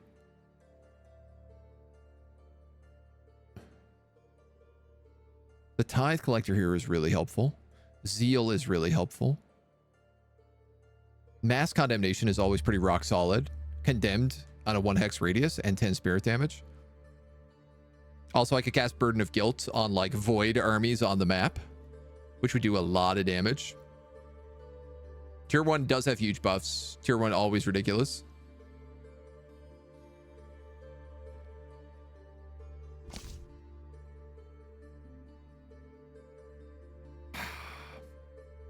Zealots. It basically just ends up becoming Zealots, though, right? Now, if we end up having like tier 3 Zealots, which is really good. But the flip is also always a little bit different. I like this Divine Beacon. I can't lie about that. The heal and morale is pretty cool. I don't love a lot of our combat spells right now. Rally of the Legions we're never going to be able to use because there's no vassals on this map.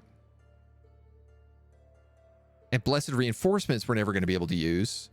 And Summon Lightbringer is like immediately outclassed. So there's only 2 abilities in here that I would want to get, which is Divine Beacon and Mighty Meek.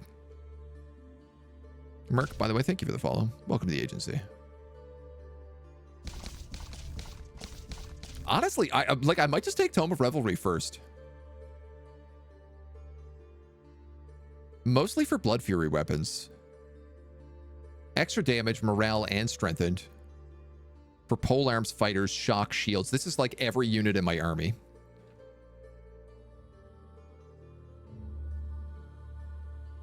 The Revels of Carnage. The Reveler's Heart, also very useful. I mean, Revels of Blood's not bad. We have been doing a lot of morale breaking. We also have like Eldritch abilities that kill morale. Bonus XP. It's not bad if we know we're going to be fighting a lot. And Scalds would replace the Overlords who are not really useful right now. Tome of Mayhem for Infectious Insanity. Yeah, but I don't think this really like fits the idea of the build that I'm going for, roleplay wise.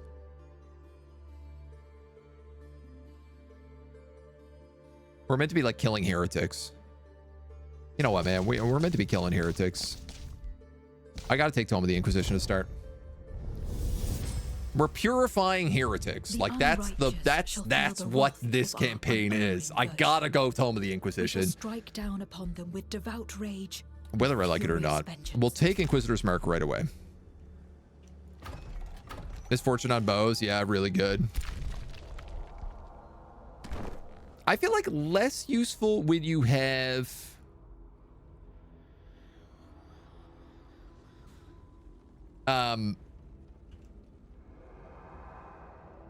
single shot weapons like mage locks. All right, all of my heroes are dead. I think I have to get the hell out of here.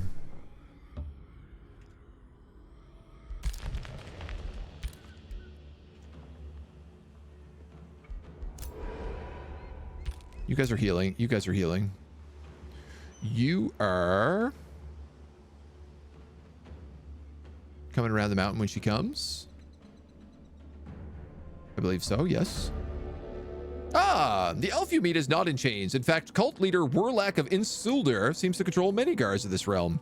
He appraises you.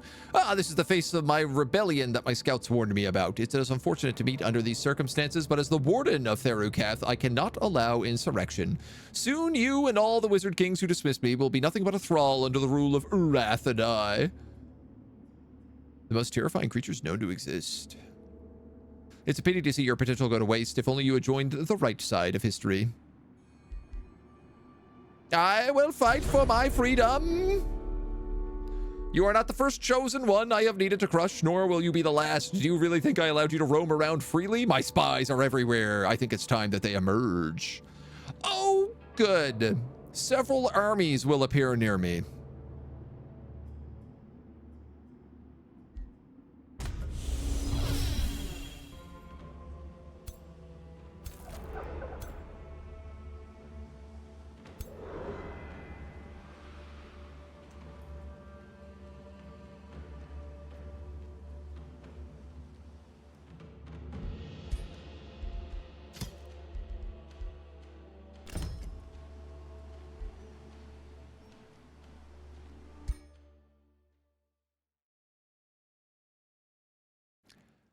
Interesting.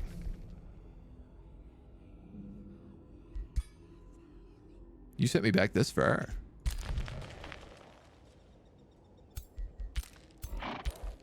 That's not that far.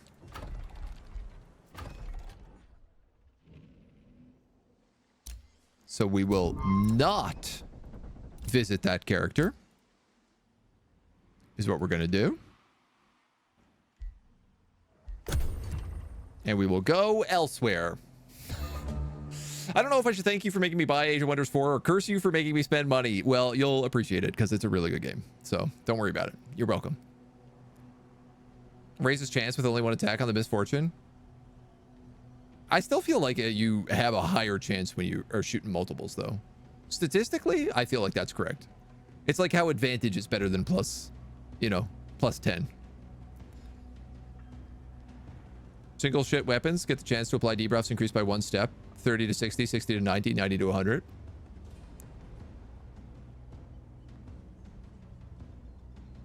Yeah, but I feel like statistically, and I could probably ask a mathematician about this, but 3 shots at 30 versus 1 shot at 60, I think 3 shots at 30 is statistically higher still.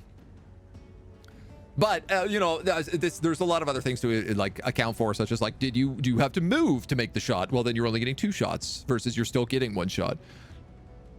You know, there's a lot of bits and pieces. Probably curse the loads of time spending with it as well. I mean, it's a good game to get cursed into playing. I can't believe that just summons 2,000 point army around your capital. Genuinely hilarious. And absurd. Right, we didn't really pass that much time because I spent like 20 minutes trying to figure out what tome to pick. The unrighteous shall...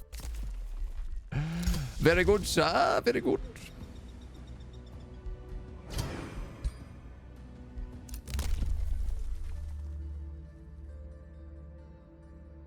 I'll take that. Ah, I can make Astral Keepers. I forgot that these buildings also give you Rally of Lieges. These guys also cost 13 mana to upkeep, so I'm not going to get any.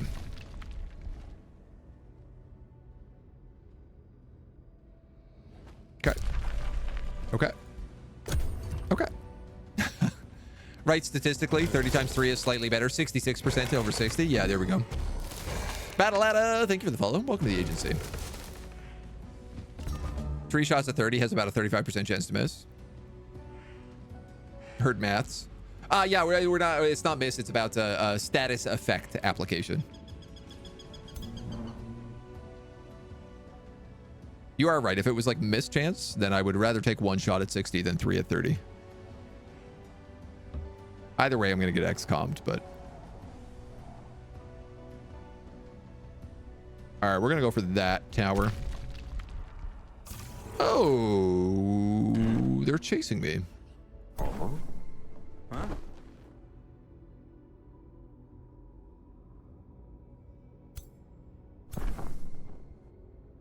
No, I think let's go. I don't think that's worth fighting at this moment in time, this juncture. This, on the other hand, is. Or at least worth auto-resolving. Fail to apply, Rouse just faster, yeah. Before status resistance and stuff as well, though, yeah. You're right, because like the status resistance is only going to apply one time versus applying on each of the individual attacks.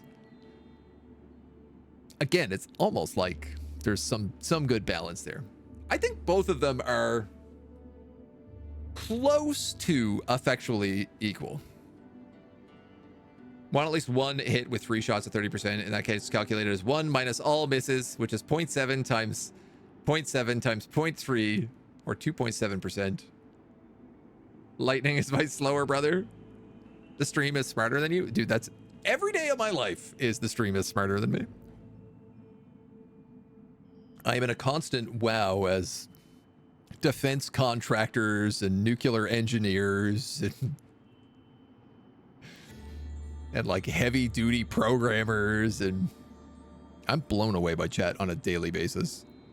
I feel like everybody teases chat on Twitch because like normally Twitch chat is like pretty dumb, but everyone here, different story a lot of the time. I am the dumb, it turns out. I am the one with goo for brain, the smooth-brained goo man. With the frost creatures gone, the magical ice starts to melt. Icicles shatter and water drips as the cold fades away, revealing various objects that have been locked in the ice. Weapons, gold, and a stack of books.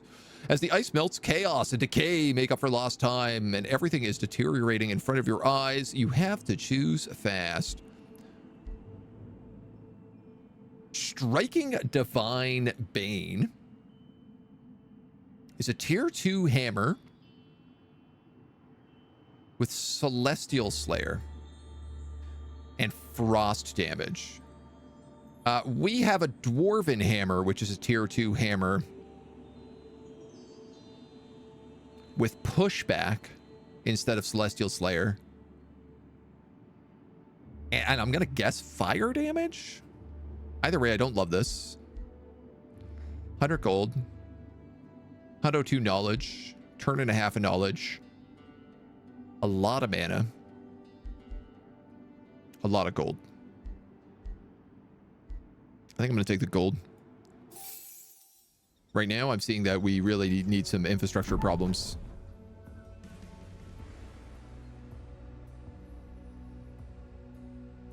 Okay.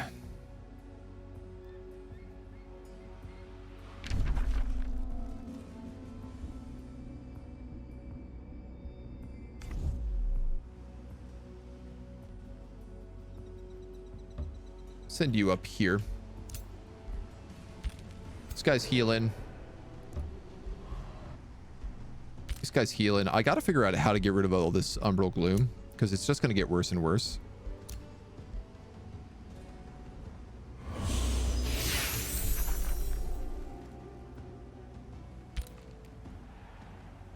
As it like invades my territory.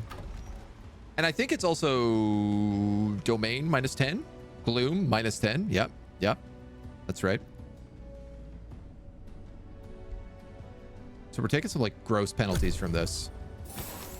You're playing games for the brains, not the dummies. This is true. I'm not yeeting on that Fortnite.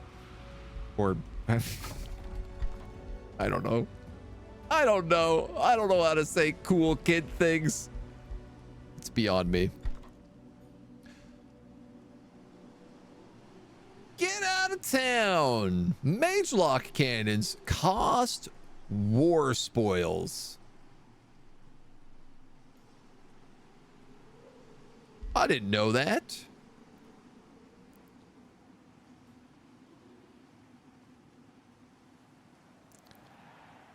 That's going to make my life trickier. War spoils are hard to get. In fact, I don't know how to get them.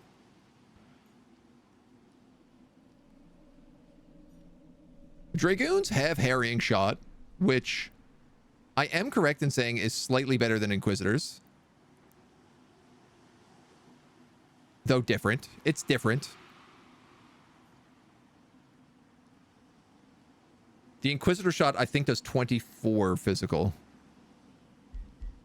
You know what? Let's take a look. 24, 4, and 4. Vault of Judgment, cooldown times 2. 2 turns, cooldown. 14, 4, and 2.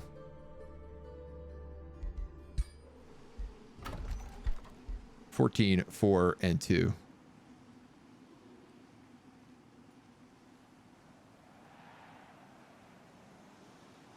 So it looks like the Dragoon just is flat out better in every way to an Inquisitor.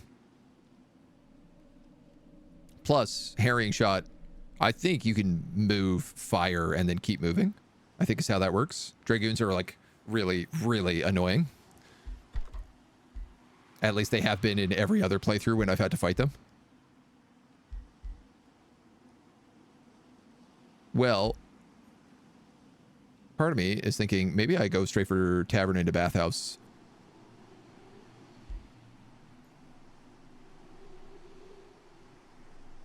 I'd pick up stable stability. It's pretty cheap. Extraction Nexus. 2 mana and 2 gold per special province improvement. That's cool.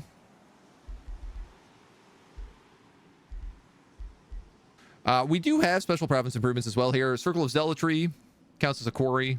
City stability per adjacent provincial improvement. And it's a unit deployment location. The Reaver Manufactorium. Bonuses per mines, quarries, and foresters. Counts as a mine. That's not bad. Tithe Collector is bonuses for farms and forests. Probably putting that like here would be really good. Maybe.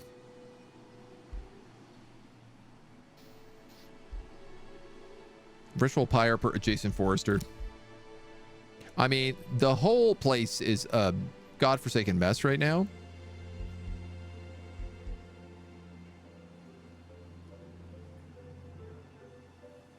Okay, a Tithe Collector here would work. These are also all like pretty expensive in terms of time and money investments, so honestly, part of me is thinking like Tavern into Bathhouse because I need to build troops. I also desperately need better knowledge. Oh, I need so much right now. All right, let's go Arcane Institute first. It's boosted. We'll go for the Bathhouse after. We have like a couple turns of boosted stability right now, and the 5% isn't really going to make that much of a difference.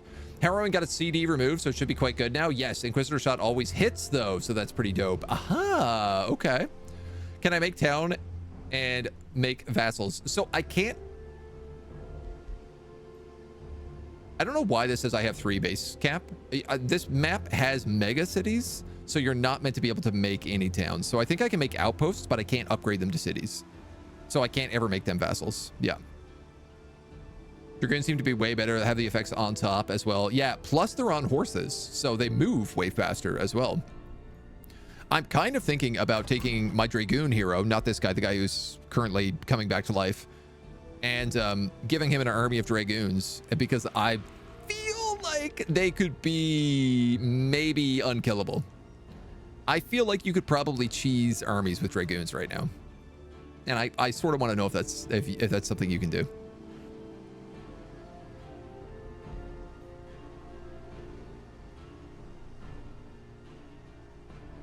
DLC stuff tends to be quite bitter. Yeah, the Inquisitor does stun. That is the advantage. It's like a 90% stun chance. Yeah. What do I think of the new strategy layer? The new Umbral layer? It's really cool. It's tough. It is punishing as hell. It's currently like invading my land, and I can't get deep enough to stop it. Oh, this guy just summoned an Umbral Tyrant army in here too. 800, 7, 8, 4. So if I get in here to my Sanctuary Outpost, I do heal. I do think this is what I need to solve. right now. Because it is invading my land. We have to be like full HP to get in there. And I need my other units. I for sure need my other units. This ritual circle also keeps attacking me. They keep sending ice dragons, frost dragons.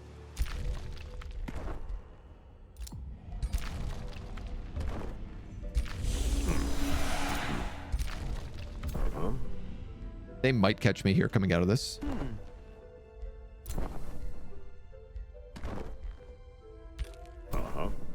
I cannot say for certain. But at least we'll get our homies back.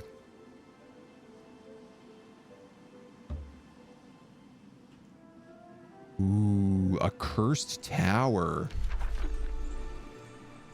A wizard's bombardment siege project, which can speed up a siege using mana and adds a bone dragon to the rally of lieges. These are amazing. They're really rare. I so rarely get cursed towers in my games.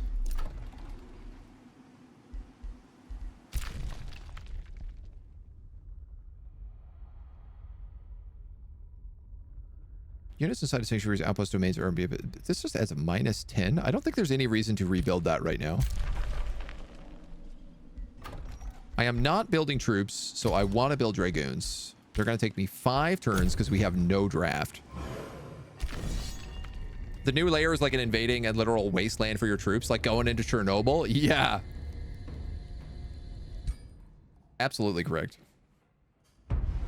I guess we should have attacked these guys down below. I'm realizing they probably don't get the movement penalties that we do.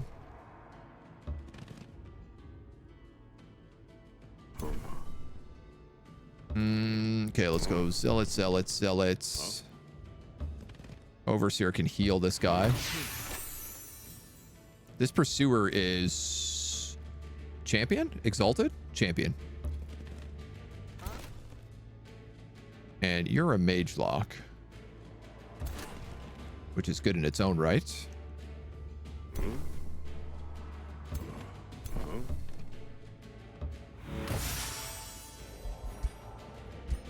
That's everybody? Yeah. Spitterlings, will thieves, phantasms.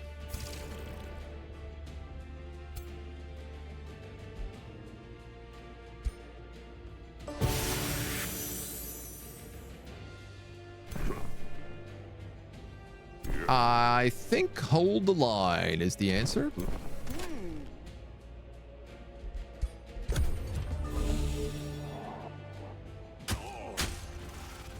He gets condemned and murked, which is beautiful.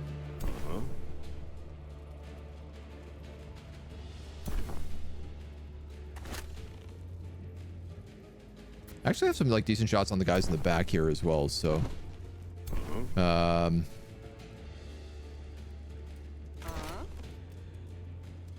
take aim.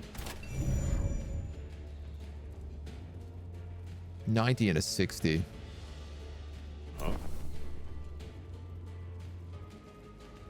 I'm gonna let you go here. I'm gonna let you go here. You're gonna attack him because I want you to add marked so that this does more damage. Also burns him.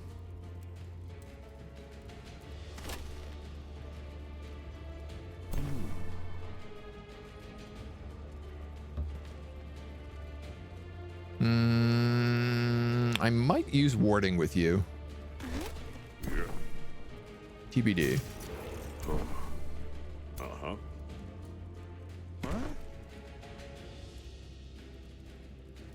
You're my most valuable. You're most likely to get hit by this guy. You can't really be hit by anybody but this guy, so let's have you take the retaliation shot.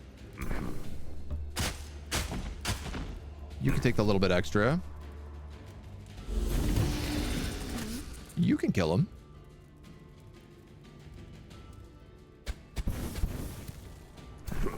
Mists and grays, but we can finish him off.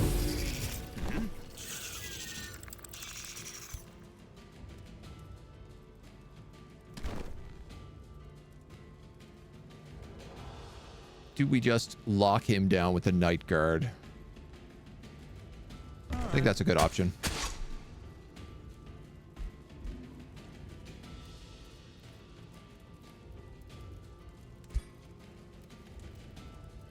We could do this,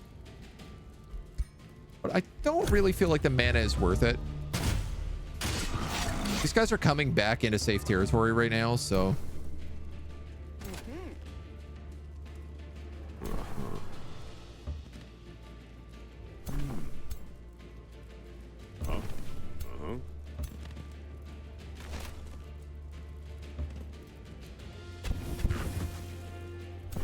Ow. I shot myself. All right, you know what? Let's just do this.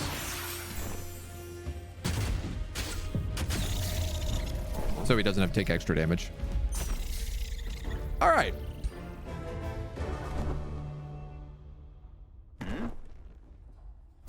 We have a brief respite from the horrible, awful monsters that plague our very existence.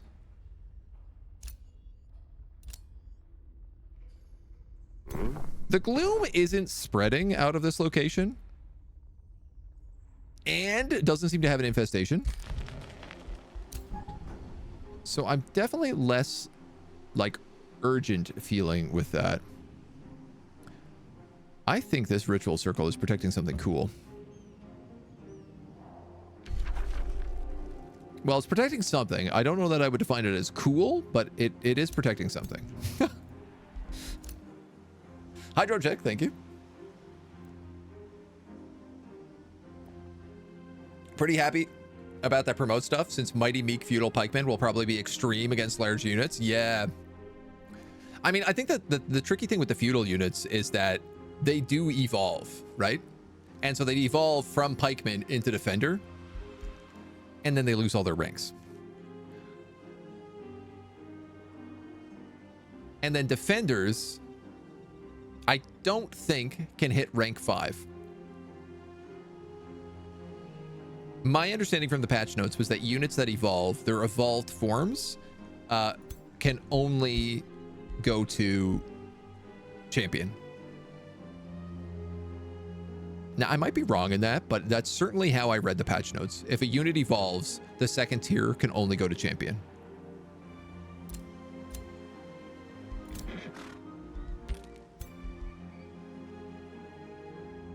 $991. 400.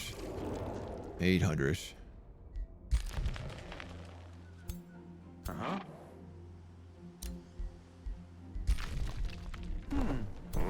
These guys are going to be a really long time healing. I think I'm actually just going to start attacking. Because otherwise, I don't know that this will ever get done. Okay. You've heard of Shaddakhar of Therukath chitter about, and now you meet their leader, the Thrall Warden. Thrall Warden Ryakturi speaks with hisses and clicks. We've heard of the escaped prisoner who brings dissonance to our harmony. Return to your cage of binding and join us after your glorious metamorphosis. You will become one with us in Urath, and we will please Urath as his harbinger. The thrill of our exaltation will resonate with the entire astral sea. Cease your struggle. Harmony awaits. Surrender your mind to us or fade into oblivion.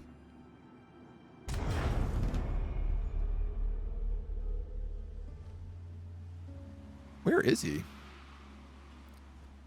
Oh, he's here. I see him now. What? Bug riders. Oh, they're tiny bug riders.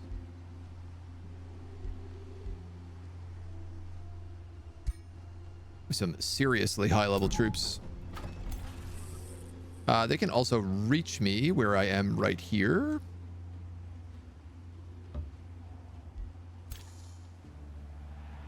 And I think that's a roaming army.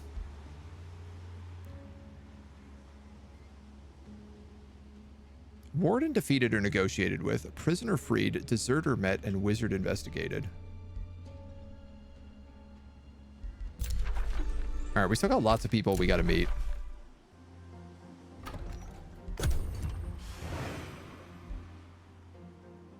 Pikemen leveled up to become tier 2 units and so losing those tier 1 buffs.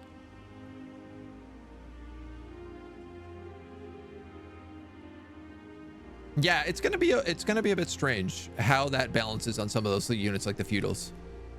I'm very curious about it because it's also like once they become defenders from pikemen, then they still get those buffs, right? Like they'll still sort of become like a tier 3 defender or whatever that gets the buff to sort of pump them up to tier 4.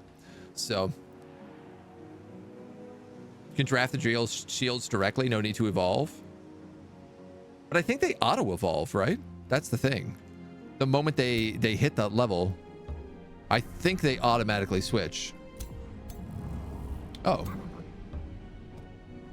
I see.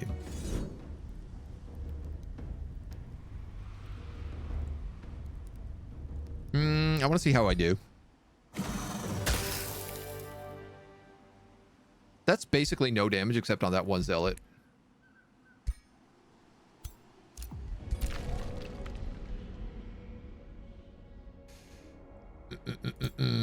Interesting. This guy is kind of like attacking this outpost. Sort of. I actually don't understand why they don't attack the outpost.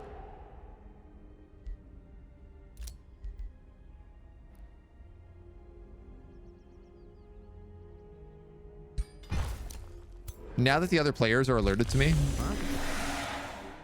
I am also like, okay, we have to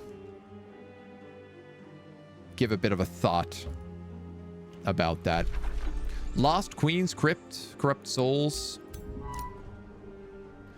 Yeah, I'm getting the vibe that maybe instead of going that way, I should have just gone this way and set up outposts on all these locations and gathered a bunch of wonders instead of alerting the whole entirety of China that I'm here.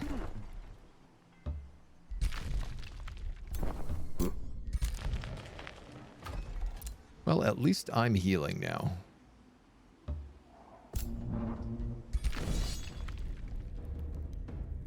Retreat?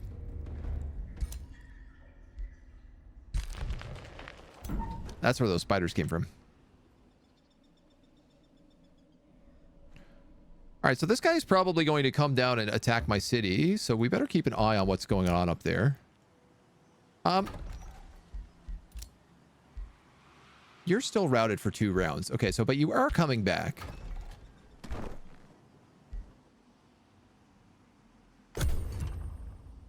He hopes. They did auto switch, but now you need to promote? Huh? I'm not sure. All right. Is I guess what my answer to that would be. I genuinely do not know. Yes, we do heal. Okay. Enter. Yes, yes, good, good. Inquisitor's Mark is unlocked.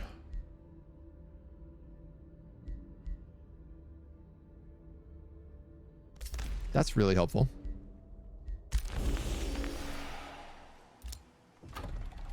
What? These homies just got to heal.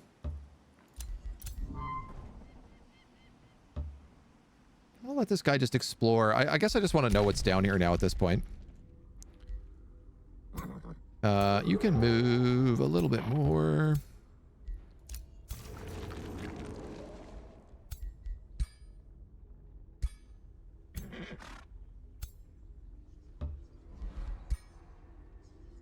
Trying to stay out of range of all these guys. They're summoning a lot more troops.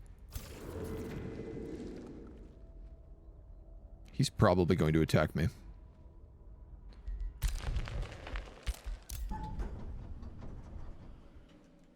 Would be my guess. Pantheon Shrine. We have the Arcane Institute done here.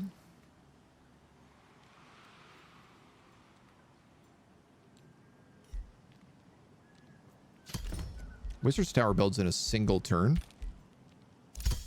And gives us lots of tasty Imperium. I should be summoning Zealots. But I'm going to cast Inquisitor's Mark first.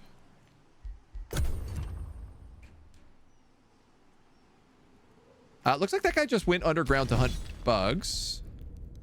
And I am being attacked, but not by the army I thought I was being attacked by. How will I do in an auto combat here? Full victory, no deaths, almost no damage. Only damage on like my archer.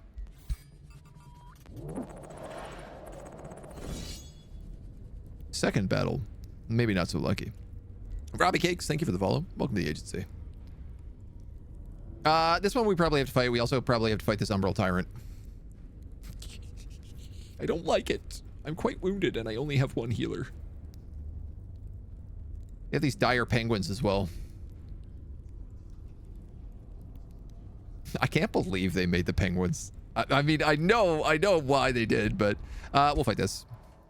We're gonna have to.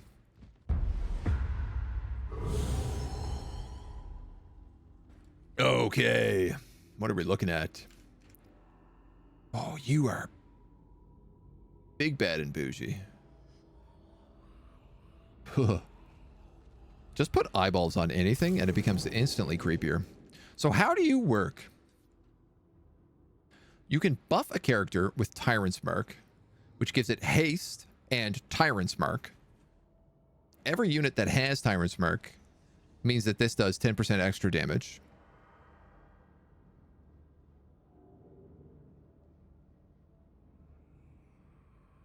Someone I know in the creator beta managed to get 15 of these. You're not meant to be able to get them at all. And Umbral Impression was doing 150 damage per cast. Sorry, it was doing 150 damage of each one of these elements per cast.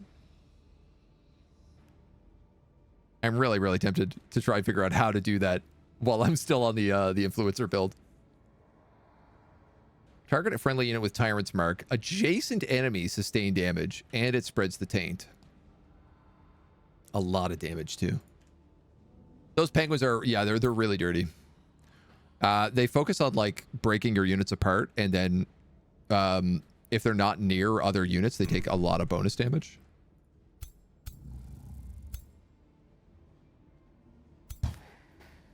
I mean, there's not, like, a lot I can do here right now. Conan the Bloody. Not to be mistaken for the Barbarian.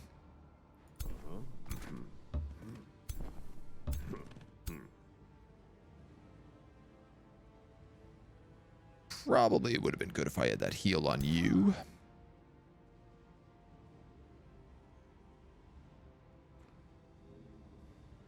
All of these boom shrooms around have me a little stressed. Can I animate them? That's dumb.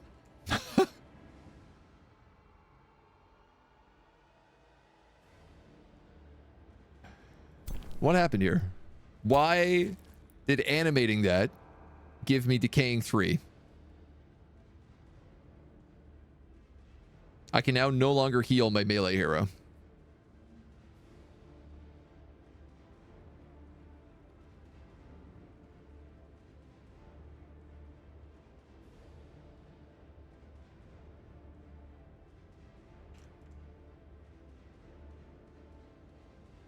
Polymorph into a tier 1 animal, something similar, and then use dominating spell to keep it. Works on dragons? Oh.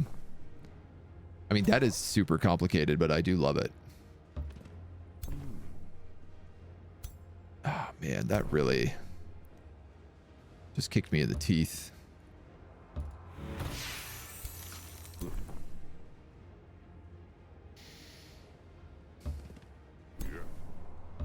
Yuck. Yuck, yuck, yuck. I should just summon an animal. No, actually, it's probably better to wait.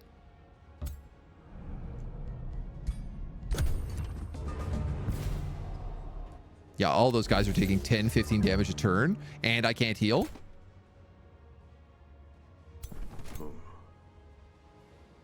God damn it, dude.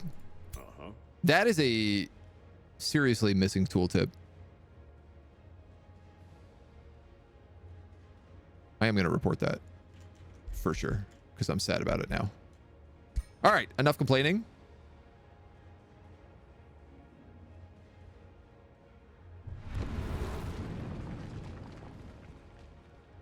What is the chance of this spell? Because I noticed it never works.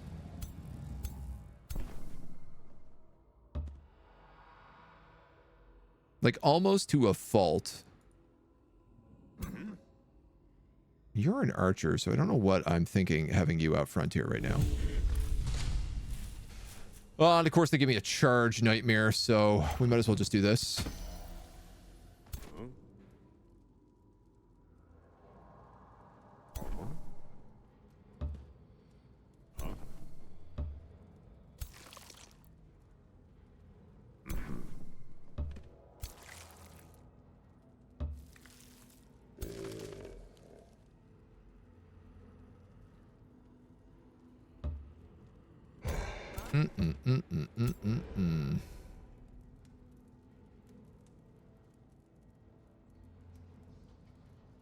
Everybody's out of range on you too.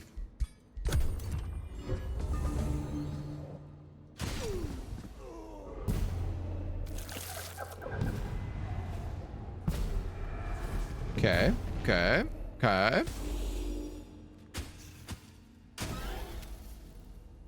Well, I mean, he just took 4 attacks for me. I'm decent with that.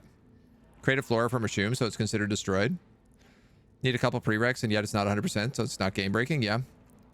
Yeah, I'm confused because it says, like, if these are destroyed, they explode. Oh, perhaps it's just a random hazard is left behind. Perhaps the hazard that they leave behind is the poopy garbage, which is good. Getting, like, decayed as an umbral being is good because you automatically heal it as well. Man, I am really in a bad spot here now.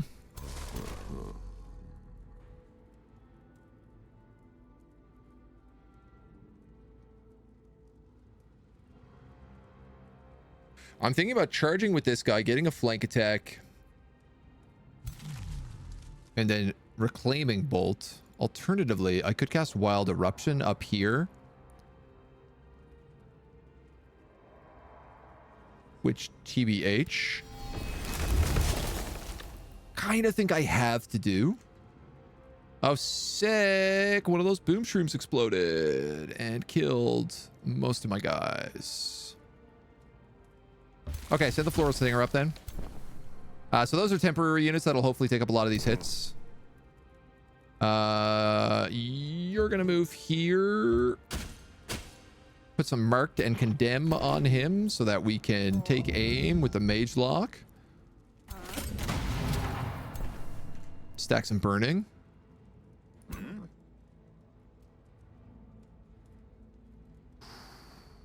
That's a big flank.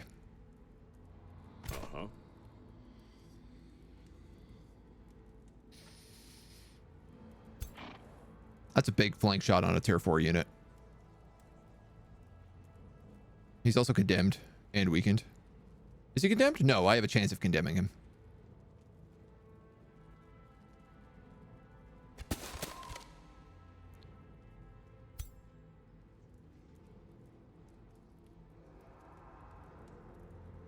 I could light them both on fire.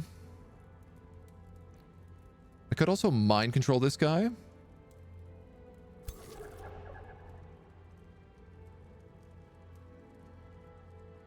You have Umber and Exile cast on you. Crushing Isolation. For each adjacent enemy to the target.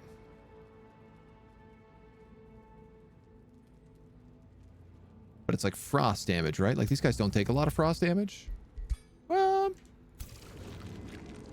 oh, it doesn't really matter.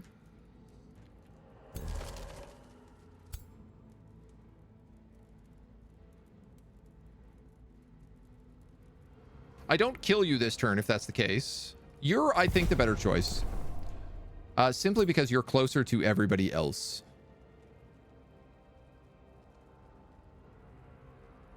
I could cast Hysteria Swarm, which has a chance of inflicting insanity. But more importantly, would kill its cooldown.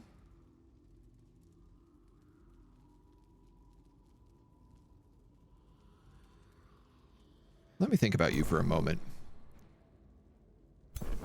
You die if you go in. You don't.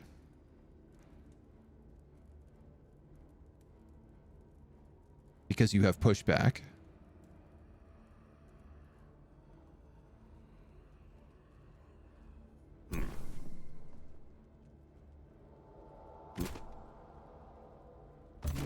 Correction, you don't necessarily.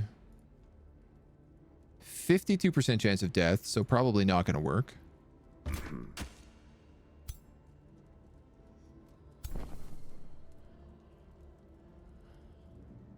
I could hit him with a zealot. Though it likely sends that zealot to the grave. That being said, it's a zealot. He is elite, so he is tier 2. Alternatively, I could just try to hide that guy and keep him out of the fight.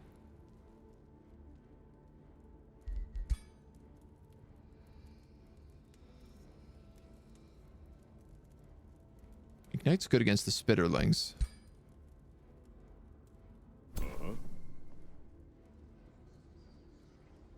I can move you in and take a shot.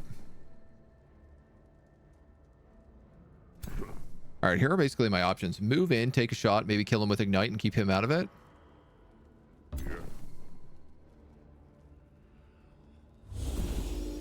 That does a lot less damage than I hoped.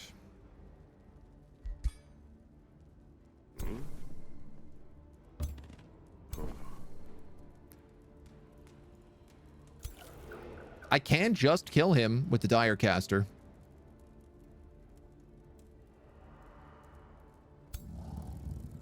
He has Condemned, Blind, Marked, and Burning. He also has... Oh, no. Okay, so he's Astral instead of Umbral, so he does not actually get rid of those things, which means he takes a sizable chunk of burning damage at the end of his turn. Do we have any other spells? No, we only have these 3.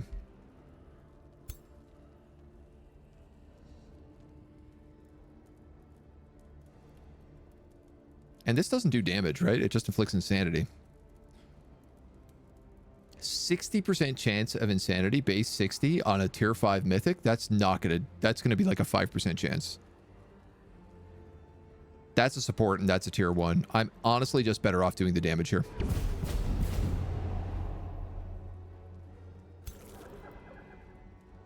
Lifesteal. Interesting.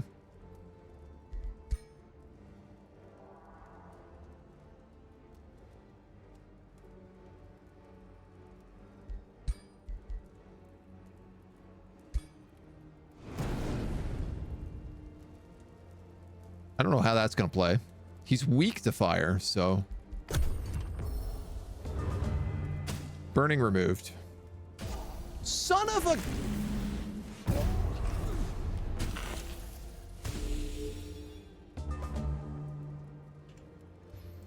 He just ran through everything and murdered him. And then didn't even die from the fire damage. That is so rude. God damn it.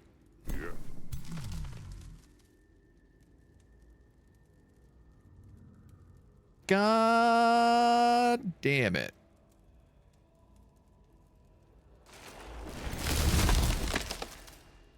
I need Flora.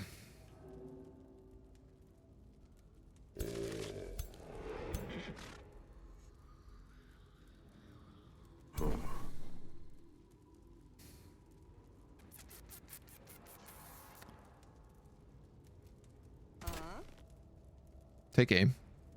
Can you kill that dire penguin? Not at 45, you can't.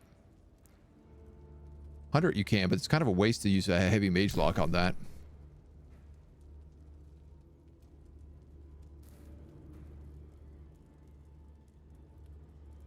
I like the idea of locking this guy up with zealots. That's huge damage.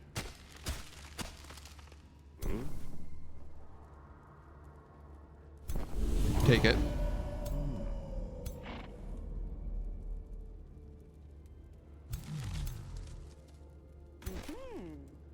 That's a good shot. And if I hit him with the zealot, it marks him. So it means, do I kill him with you?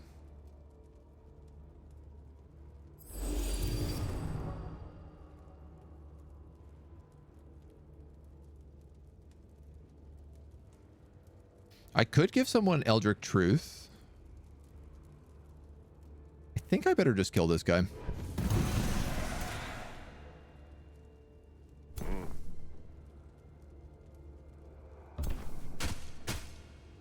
For sure, the Umbral Tyrant is the biggest threat.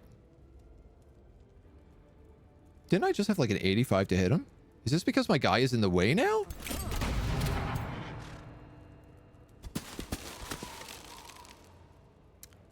Rough. Scruff McGruff rough. Yeah, it is. Damn.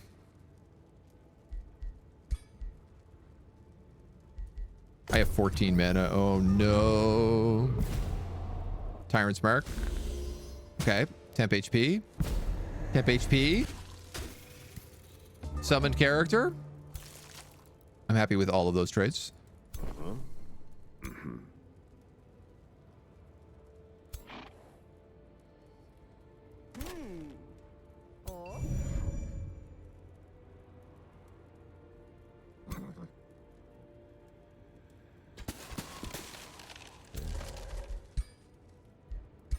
Could kill you with Ignite.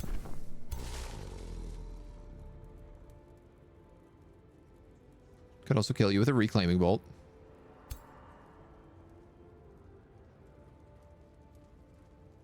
I could probably stun lock him. I could absolutely stun lock him.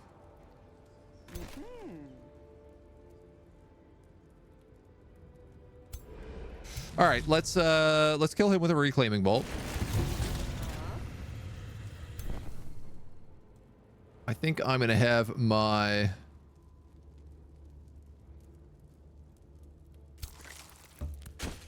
plant take that AO that hit. Then the zealot can finish him off. This guy has a heal, but I don't really think we need to use it. Let's Desperate Anguish. Stun. Mage Lock.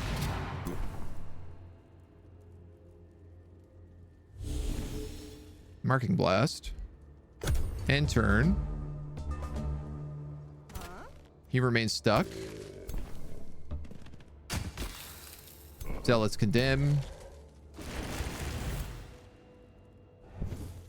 And we just hit him with fire. All right, what did we lose? A zealot, 2 zealots, and a hero? Yeah. 2 zealots and a hero.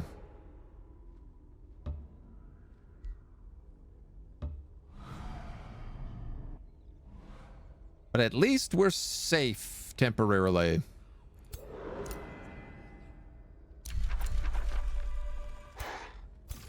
$800.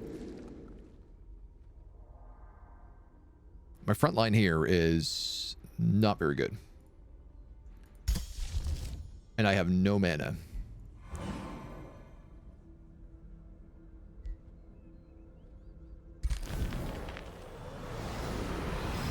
And I kind of wish I cast that beforehand.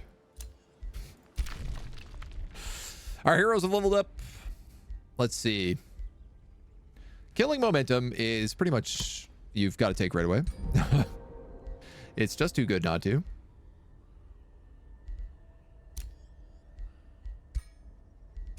We hit level 8, giving our signature skill. I assume we're got to take the Forgotten Tome of Blessing here. It just sort of sounds right. Friendly units in a 1 hex radius heal 25 temporary HP.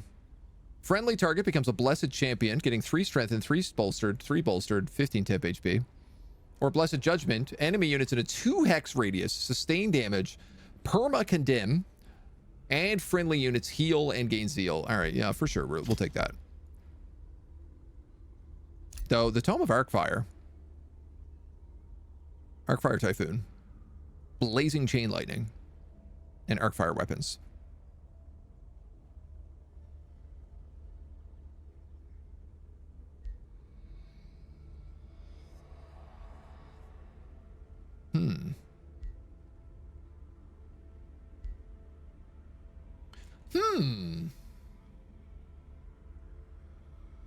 So here's the thing.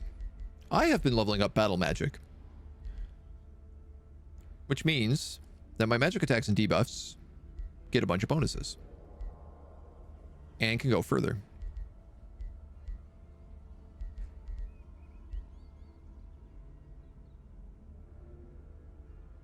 Versus this stuff, which would be boosted by things like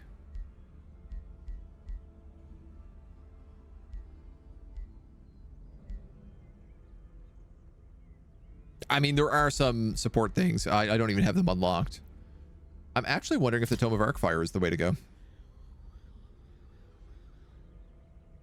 I don't really care for the lightning, if I'm going to be real, but it is effective against astral creatures, which I am seeing a lot of now in the Umbral's area. The idea kind of being that Arcfire is anti-Umbral, because it's fire and it's lightning, the two things that, like, they're guaranteed both weak against. Hazards are created for 3 turns. This is the thing that the that huge mage cast on me earlier that screwed me over. Target enemy unit and up to 3 other enemies within 4 hexes sustain damage, get burning, and electrified. And Arcfire weapons: fire, lightning, burning, electrified. I don't know, man. The ability to heal right now is also just like, we don't have it. And nothing we gain gets it. I gotta go Tome of Blessings. It's really hard to make that choice, but I think that's what we're gonna do.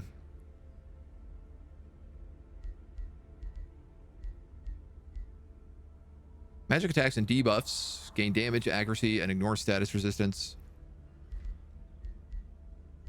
Are there any of these rituals? I mean, we wanted Eldritch Ritual.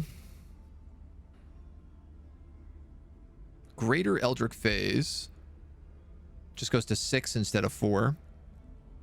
Forgotten Tome Mastery gives their next spell 1 turn faster. Tentacle Escape: when you die, you escape to the void. Here's the thing, I don't really have anything to spend thralls on right now.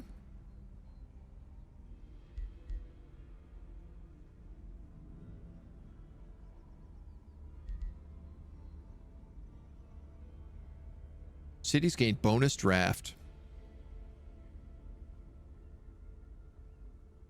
And we gain bonus knowledge. Plus 10 HP. There's arguments to be made for that.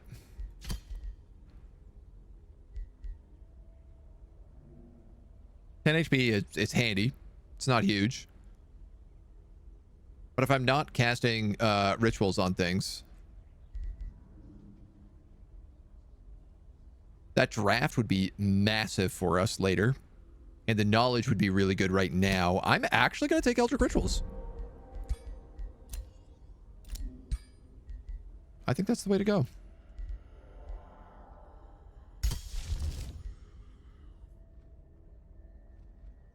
Gain 200 knowledge.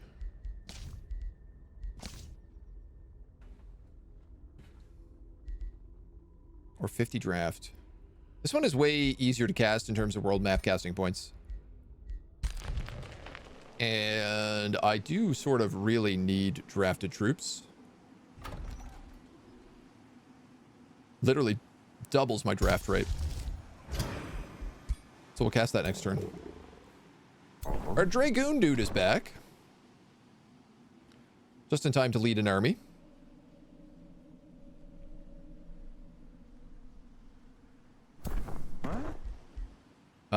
Let's see. Probably have to get rid of those archers. And we can fuse those guys all together. There is a bannerless keep down here. So again, there are all these ancient wonders down here that I'm now seeing are like, if you just focused on clearing out this stuff and leveling up, you'd end up in a much better place than exploring foolishly and recklessly like I have been.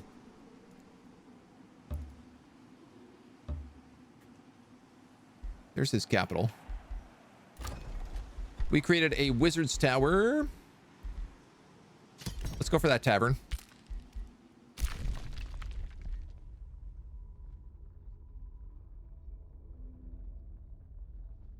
I guess we can start improving that.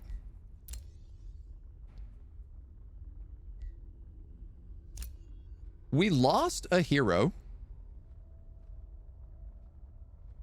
We lost our hammer bro.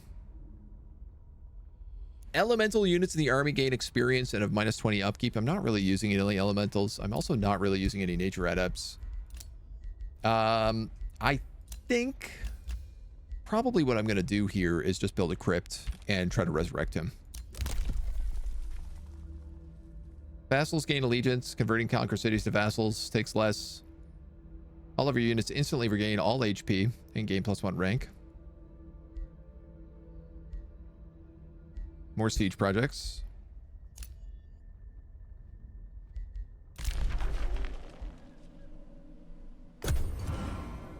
And we carry on.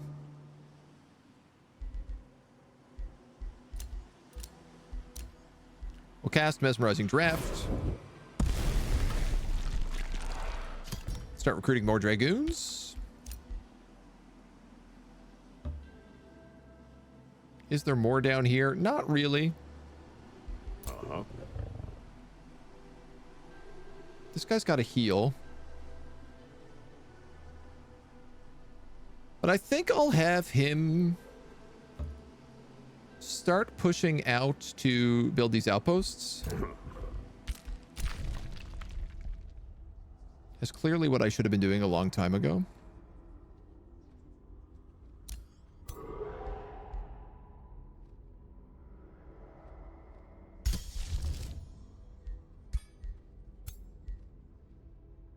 And I'm not sure. I can't quite reach these guys yet.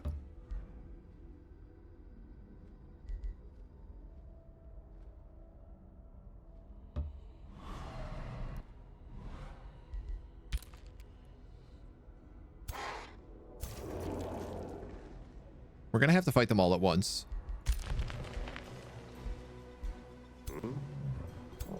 Oh, and these Dragoons are ready. Okay. Our lion riding Dragoons with holy weapons. These guys rule. Distract and weaken, burning, piercing, focus aggression, breaching, slowed, and condemned. That's so many debuffs. They also have fiery arrows. Searing blades. They're swift and slippery.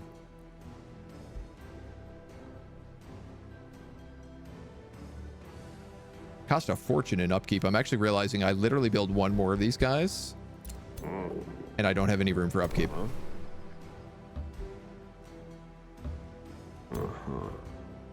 Yeah.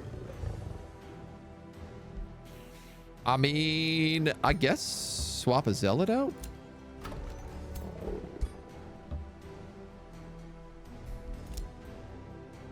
At least then there's 2 Dragoons there.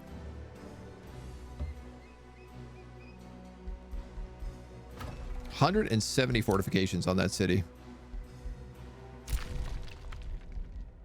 You guys have palisade walls. If I build a sanctuary expansion here onto this location, I think I would be able to heal while fighting them, which would be good. Wonder if they have good level up skills for the Dragoons. Same sort of thing. Sprint they get for their champion medal.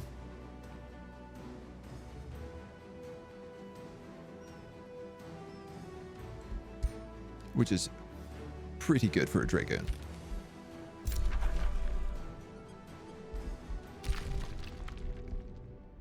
It's pretty useful. Sorry, I needed to see Holy Tira. I got distracted there. Gathered a new location. Blacksmith requires a double quarry, which I don't have.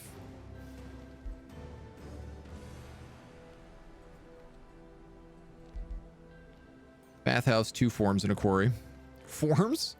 2 forms and a quarry.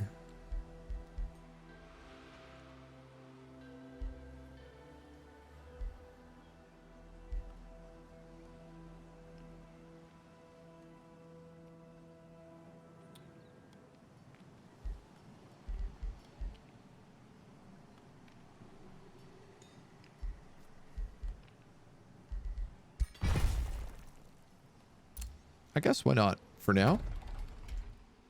The city is in such a weird place, it's like hard to really plan out the build. The distraction? No, not at all. Please, I'm easily distracted anyway. Scalds!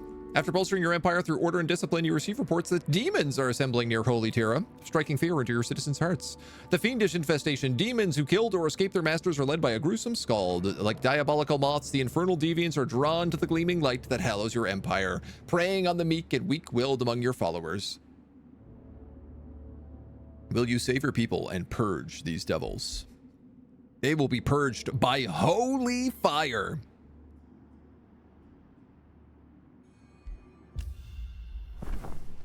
About face.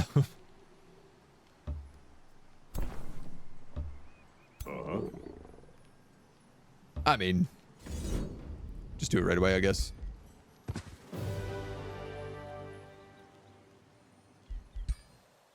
Why does a mage lock die in that fight? Of all the things that they could kill, why the mage lock? Like the unit designed to sit as far in the back as possible.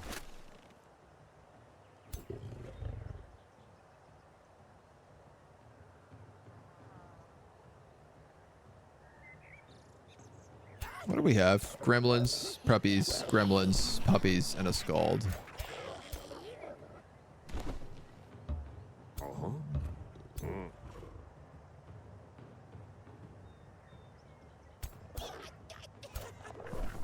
Oh, I'm actually too far up.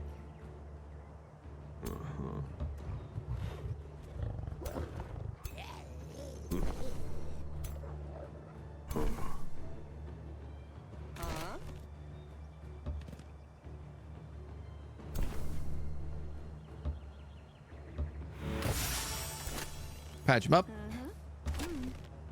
Get into position. Did I hear purge? That makes it time, does it not?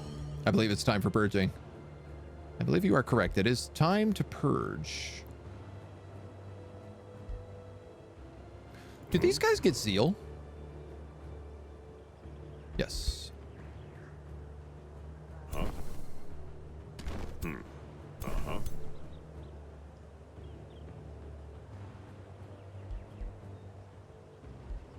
How do I want to take that?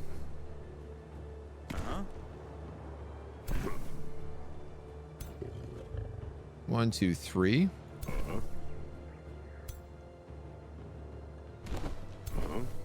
Oh, you can only get to there. Functionally works the same. Am I better off letting them come to me? The problem is that these guys have the stupid behind you ability, but they can't use it when in enemy zone of control. 1, 2, and then 3. Yeah, so I think that's what we'll do. Zealots, pikemen, zealots.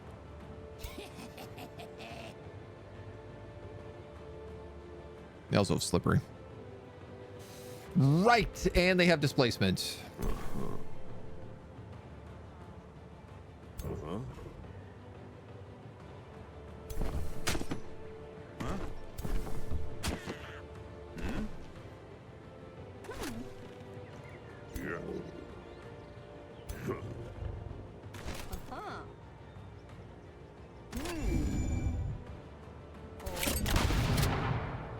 Grazed. Rough. These zealots can actually hit them now, though.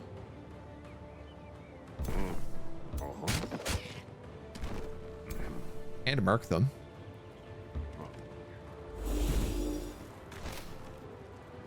Is this not still the tentacle run? No, we did the tentacle run yesterday. Today we're checking out Holy Fire. Missed the morning. Today's all about purging everything with holy fire. The tentacle run was starting to pick up near the end, but we were certainly suffering from the non-stop infestations. Regenerating infestations is just scruff McGruff. One of the toughest things to deal with.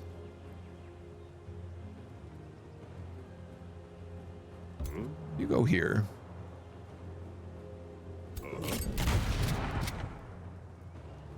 Yeah. Dope.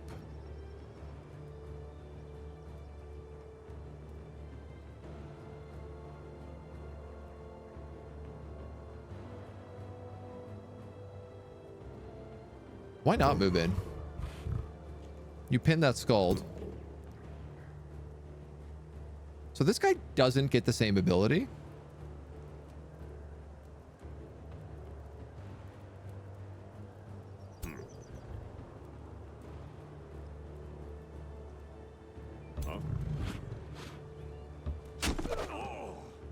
But I can at least shut down that gremlin.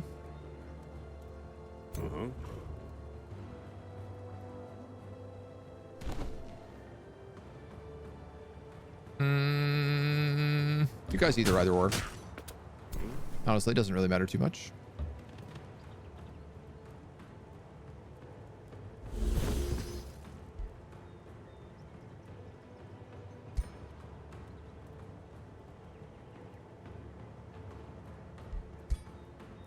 I'm really low on mana. Let's not cast spells.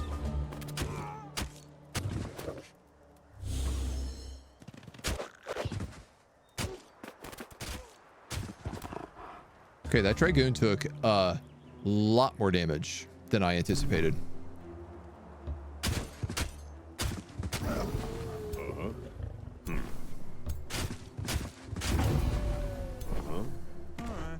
Like wildly more damage. Ah!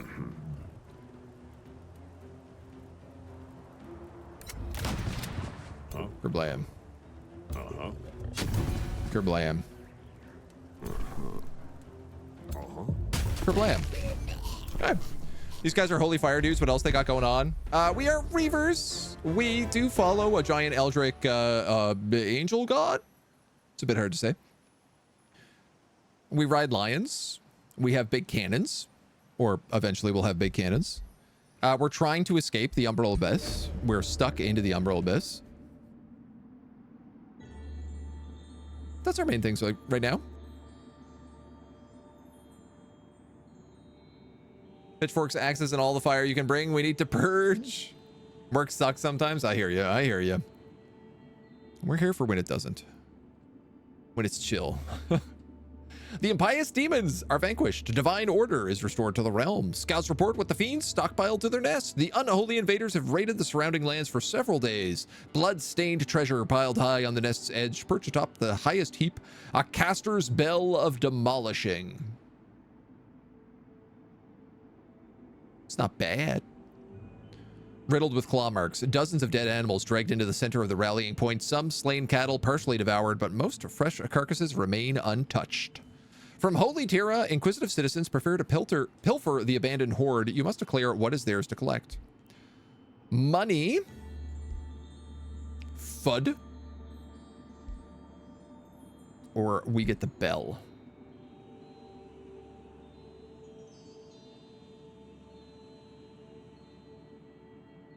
I mean, casting points are always handy.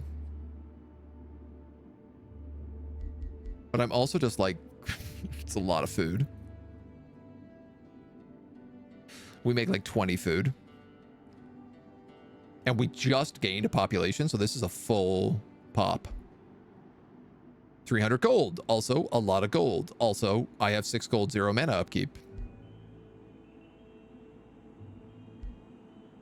I think I'm going to take the food. Oh, well, that changed quickly. Because I can also then take Fire Forge Stone for the bonus. And if I build a conduit,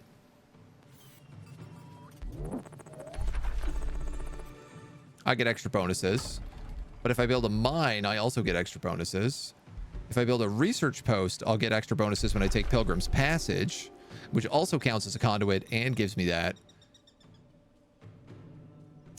I think I'm going to build a research post. We're kind of doing bad in research. As strange as that might be. Shreve the Bold, thank you for the follow. Welcome to the agency.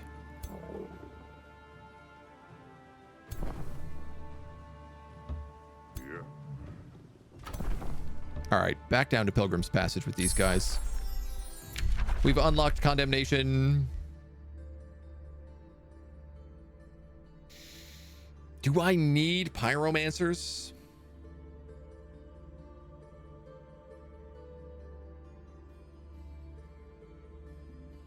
It doesn't really feel like it. Like, we have Mage Locks at level 2.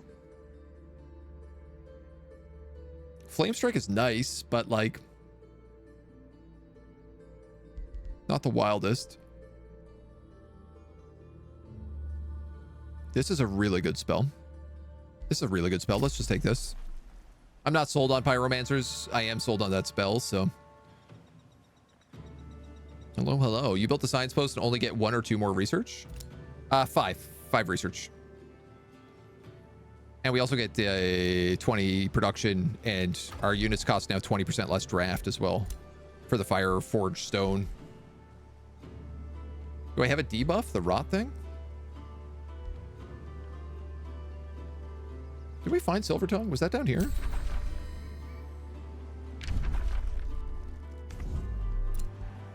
One, two, three.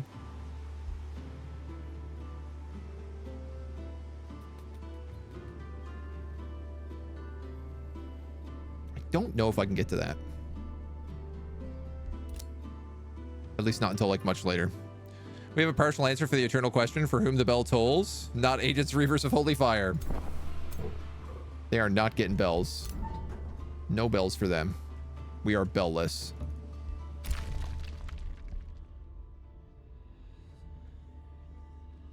Look who built another army.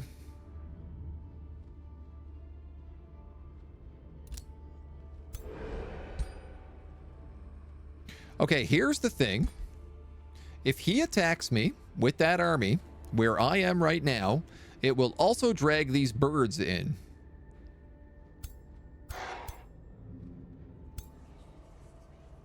Which would be good for me, because then I can attack the Umbral Nest. Mono a mono. So we're just going to sit pretty.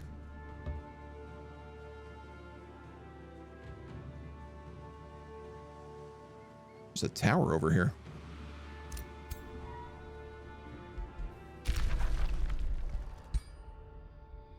Akkad! Oh man, that rules! I want that to be my city. That looks way cooler than my city. He is a long time away.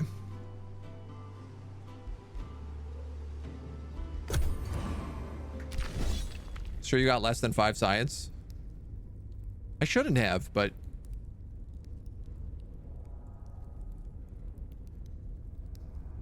you might be right. I might have gotten 4 science. Building a building in your domain gives you -10 stability. So it's possible that that -10 stability dropped me a stability level, knocking out 5% research bonus from my city, which was probably 1 stability, 1 research.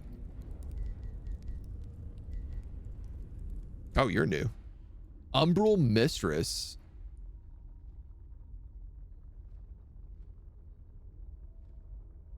Hello, Dami Mommy. Hello, new Dami Mommy. Unleash a magical bolt at the target enemy. Doing 8, 8, and 8. What a weird mix. Blight, Spirit, and Frost. -8 morale. If the target is enchained, the attack cannot miss. Target enemy unit has a base 120% chance of becoming enchained. 30% chance to break free. If it fails, it sustains 10 physical damage. Linked units sustain physical damage that ignores defenses. Caster units heal 30 HP and steals up to 3 positive status effects. Target linked unit is insane for 3 turns.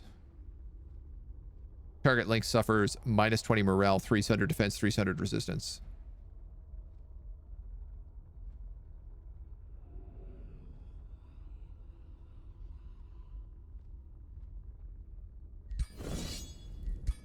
Yuck. Big yuck.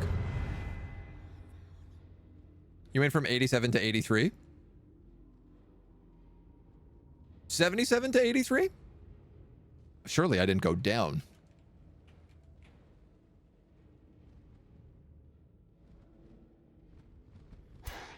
Okay, all of these are just Spirit Hawks. Okay, most of this army is tier 1 units.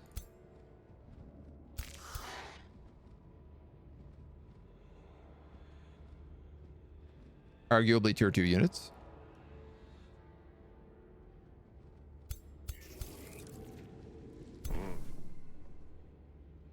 What is my army? I have an archer.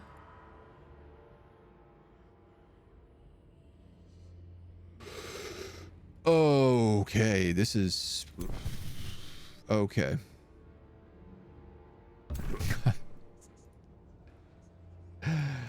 I have, like, no front line is the answer to that stumbled question I just said.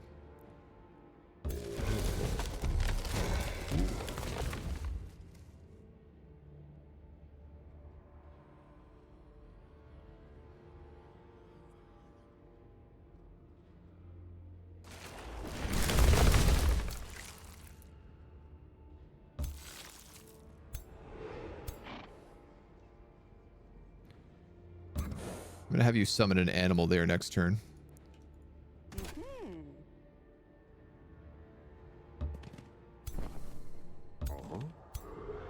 Uh-huh.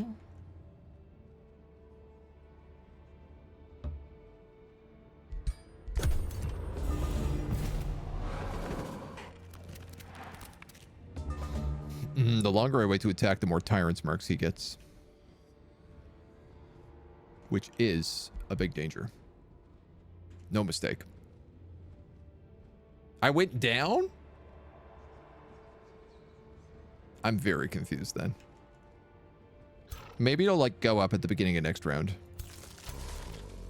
Why is he sitting so far back? Is it just because he's trying to get all of his troops together?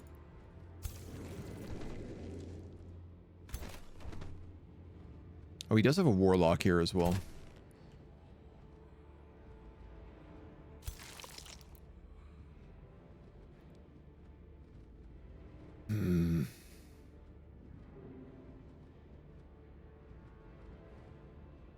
This is all awful. Only having a single frontline unit who is a zealot is really making me want to vomit inside my mouth. And of course it's a nightmare.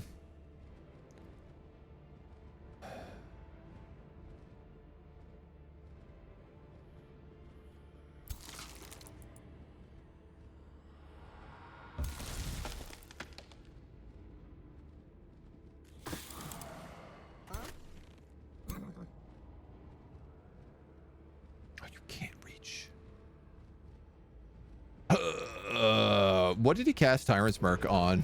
The Umbral Mistress. Well, that makes sense.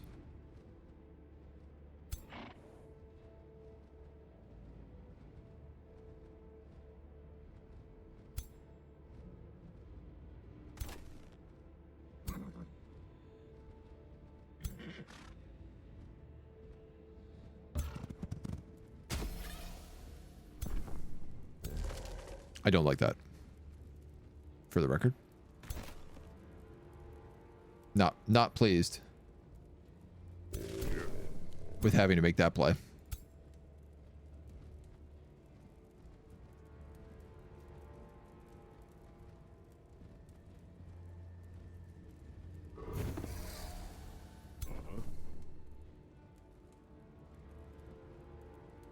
Very sacrificial. What else do we have? Condemn. So I don't think Condemn works well.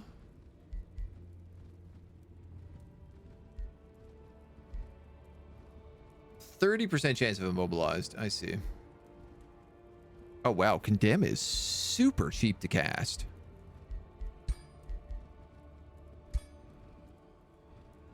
Oh, it's single target.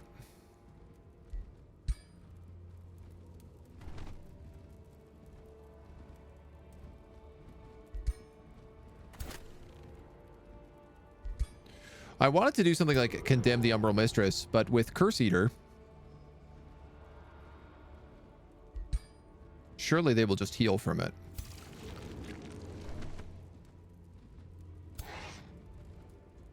The Spirit Hawks don't take bonus damage from it, nor does the Astral Wisp, because they're all summons. A Skeleton Archer, on the other hand, would take extra damage. For a research drop, yeah. Gross. I don't understand how that's possible. But we will look into it.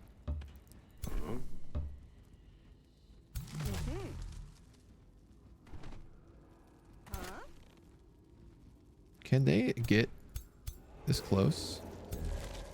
I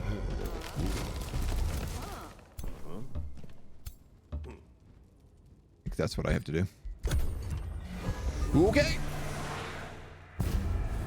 They're gonna destroy that nightmare. All those frost mages.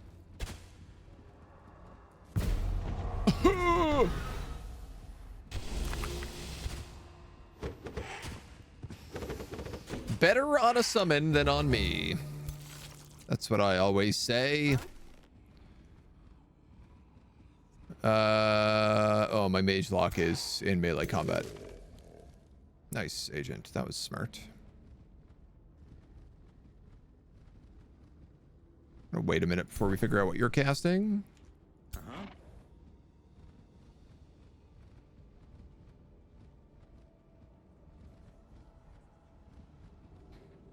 Kind of got to get rid of this guy so that I can get my mage lock freed.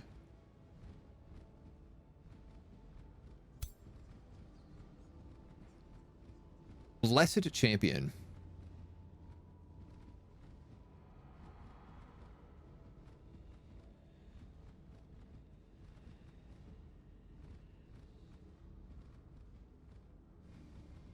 I could just mind control it. Honestly, probably not the worst idea. Those guys are spirit weak.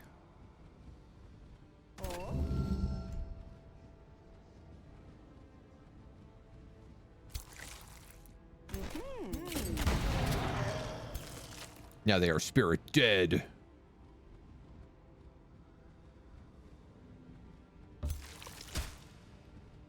Get these guys up to take hits.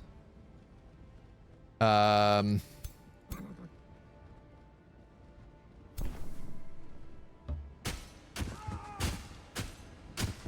realized that guy has double retaliation. He's also got the Tyrant's Mark on him. So he would be pretty nice to kill. In fact, let's just do that. Killing momentum.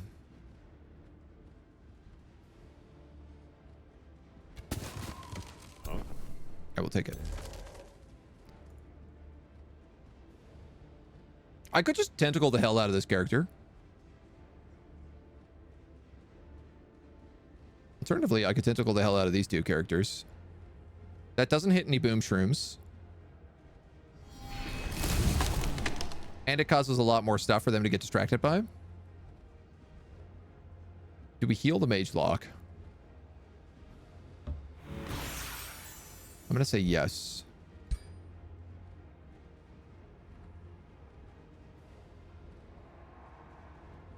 Burning is good against these characters. 23, 23, 23. It doesn't really matter which one. The question is just kind of like, who am I more likely to She's a Tyrant's Merc. Let's go with you. I think you're the hardest for me to get to.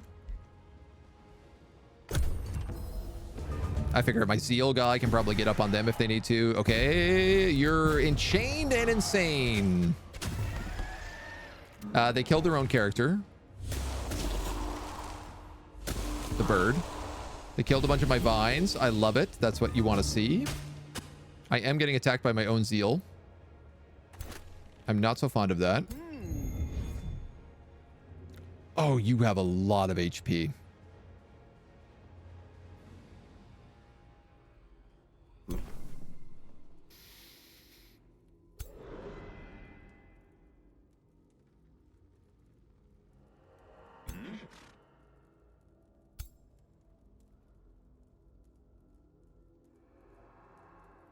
Thank God I didn't cast Blessed Champion.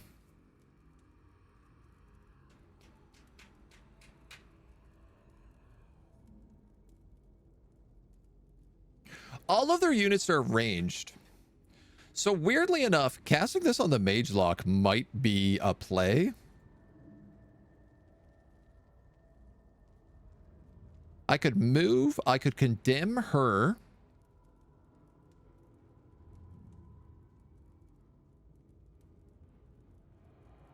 Alternatively, let's not forget the things that we have, like Delirium, Desperate Anguish. We have Eldritch Truth, which is like a permanent insanity.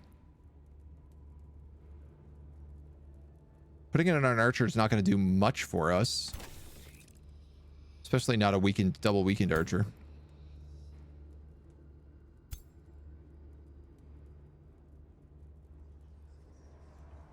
You know what? I think this is what I'm going to do. I'm going to condemn her.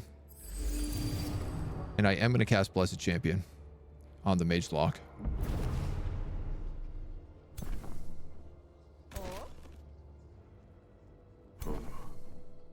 Then he slaps for much, much more damage.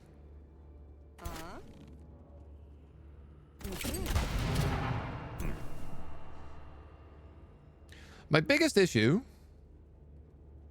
is that she's just going to keep healing from all these debuffs.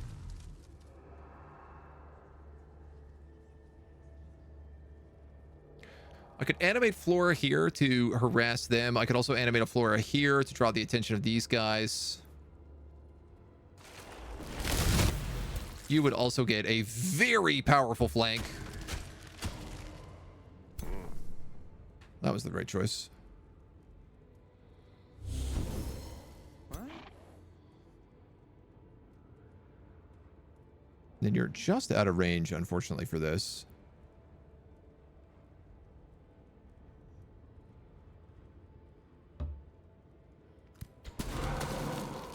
Can I kill you with Ignite? Toasted. That ends the enthrall, but it doesn't end the insanity. Ow, ow, ow. Ow. Ow. Ow, ow, ow.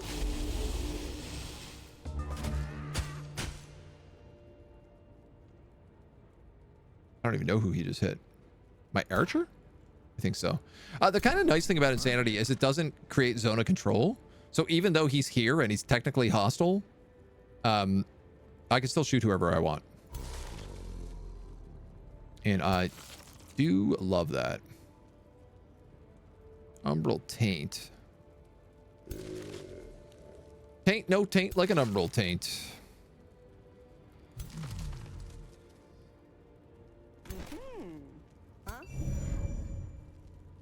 What do you got, champion? Jeez, not a lot. Wow. Okay, so I did buff them.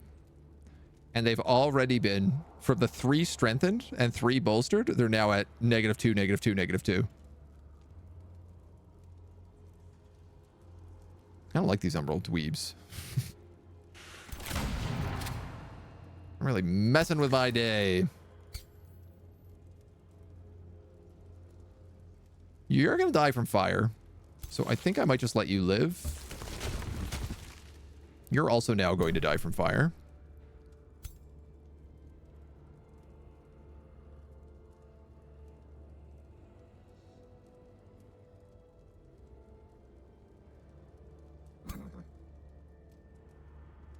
That's so close.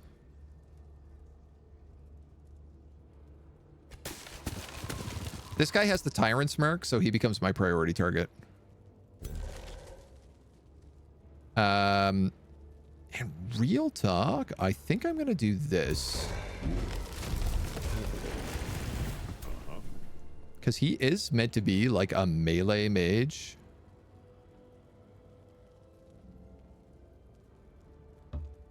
Stop him from getting to my mage lock. Immobilized, frozen, or stunned.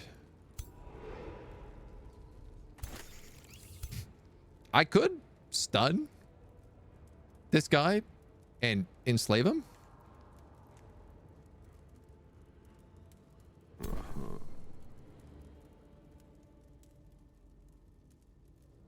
You have control loss immunity. I can't cast it on you.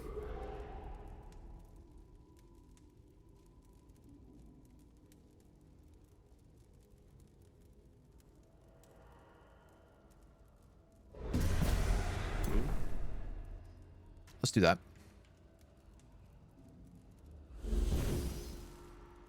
Okay. How'd that turn out? He shoots his buddy in the back. Oh, you absolutely one-shot tap my mage lock. Both of those guys die.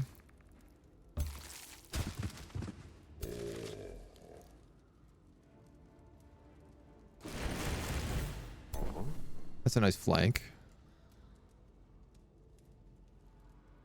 Can you get a flank on this guy? Probably not really.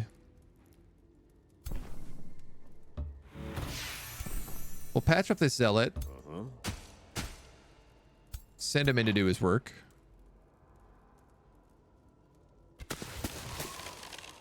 Weaken and condemn this guy as much as we possibly can.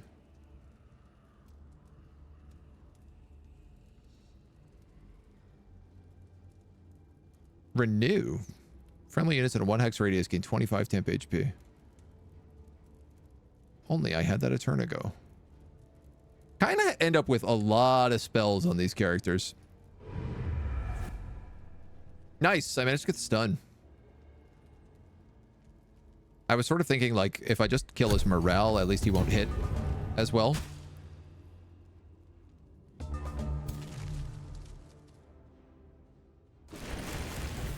You get a nice flank in.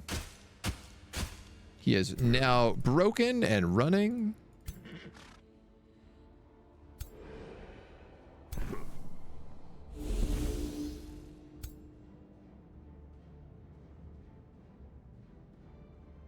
Just ain't enough, is it?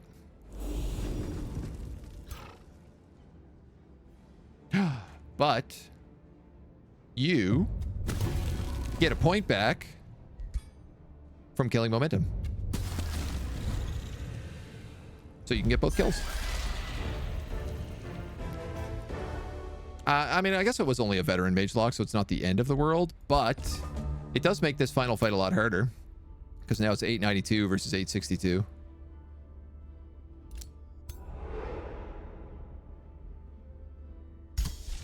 I suppose this would be the time that we summon a zealot. Except I don't have the mana to do it.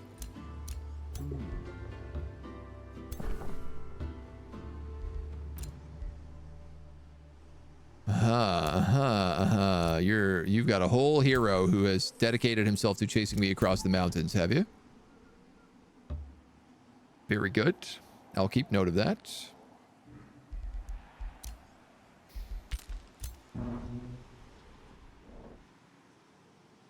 This guy's coming up from down south. The tavern is made here. I think let's go to the bathhouse. I like the XP bonus here. 10% extra XP on all of our dudes. Plus we get the huge stability boof, which will start paying off. More research now. Yeah, so it must have just been something that took a moment to like tick over properly. These guys have a outpost expansion that I would like to put here. I don't care about the Umbral Gate. I want that chitinous growth for the $30.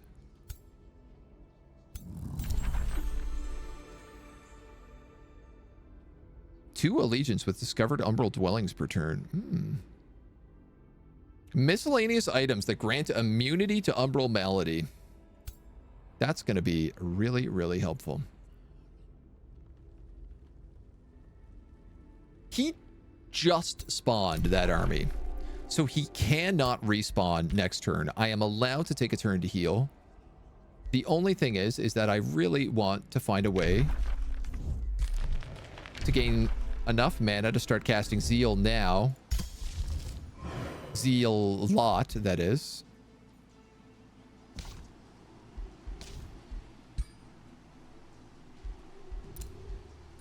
And I think unless I have somebody to trade with, which I certainly do not, this is like a solo map.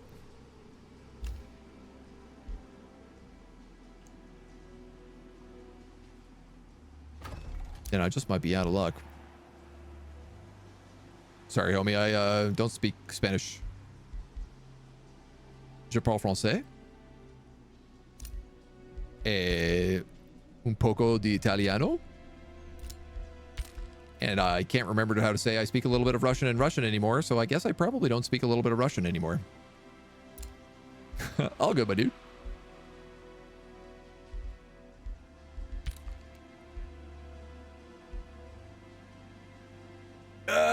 I can't. There's no way for me to make that.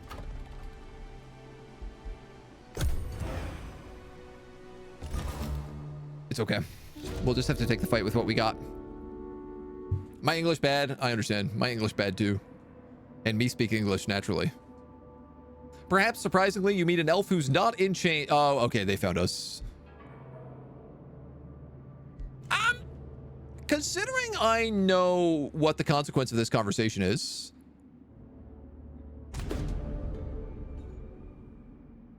Maybe I can offer him a deal. Yours is not the first insurgents I've had to shut down. Blah, blah, blah, blah, blah, blah, blah. Incite your rebellion. When you're at the precipice of escape, you will hand control over the gate to me. I will crush the resistance of Therukath and grant you and your Emberkin your freedom.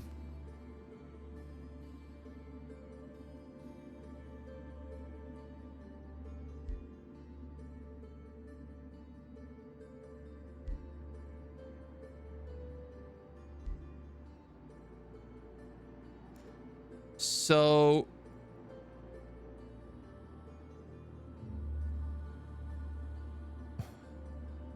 this guy will give me the knowledge of how to open the gate.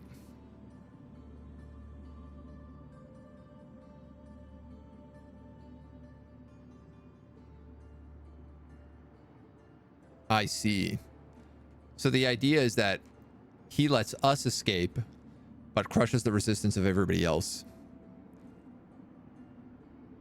Here's kind of what I'm thinking. Hear me out. We take the knowledge of how to open the gate, and then we kill him.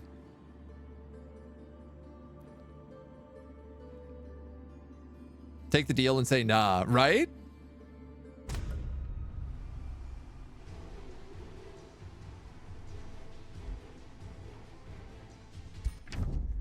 Yeah, I can still declare war on him whenever I want.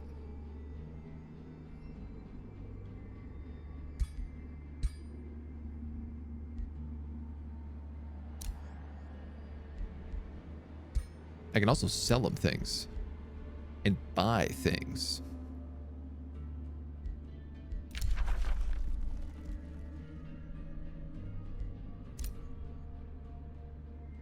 I love that he doesn't have the contact information for the other ruler in this realm.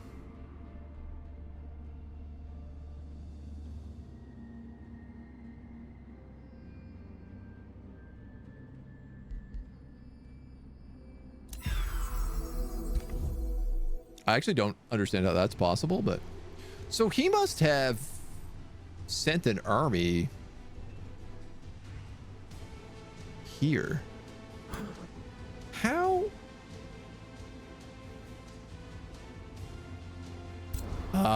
You know what it is.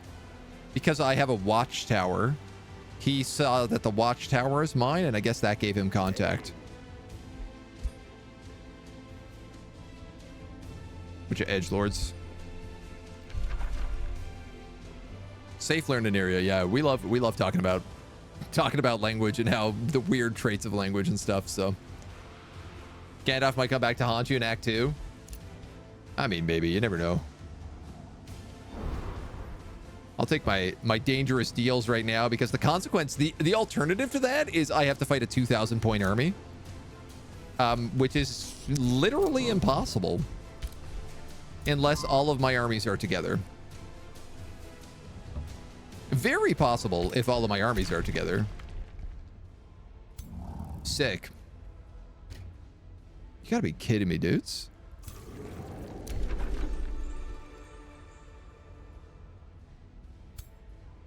In 0 to 3 turns.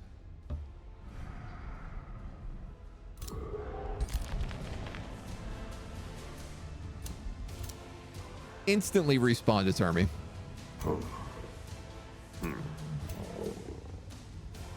Oh, that's so frustrating. I find that very frustrating to deal with.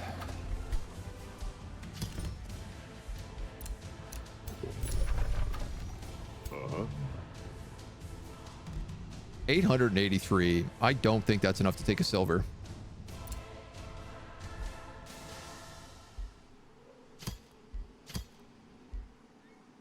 I could tell this guy to take bounties, which is kind of fun.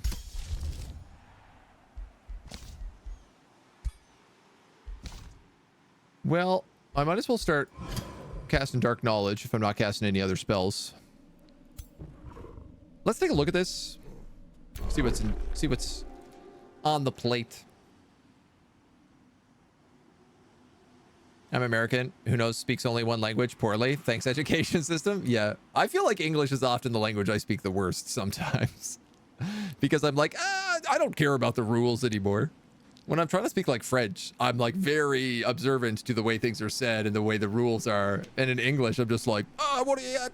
We're going down to the store. We're getting on drinking some waters. Who cares? It just becomes gibberish. Absolute gibberish. This hidden temple complex is forgotten by time. Herein did the Archons once worship the All-Father. The light that aided the masses is connecting with the divine has long been extinguished. Akanak the Ruthless approaches the Pilgrim's Passage, fading unreadable words emblazoned across the first footstone. A crumbling statue with a fire into the temple depicting an ancient unknown Godir. Before we can progress further, a shrine of smiting appears, followed by a booming voice. You walk in divine halls of a long-lost god. Is your golden emperor its new patron? Prove he is worthy. None are free of sin, but I aim to be better. You are not condemned for now. 1300s. Yeah, we can't take this.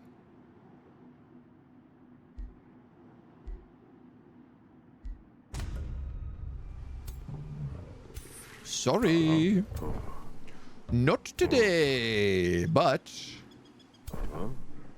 we can move to this Gorgon Slayer and just build like an outpost right here. So I'm going to do that. I suppose. Learning Japanese at the moment, I know the struggle. Yeah, I did like a year of Japanese and I was like, no shot. it's too much. This is too complicated a language. I even feel with like one infestation, I'm really struggling to get out of our cage here.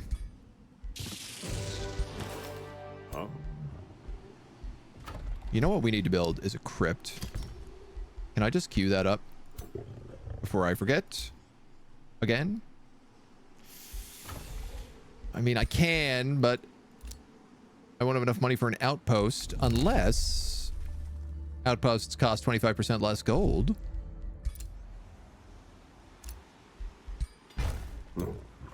Sneaky breaky.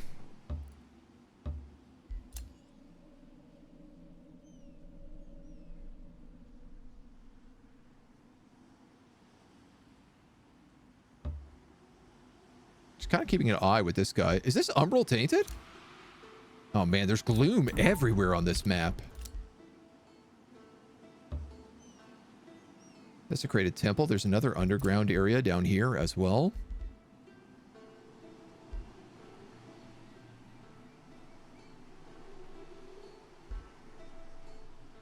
Take martial expertise.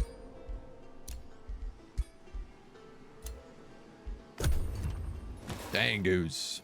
World War II, the Japanese did not bother with code because they thought none of the Westerners would be able to understand the language. They were wrong, but it did take a while. That's fair.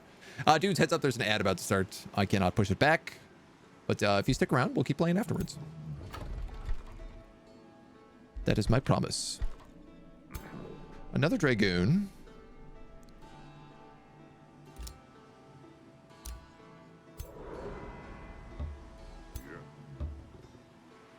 He'll be better than a Zealot.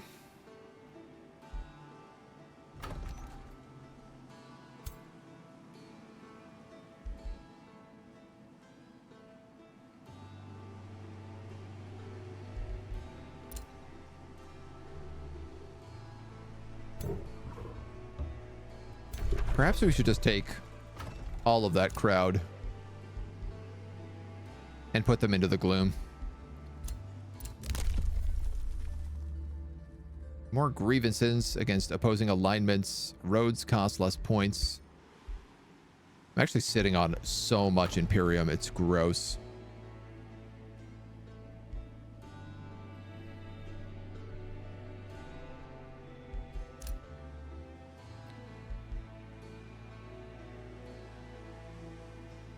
What is valuable?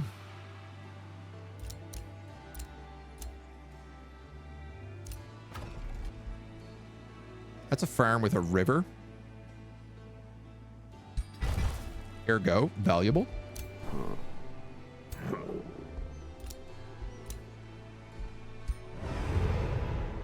Switch out some thralls for a bunch of knowledge. Pick up mass condemnation. And more.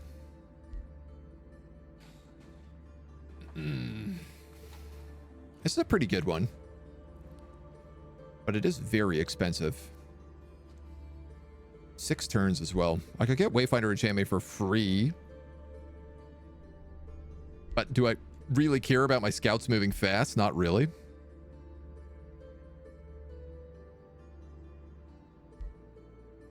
Distracted is really good. All units, all attacks are flanking. Because if like a dragon jumps on you and you have 3 people on its front, you can distract it and then suddenly it's getting flanked by everyone.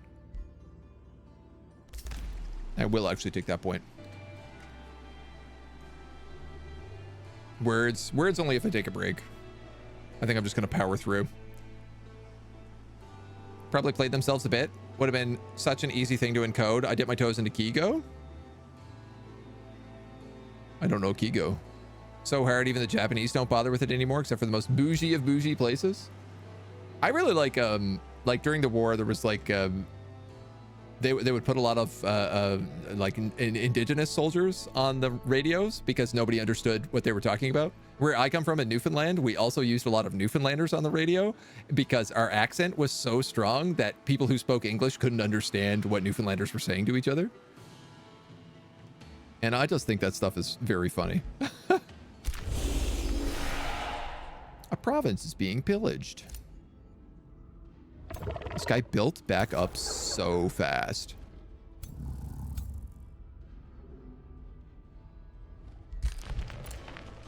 All right, let's do this Gorgon Slayer.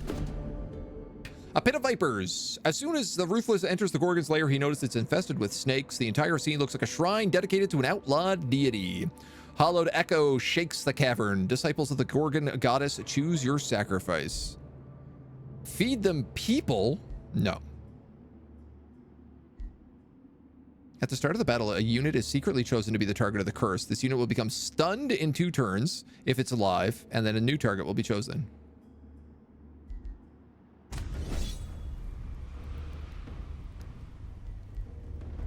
Two bone dragons.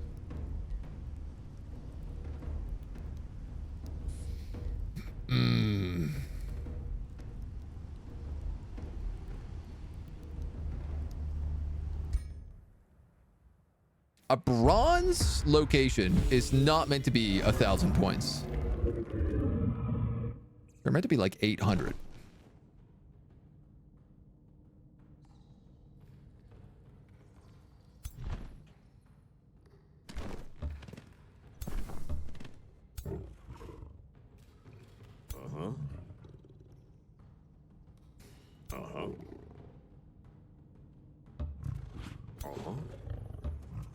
My Dragoons also do not have a lot of room to mess around on this map.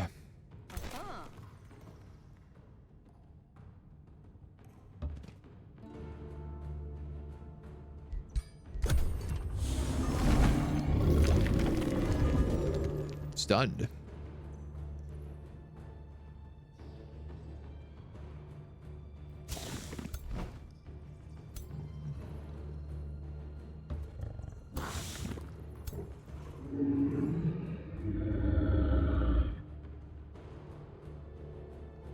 Interesting, they didn't really move in.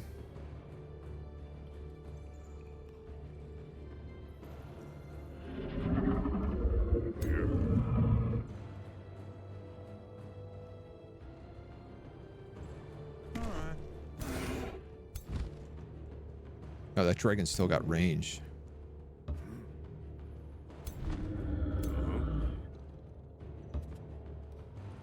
Okay. I don't love the feel of that. And you're stunned. I think I'm going to die here.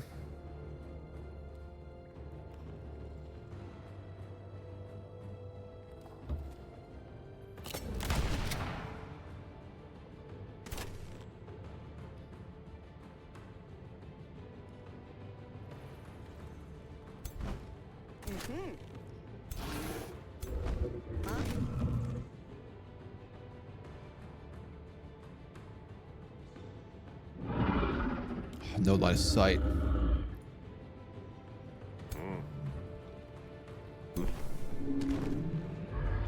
I got a funny feeling I'm gonna die here.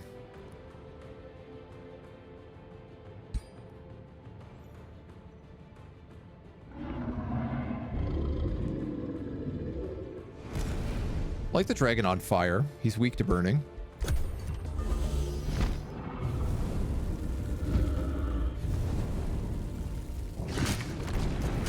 We resist the decay, but we do take a lot of poison.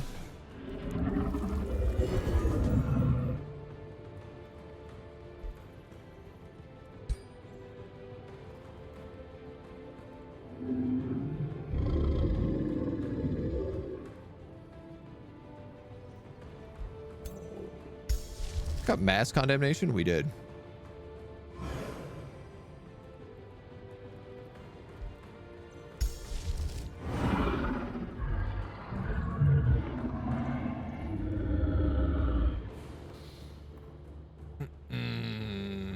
Who do I want to condemn?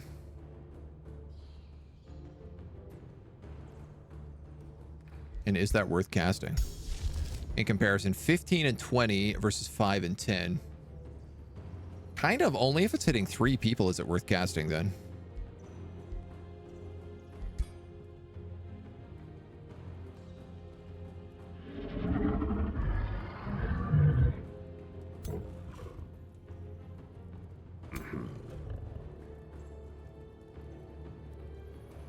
That's a big harrying shot.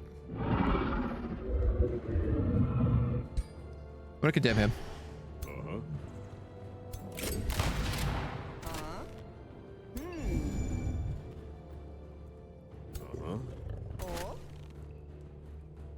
Almost one-shot him. So close.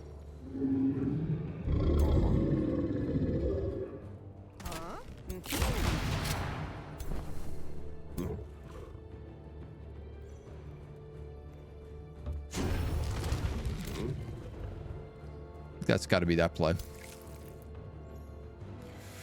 This is a charge unit, so I mean, I could just get right up on him. And honestly, that's probably the safer thing to do. Pin him. Cade and poisoned on this guy. My God. You were a code breaker in the Navy? The Japanese definitely use codes. The whole story of Midway is huge because they broke the code and figured out how. Must be an urban legend. Kigo, another language within Japanese. Super formal language. Okay. Very different. Huh. Pretty much nobody uses it. Yeah. Code always super complicated. I mean, my Night Guard could just kill this guy, which feels like probably what I want to do.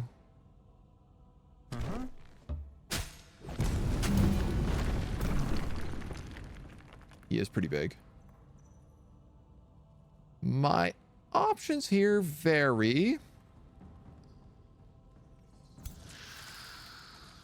This guy can hit anybody because he's got slippery. Decayed.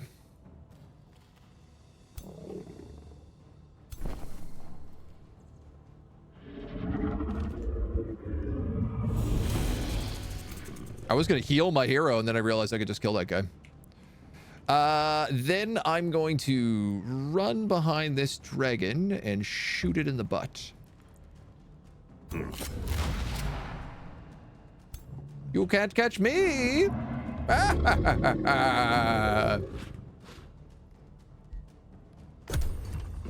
Fun fact, it can catch me. Okay. Okay.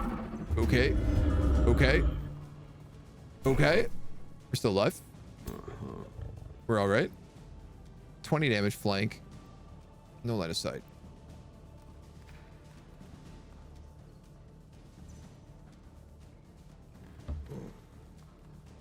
$32 damage. Grazed.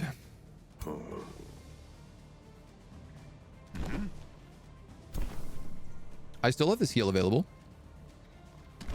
This guy still has decaying, so I can't use it on him.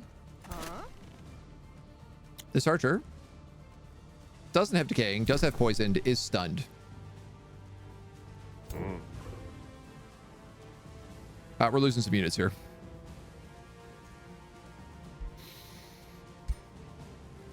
Ain't no way we don't.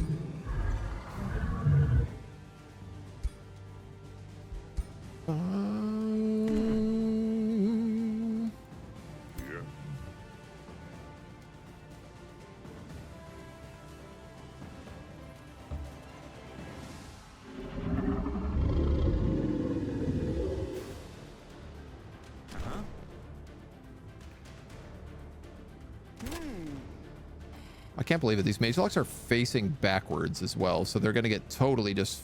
These guys are destroyed by that dragon.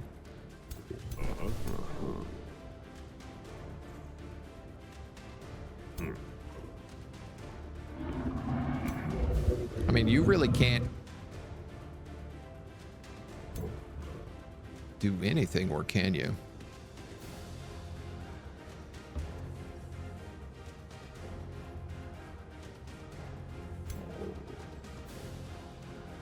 I can kill him with 2 pistol shots.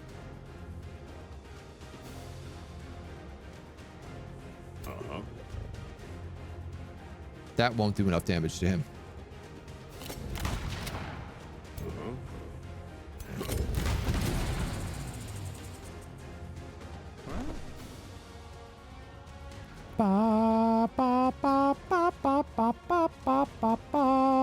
This will leave me with 7 HP.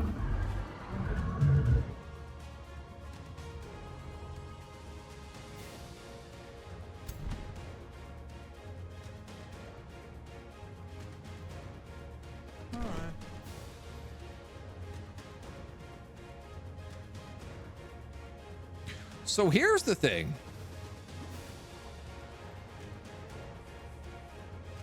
I'm also electrified 3 times.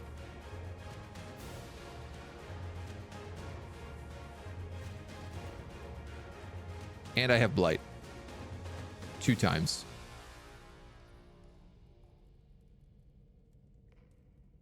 So I'm taking 20 damage. Minus 3, 17 damage at the end of my turn. I have 22 HP. This means if I don't attack, the dragon has to choose between killing the Night Guard and killing the Mage Lock.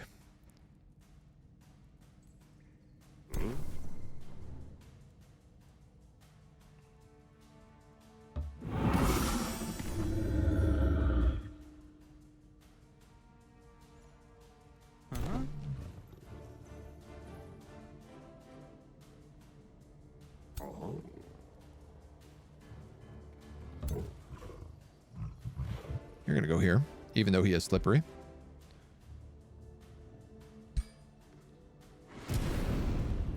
gonna light you on fire. Draconic Rage. Draconic Rage. Nice. Now it deals 30% extra damage.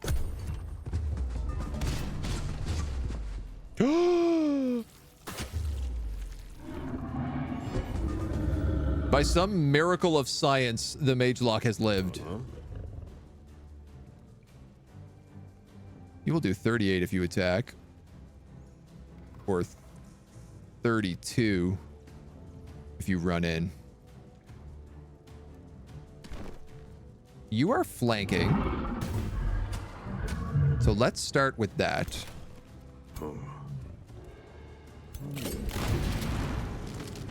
You have a harrying shot, so let's do that.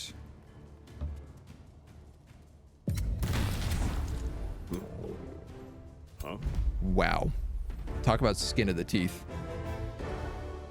Oh, man.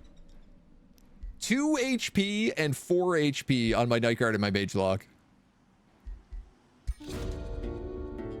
But we have survived the trials of the Gorgon Goddess. A shifting stone plate reveals the chamber of her offerings. A line of petrified adventurers bears silent witness to the magic of the cursed Akakadak withstood. Akakadak finds a scroll created by the old worshippers of the Gorgon Goddess, which seems to contain a litho-shaping spell. Bring the characters to life and let them return home. Gain some daylight spears.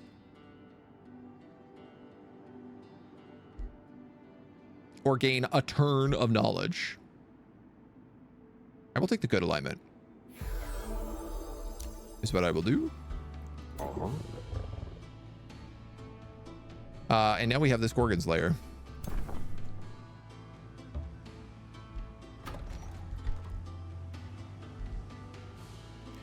I'm really hurting on cash, so a marketplace would make a lot of sense.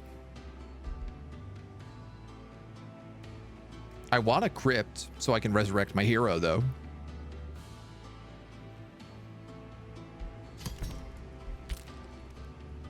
How do I now have -5 gold?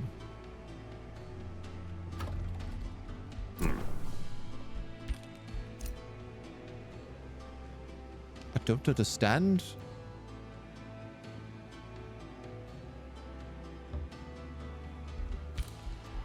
At least there is an absolute hellscape between me and all the computer players. RNG giveth and taketh away. I mean, I guess facts. So, you have a Dragoon now.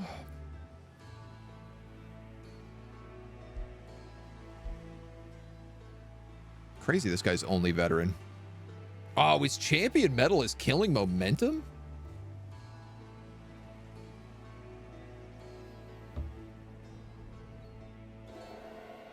Honestly, I think I'm just going to have him clear out some of this stuff. I literally think what you're meant to do here is kill all the stuff down here before you go anywhere else on the map. You're just meant to let Gloom invade and try to hold it at bay until you're strong enough to properly fight it. All right, I will take my -5 gold.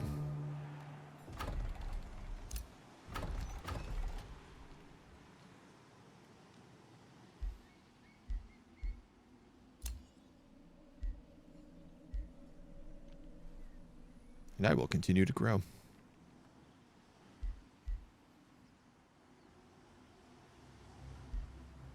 This research post puts me next to Pearl Reef, which is mana and gold.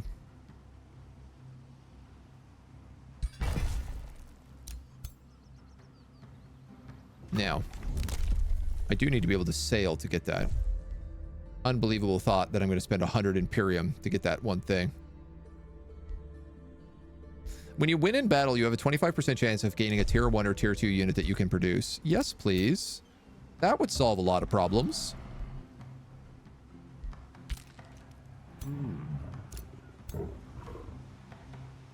You guys are healing.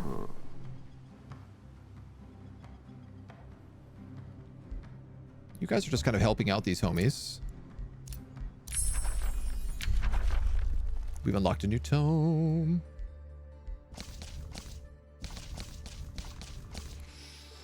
So do we go Toma Beacon or do we go Toma Revelry? Stacking heroes actually bad? No, that was like a temporary thing. When they put out, I think it was Primal Fury, they made it that stacking heroes gave an XP debuff to everyone in the army, or to the heroes in the army. And then people complained about it a lot. People liked stacking heroes. And I guess it didn't affect multiplayer enough that it really mattered. Because it's a gamble too, right? If you have all your heroes in one army and that army gets wiped, you're going to lose all your heroes at once. So they rolled it back. I don't have strong feelings about it, honestly, one way or the other. It's pretty rare that I stack heroes at all. I'd rather them all have their own armies. So, you know, I'm interested in Mighty Meek, especially if we're going to be producing tier 1 and tier 2 heroes at a 25% chance per combat.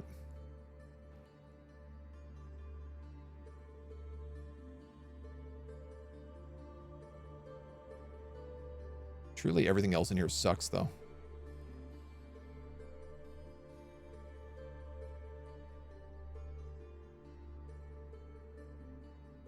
And I don't really need morale. Then again, isn't that what Revelry is? Just another way to gain morale.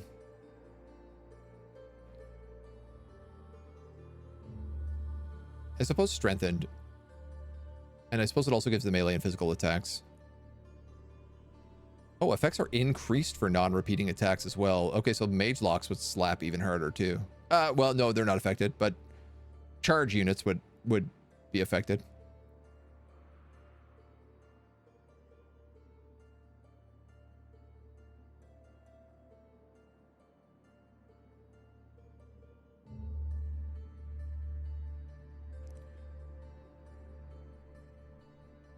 One, two, three. Is there anything else I would consider going? We have a lot of Materium.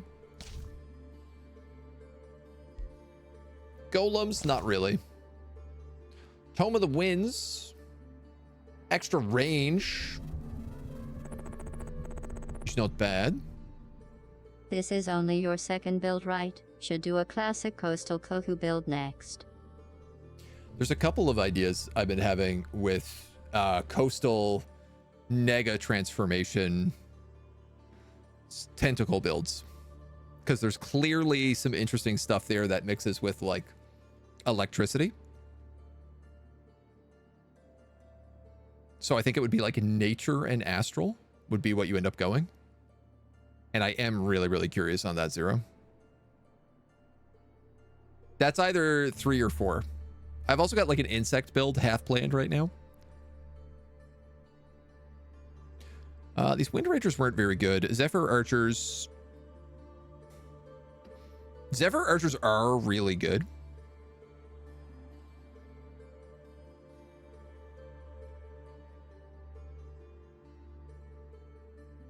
And Seeker Arrows are good. This would also affect Dragoons. So this would affect Dragoons and Cannons, basically. We could do this. Push a little bit into Materium.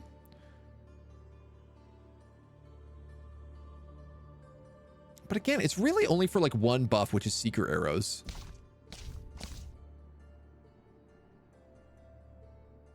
Versus 2 buffs, a good spell, and a decent siege project.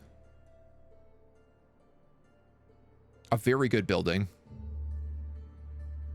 A very good support skill.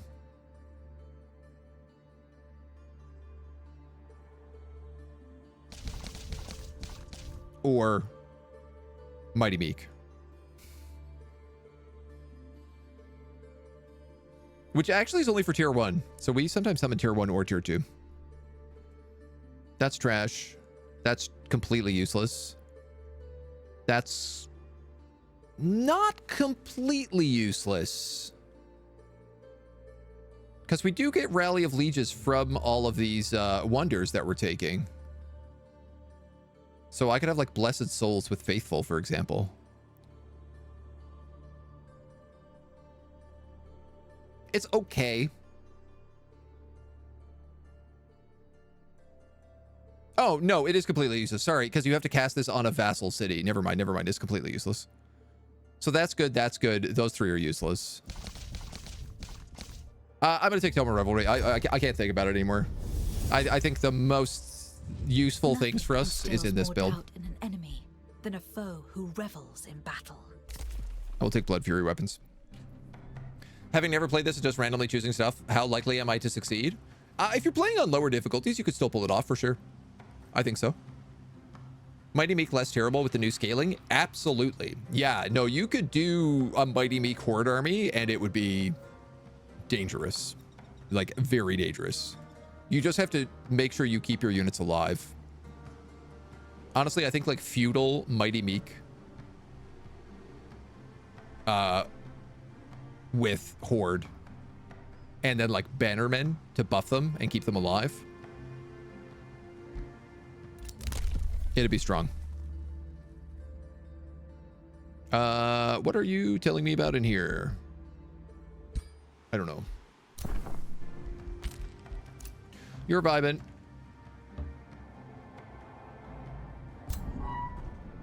Last time we poked our head down here, there was a small monster den.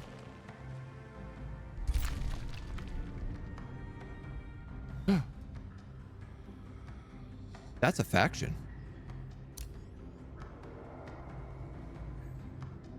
An Umbral seed, an improvement built by an Umbral dwelling. Terrain inside and adjacent to this province will slowly transform into gloom.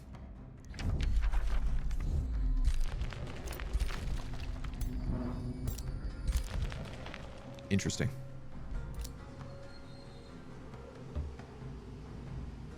Serpent Cave.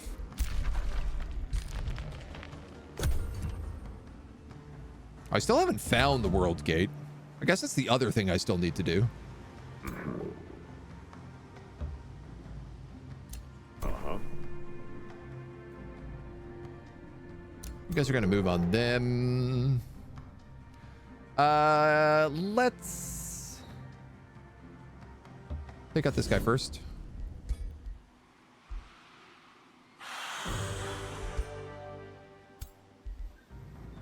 My Overseer just became a champion.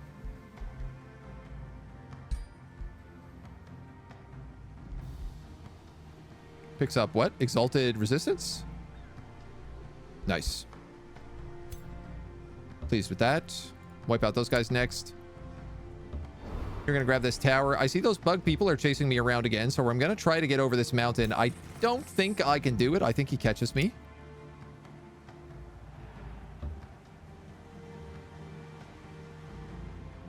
Have we looked in here? I don't think we have.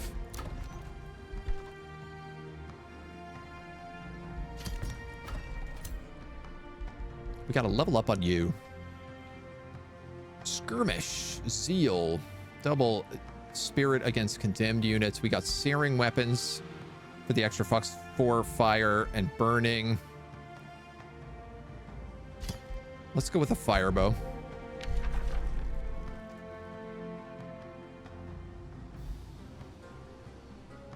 And restoration.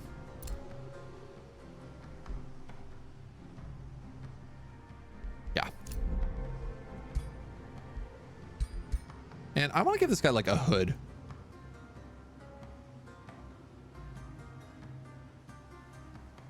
I think.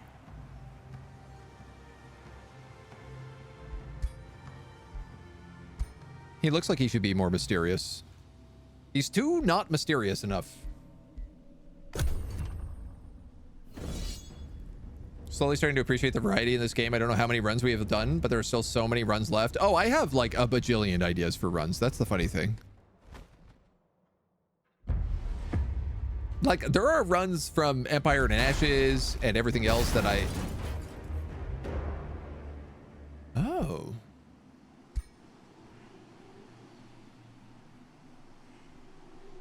Oh. You can't retreat with Reaver Scouts. They just get killed if they get caught. All my scouts are destroyed. Yeah. Curious.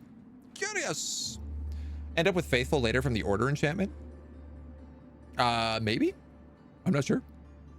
Tome of the Horde still getting love. Houndmasters are still one of your favorite units of the game. And Houndmasters are much better now too. And so the new rank improvements make it so that every rank you get with your Houndmaster, your Warhound gets an extra +5 HP. And so any of these units that like summon another unit automatically, that gets +5 HP per rank. Per like their master's rank. They've really done it. Like the rank overhaul is easily my favorite part of this patch. It's an absolute game changer. This Ice Spider wants to go home. We can take mana. We can dominate it. I don't really want that. Or I can just let them be free. We get a garbage shield. I'll take it.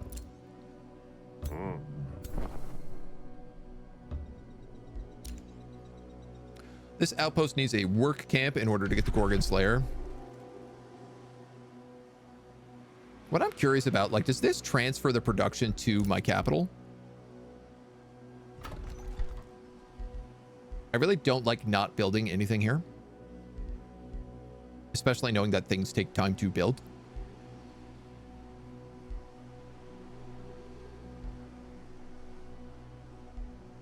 $20 gold. For 4 turns. Or 1 gold. 10 gold. 1 turn. Let's get a shipyard. Slaughter these guys.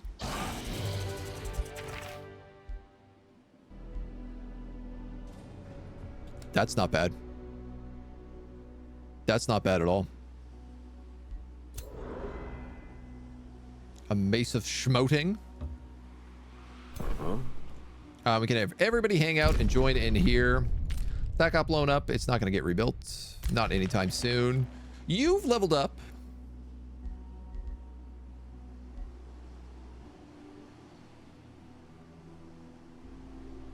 Arcane Strength is your expert hero skill.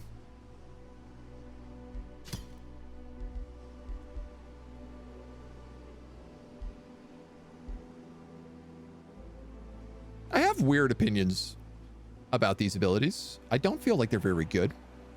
They have huge range, but they do exceptionally low damage. But I guess the idea is you only really cast it when you can't just like mind control everybody.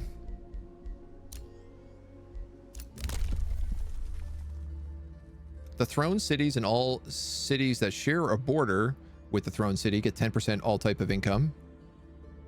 Breastplate of the Champion.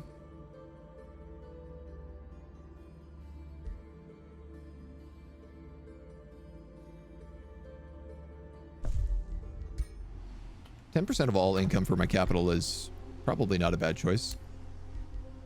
I can build my work camp here and take the Gorgon Slayer.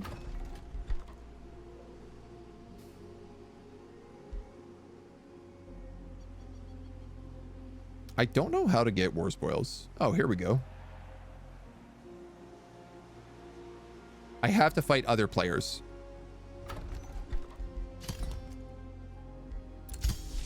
Which I don't like, but it makes sense.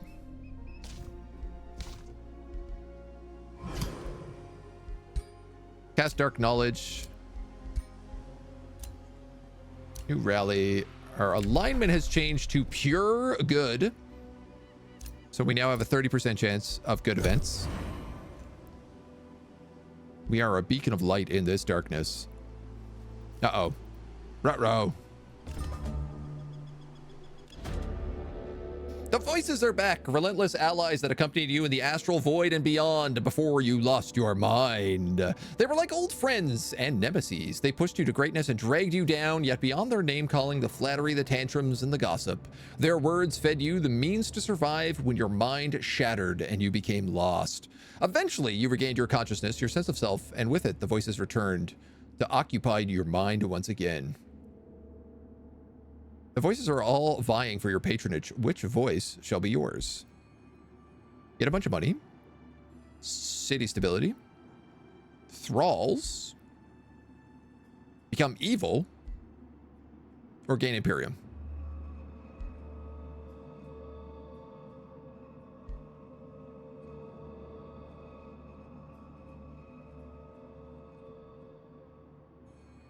I feel like this city stability for 6 turns will net me more than 203 gold. It will also net me like food and mana and other things.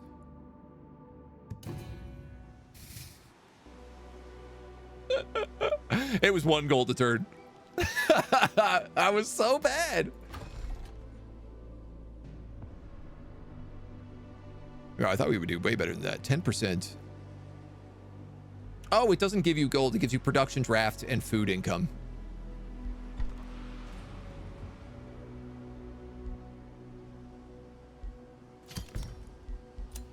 Which ain't a bad choice. We can also get our crypts and hopefully resurrect our dude now. So, can you take these hellhounds?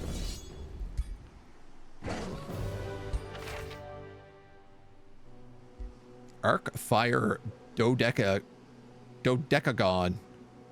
Mind Spike inflicts wet. Arc Fire Rebuke deals damage to adjacent unit. Unblockable. Cool.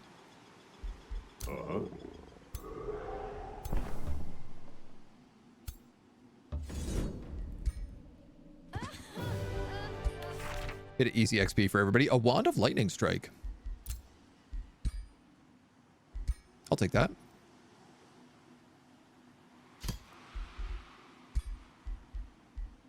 I don't know if you're the right guy for it, but... All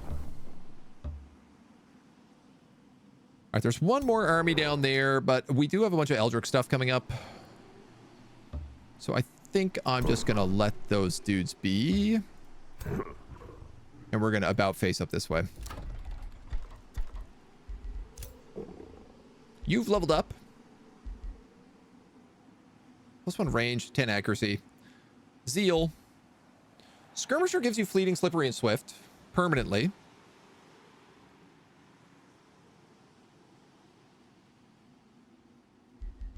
The only thing is I feel like with sprint...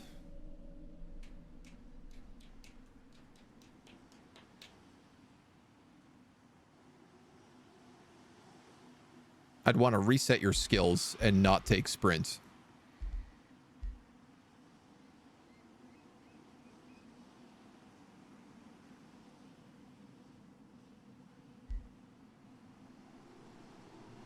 I don't think the range is needed. Condemn is always good. Though it's like... I guess it's increased for non-repeating attacks, so it's probably 6 spirit damage? Or 12 against Condemn? Or 4 and 8, maybe? I think I could take Zeal. He would also then benefit from Zeal spells. What he would really benefit from is an item forge.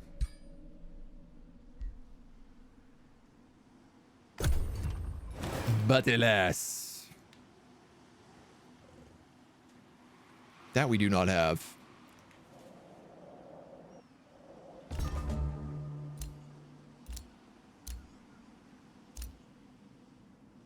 Can I see these armies?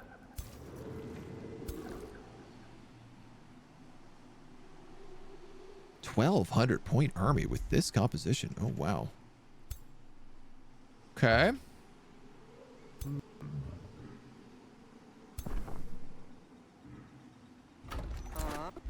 Everybody come on back home. Here's my mage lock.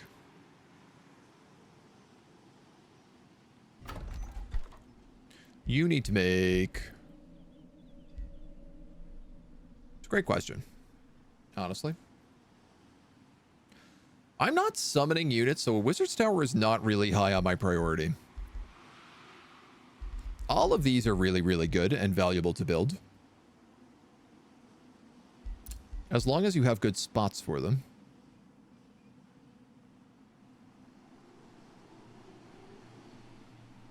I could put this here. And it would do okay. But also something that like benefited from conduits would also do really well there.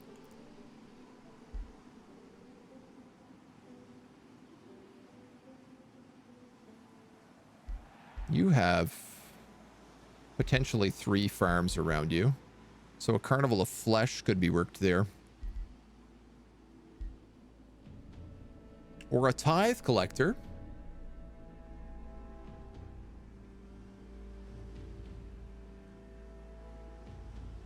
It's just like not a lot of gold. Like I'm spending 80 gold to currently get +4 gold a turn.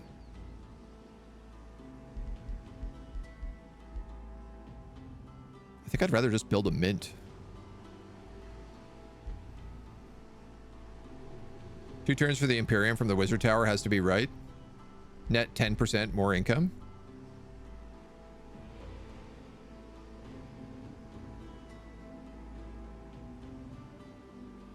I've had a lot of Imperium this whole game, but you are right. That like number is decreasing rapidly.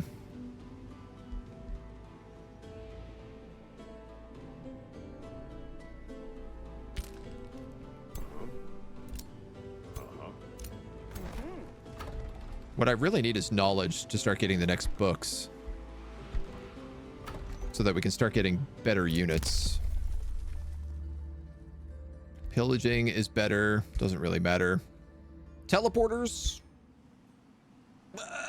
Maybe. Not immediately.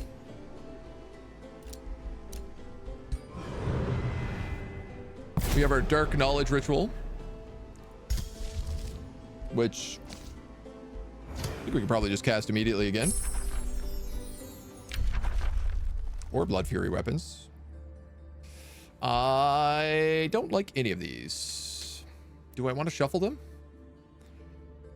We could take Revels of Blood. Yeah, you know what? We'll take it.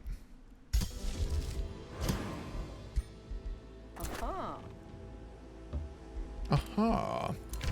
A trade proposal. A wizard's bond. Decline. And we are being invaded.